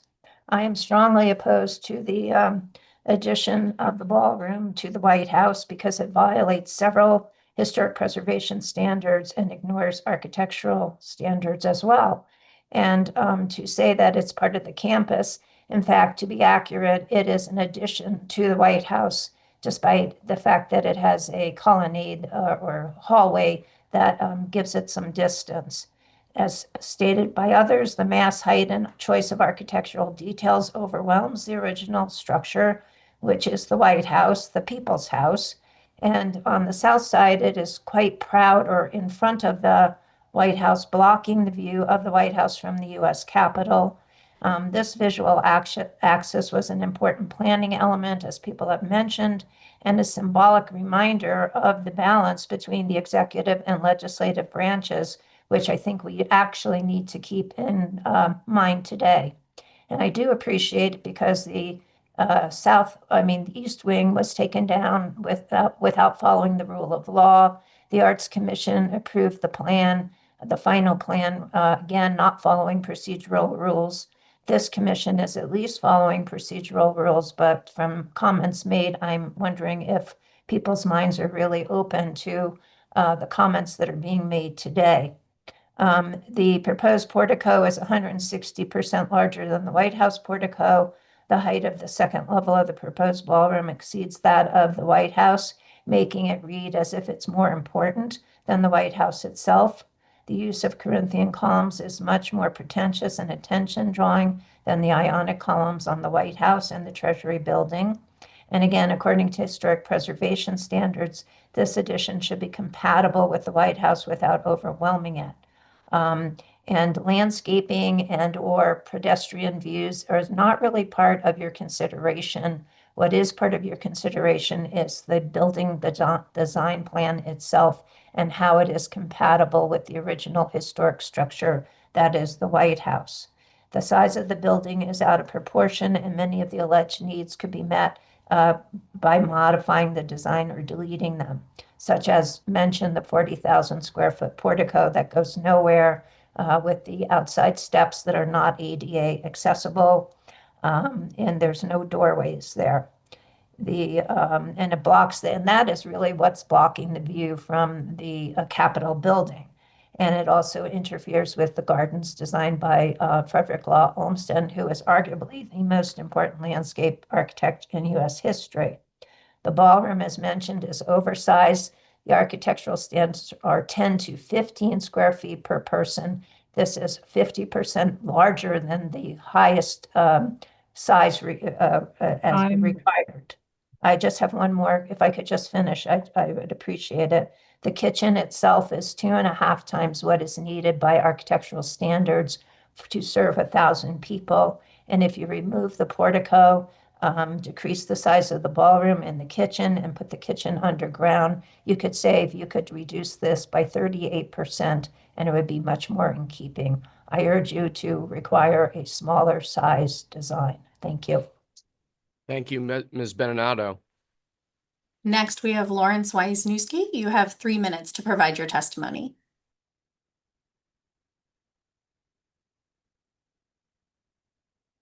The members of this commission, thank you for allowing me to speak before you and to allow my comments. My name is Lawrence Wisniewski. I'm a retired retail clerk. The White House is the people's house. It does not belong to whoever the current resident is. The architects who planned and laid out the city along with its buildings had a vision that was both grand and simple. The trifecta of government, legislative, judicial, and executive, have their own edifices that represent the power within and yet demonstrate collectively each branch is co-equal. The White House was not built to be an opulent 17th century palace of Versailles. It was built to serve as a simple yet elegant home for the president and family to live. Additionally, it is the place to conduct the business and duties of the executive branch. I do not deny that improvements and upgrades are necessary for buildings over time. Protocols are in place to ensure that improvements are made in accordance with the law and best practices to ensure the preservation and historic significance of the buildings being remodeled or renovated. According to multiple news reports, no permit was issued, nor was public discussion prior to the destruction of the East Wing. It is a clear violation of the very protocols. The proposed ballroom design will dwarf existing historic structural, remove sight lines that are part of the plan of the original designers. It is a gaudy design that does not represent our country. It is an attempt to create some sort of physical legacy of the leader,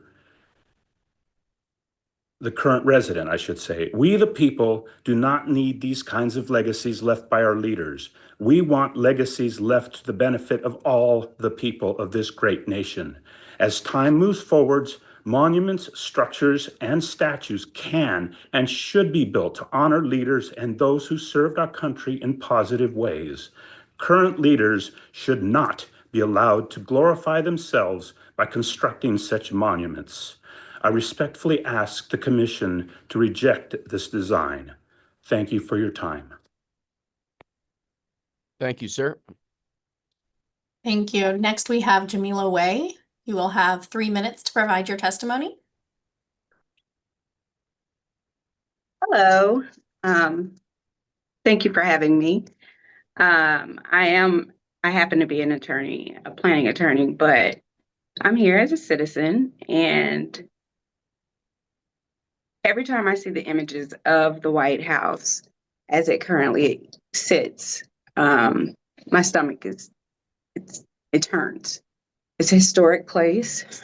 There's been a blatant disregard and destruction of federal property. And in this development, there's no consideration for how the site was before they destroyed it. I can understand, as everyone has said, the concept of improving and creating a ballroom, but I don't understand why we can't consider putting it underground to preserve the open park concept that George Washington and the designers planned for the space. It's supposed to be a park. And to have a building that protrudes into the setback and into the open space up to the drive is just mind-boggling. I don't understand the goal. I don't understand the use of the building. It seems to exceed a ballroom. So I really would ask the commissioners to really think it through and to consider that there should still be a restoration component to the destruction of part of the historic building, as well as preserving the original design and intention of that space and what the founders created, and the fact that it is a national landmark, that property, and consider that in this whole process. It really breaks my heart every time I look at it.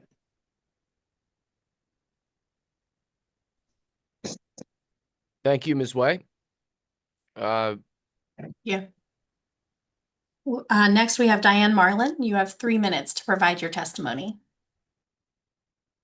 Good afternoon, Commissioners. My name is Diane Marlin. I'm a retired mayor from Urbana, Illinois, a regular visitor to Washington, D.C., and I last visited the White House in January of 2023. My comments today are based on information provided by NCPC and the National Trust for Historic Preservation. Like many others, I believe this project is far too large for the site. The design has 3 times the mass of the iconic White House. It blocks the sightline between the Capitol and White House along Pennsylvania Avenue, and it disrupts historic landscape design. In one fell swoop, it breaks the historic connection between the legacy of Hoban, L'Enfant, and Olmsted. The good news is this project can be reduced in size and scale without compromising any of the proposed functions. We've heard the ballroom and kitchen areas are significantly oversized based on industry standards. The ballroom interior ceiling height is 40 feet tall, and other areas in the structure have ceilings as high as 23 feet. That's over 2 stories. Again, the size and scale of the project can be reduced while still maintaining the desired functions. We've been asked to evaluate the East Wing, and a lot of time actually was spent today on looking at the East Wing project as it is framed by trees and shrubs and looking at it from street view from the north and south. That's because this design depends on landscaping to hide its bulk from pedestrian view. Now, we all know that the true measure of character is what you do when nobody's watching. And I believe the true measure of the East Wing project is what it looks like as built without the trees and bushes hiding it. This project should be scaled appropriately and in proportion rather than use landscaping to mask the disproportionate and unbalanced design. And finally, I'm concerned about the colossal south portico, terrace, and staircase. They really do appear to have no purpose other than to add to the mass of the structure. They should be removed, and they could be removed without any significant damage to this design. The ballroom floor, as we heard, is 12 feet above the terrace and the portico, and the kitchen is below it. There's no internal connection between the interior rooms and the portico. There are no functioning doors from the ballroom to the south portico. And those 24 massive Corinthian columns will block much of the view from the south ballroom windows. And finally, I think the staircase is 40 feet wide. It's a staircase to nowhere. This entire feature could be removed, as was pointed out by Mr. Baranek today, that it's an aesthetic decision, and I think the proper decision was just to remove it. That would greatly reduce the mass and the imbalance in this overall project. So in summary, I urge you to send this back to the drawing board. Do not be in a rush to approve this on April 2nd. Reduce the mass, footprint, and scale of the project. Resize the ballroom and kitchen to industry standards. Rearrange things internally. Remove the fake south portico, and that could reduce overall mass by up to 40%, as was estimated by the National Trust. As importantly, this is an opportunity to preserve L'Enfant's sightlines between the Capitol and the White House. That's time. I just have a couple more. To defer to Hoban's elegant White House design and maintain Olmsted's visions for the grounds. Please prioritize accessibility for people of all ages and abilities. Take the time to get this right. Thank you. Thank you. Thank you, Ms. Martin. And next, we have Ellen Shadle. You will have 3 minutes to provide your testimony. Thank you. Good afternoon, Commission Chair and members. My name is Ellen Shadle, and I am speaking in opposition to the proceeding of the proposed ballroom in response to the how and why of the ballroom. The hows and the whys must be addressed to determine if the what, the ballroom itself, is justified, and only when the what has been justified is a procedure to commence. Page 1 of the FONSI states that the justification for this ballroom is to meet presidential priorities for capacity and protect the historic integrity and cultural landscape of the White House. The word presidential is not capitalized here, so the priorities alluded to are not those of the current president, but those I will attribute to Frank Lands and refer to him as the author of the FONSI. With that, Mr. Lands does not articulate what priorities are presidential in nature and how those priorities were determined. He also does not explain or describe the historic integrity and cultural landscape of the White House that is mentioned. These are distinctions that are relevant and necessary in evaluating the asserted justification for and purpose of the ballroom. Without presidential priorities being defined and without knowing the criteria applied to historic integrity and cultural landscape, it is impossible to make a thorough and precise assessment. Additionally, on page 1 of the FONSI is a heading of deconstruction and design. Let's be clear, the East Wing was not deconstructed. While there is no standardized definition of deconstruction, definitions include language such as careful disassembly and creating minimal waste. This is not what happened to the East Wing. The East Wing was demolished, and for thoroughness and precision, transparency and accountability, it shall be identified and referred to accordingly. To refer to the demolition of the East Wing as a deconstruction deflects ownership of the demolition from those who approved and managed it. This suggests that they are not proud of their role in the demolition and choose a different and inaccurate word to diminish their guilt in how the East Wing was deleted from the landscape. The why of the FONSI offers an explanation, not a justification. So the why of the FONSI does not hold up to challenge. As for how the actions were to have been taken in response to the needs or desires regarding the East Wing, the how was determined long before President Trump was president the first time or currently. It is not for the President of the United States nor any member of this commission to dismiss, ignore, usurp, or disregard the procedure. It is empirically documented that the decisions regarding how to repair, restore, renovate, or replace the East Wing have not followed the procedural requirements in place. While no process is perfect and without friction or barriers, at the time of any proposed action, the current process is to be followed. To the extent that established procedural requirements were disregarded, this warrants those who felt they were exempt from those requirements to be held accountable. Disregarding regulatory or procedural requirements impacts public trust and the social contract we hold each other to. There is much conversation about the abandonment of social and political norms as a result of President Trump's unwillingness to acknowledge, let alone adhere to, not only norms, but established policies, procedures, and laws. That conversation has admittedly been blunted by repetition. I'm almost done. To that end, and particularly to the presidential appointees of this commission, as much as President Trump exercises baffling entitlement to swat at regulations like an annoying insect, you also possess the entitlement to willfully recognize and adhere to the procedural regulations required for a project like this in appreciation for the larger ecosystem in which they are necessary for our nation's civic health. Thank you. So with that, I would ask if the commission has any questions for the last 5 witnesses, Stephanie Beninato, Lawrence Wisniewski, Jamila Way, Diane Marlin, or Ellen Shadle. Do any commissioners have questions for any of these witnesses?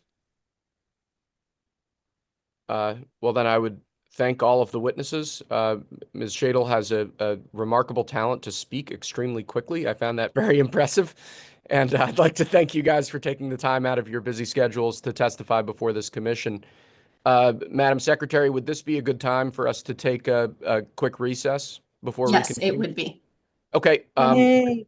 With that, let's take a 20-minute recess and reconvene at about 4:20, if that works for the other members of the commission and, of course, NCPC staff. And excellent. Everybody Just okay with that? A logistical question. We just go off camera during the 20 minutes, or we get off and rejoin? Just go off camera and mute yourself. Okay. And for those who are Understood. watching on the live stream, when you come back at 4:20, you will need to refresh your screen. Okay, thank you, Megan. We will see you all in a bit. Thank you very much. And we are live streaming now, so Mr. Chairman, we can come back into session. Thank you, Madam Secretary. I believe there is a quorum present. I have my So we'll proceed back. Start off where we left off. Madam Secretary, if you could call the next public witnesses forward. Yes. Just making sure that they are in the room.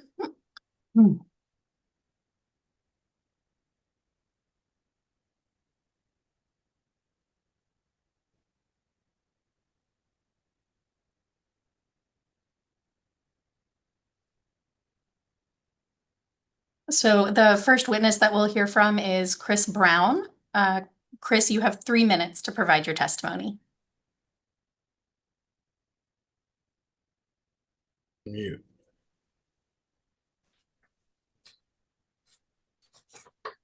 Happened. Hello? Oh, yeah. Okay. I'm Chris Brown. I'm representing myself. I'm here to register my objection to the East Wing Modernization Project purely for reasons of aesthetics. The ballroom, if built, would be twice the size of the White House and would obscure views of the Executive Mansion from many angles. Over the past years, I've seen many changes to the White House grounds which offend me. Let me name just a few. The green press tents on the north lawn, the largely unused handicap ramp on the north steps, the sheer size and number of guard booths, the 13-foot high fence, the 2 huge new flag poles which are usually seen on used car lots.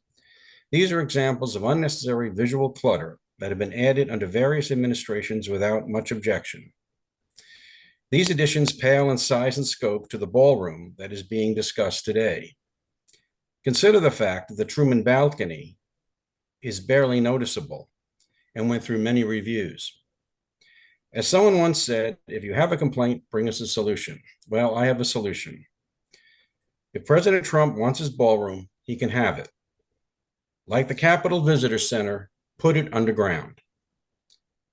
This solution preserves the integrity of the White House grounds while giving the president the space for entertaining he desires, and he can have any size ballroom as long as it's underground. I'm sure that the objection to this would be that it's too late to start over. Well, whose fault would that be?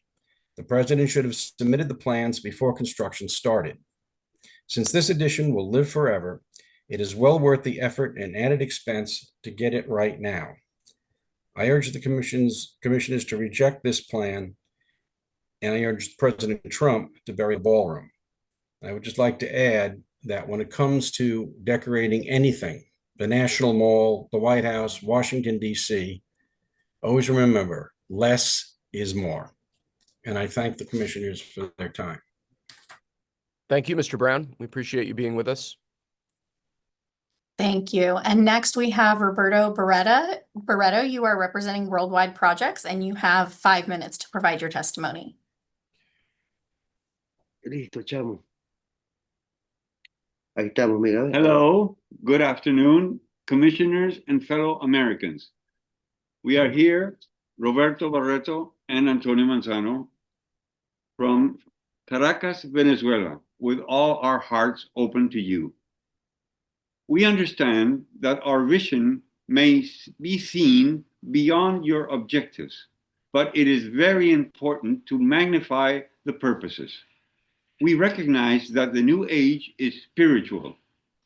Our vision is to offer a futuristic proposal to the marvelous teamwork you lead to create a finishing of the East Wing of the White House with an architectonic Platonic volume, enhancing the Palladian architecture with a Freedom Dome, an icosahedron with sides made up of lead diaphragms which surround a transparent platform where citizens live a 360 degrees extrasensory experience in which guests will enjoy the theme to be presented, impacting the spirit of the audience.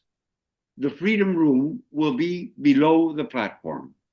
It is important to note that this volume will generate a global and cosmic alignment and orientation with the universal energy network.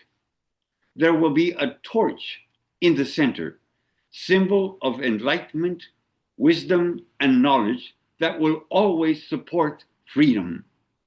All service areas will be underground. The urban planning of Washington, D.C. is ideal for updating its iconic culture, with its streets offering marvelous perspectives. All major cities in the world have monuments representing their identity. The White House deserves to have the best one, a number one.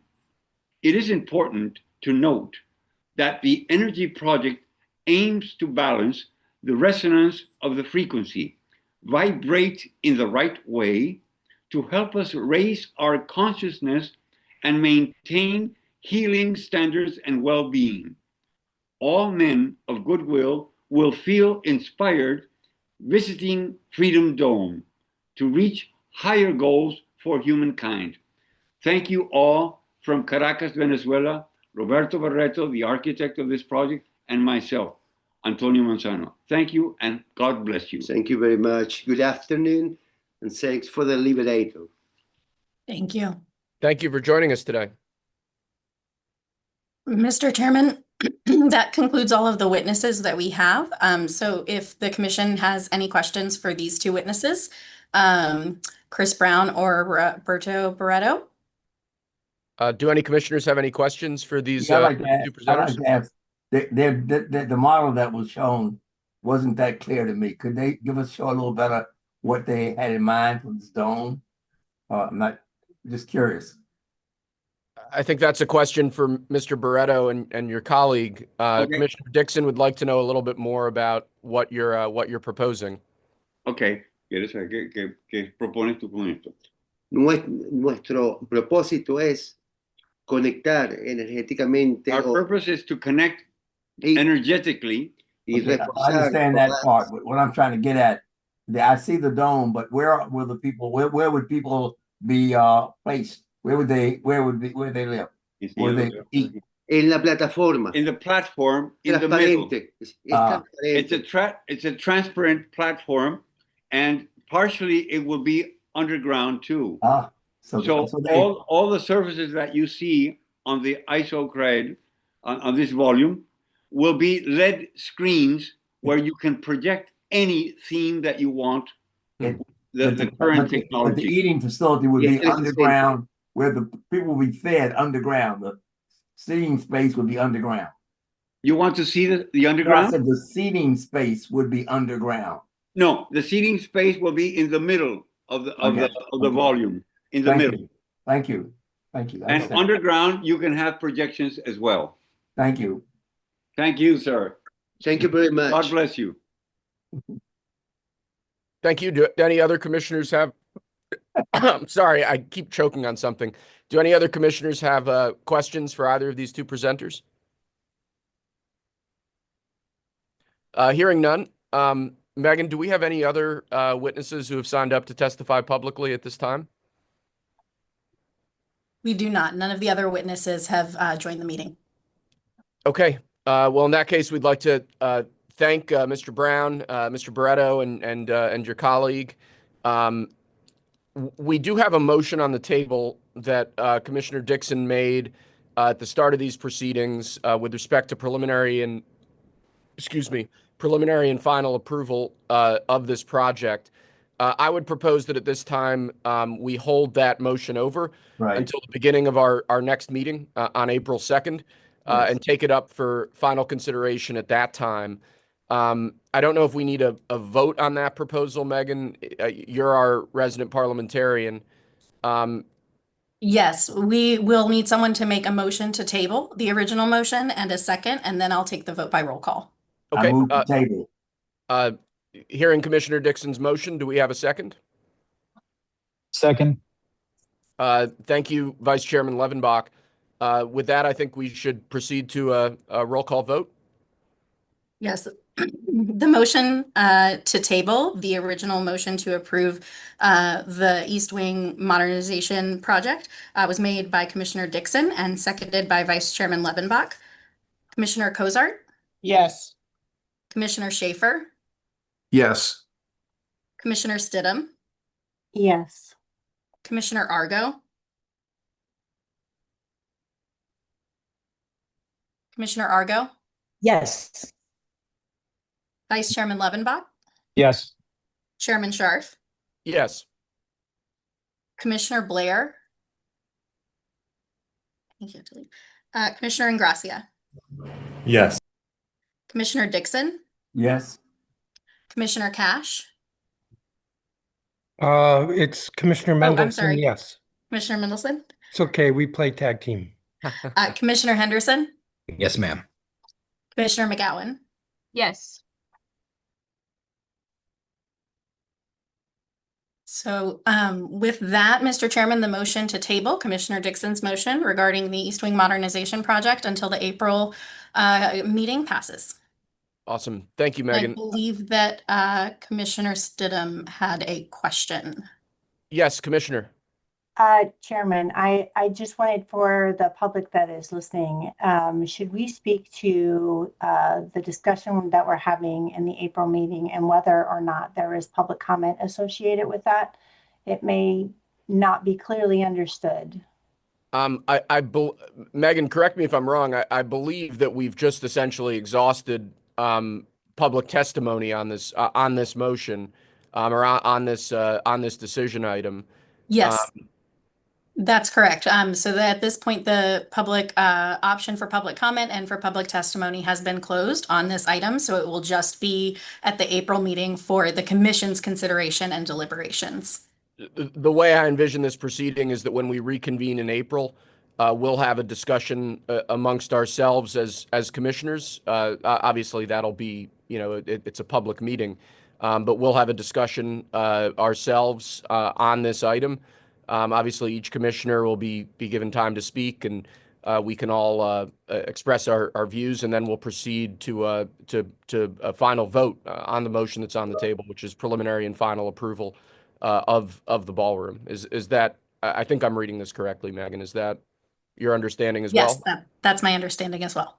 Perfect. Well, with that, I believe we've. Oh, sorry, Commissioner Stidham. No, that's okay. I understood it as such, but I think there was some confusion by the public. So I appreciate you addressing it here so it's clear. Perfect. Well, with that, I believe we've exhausted our agenda for today. As I said, as we reconvened, I very much appreciate the commissioners who have stuck with us through what's been certainly my longest NCPC meeting since I joined the commission a little over a year ago. I think we've heard some interesting testimony today. I applaud the project team, Shalom Baranis in particular, for the presentation that they gave earlier. I think it was actually a really fascinating conversation about the nature of the spaces that we're dealing with here and this plan in particular. And with that, if there are no further comments or questions from members of the commission, I think we can proceed to adjourn. Do any other commissioners want to be heard at this time? Hearing none, this meeting is adjourned. Thank you all, and I'll see you on April 2nd, if not before.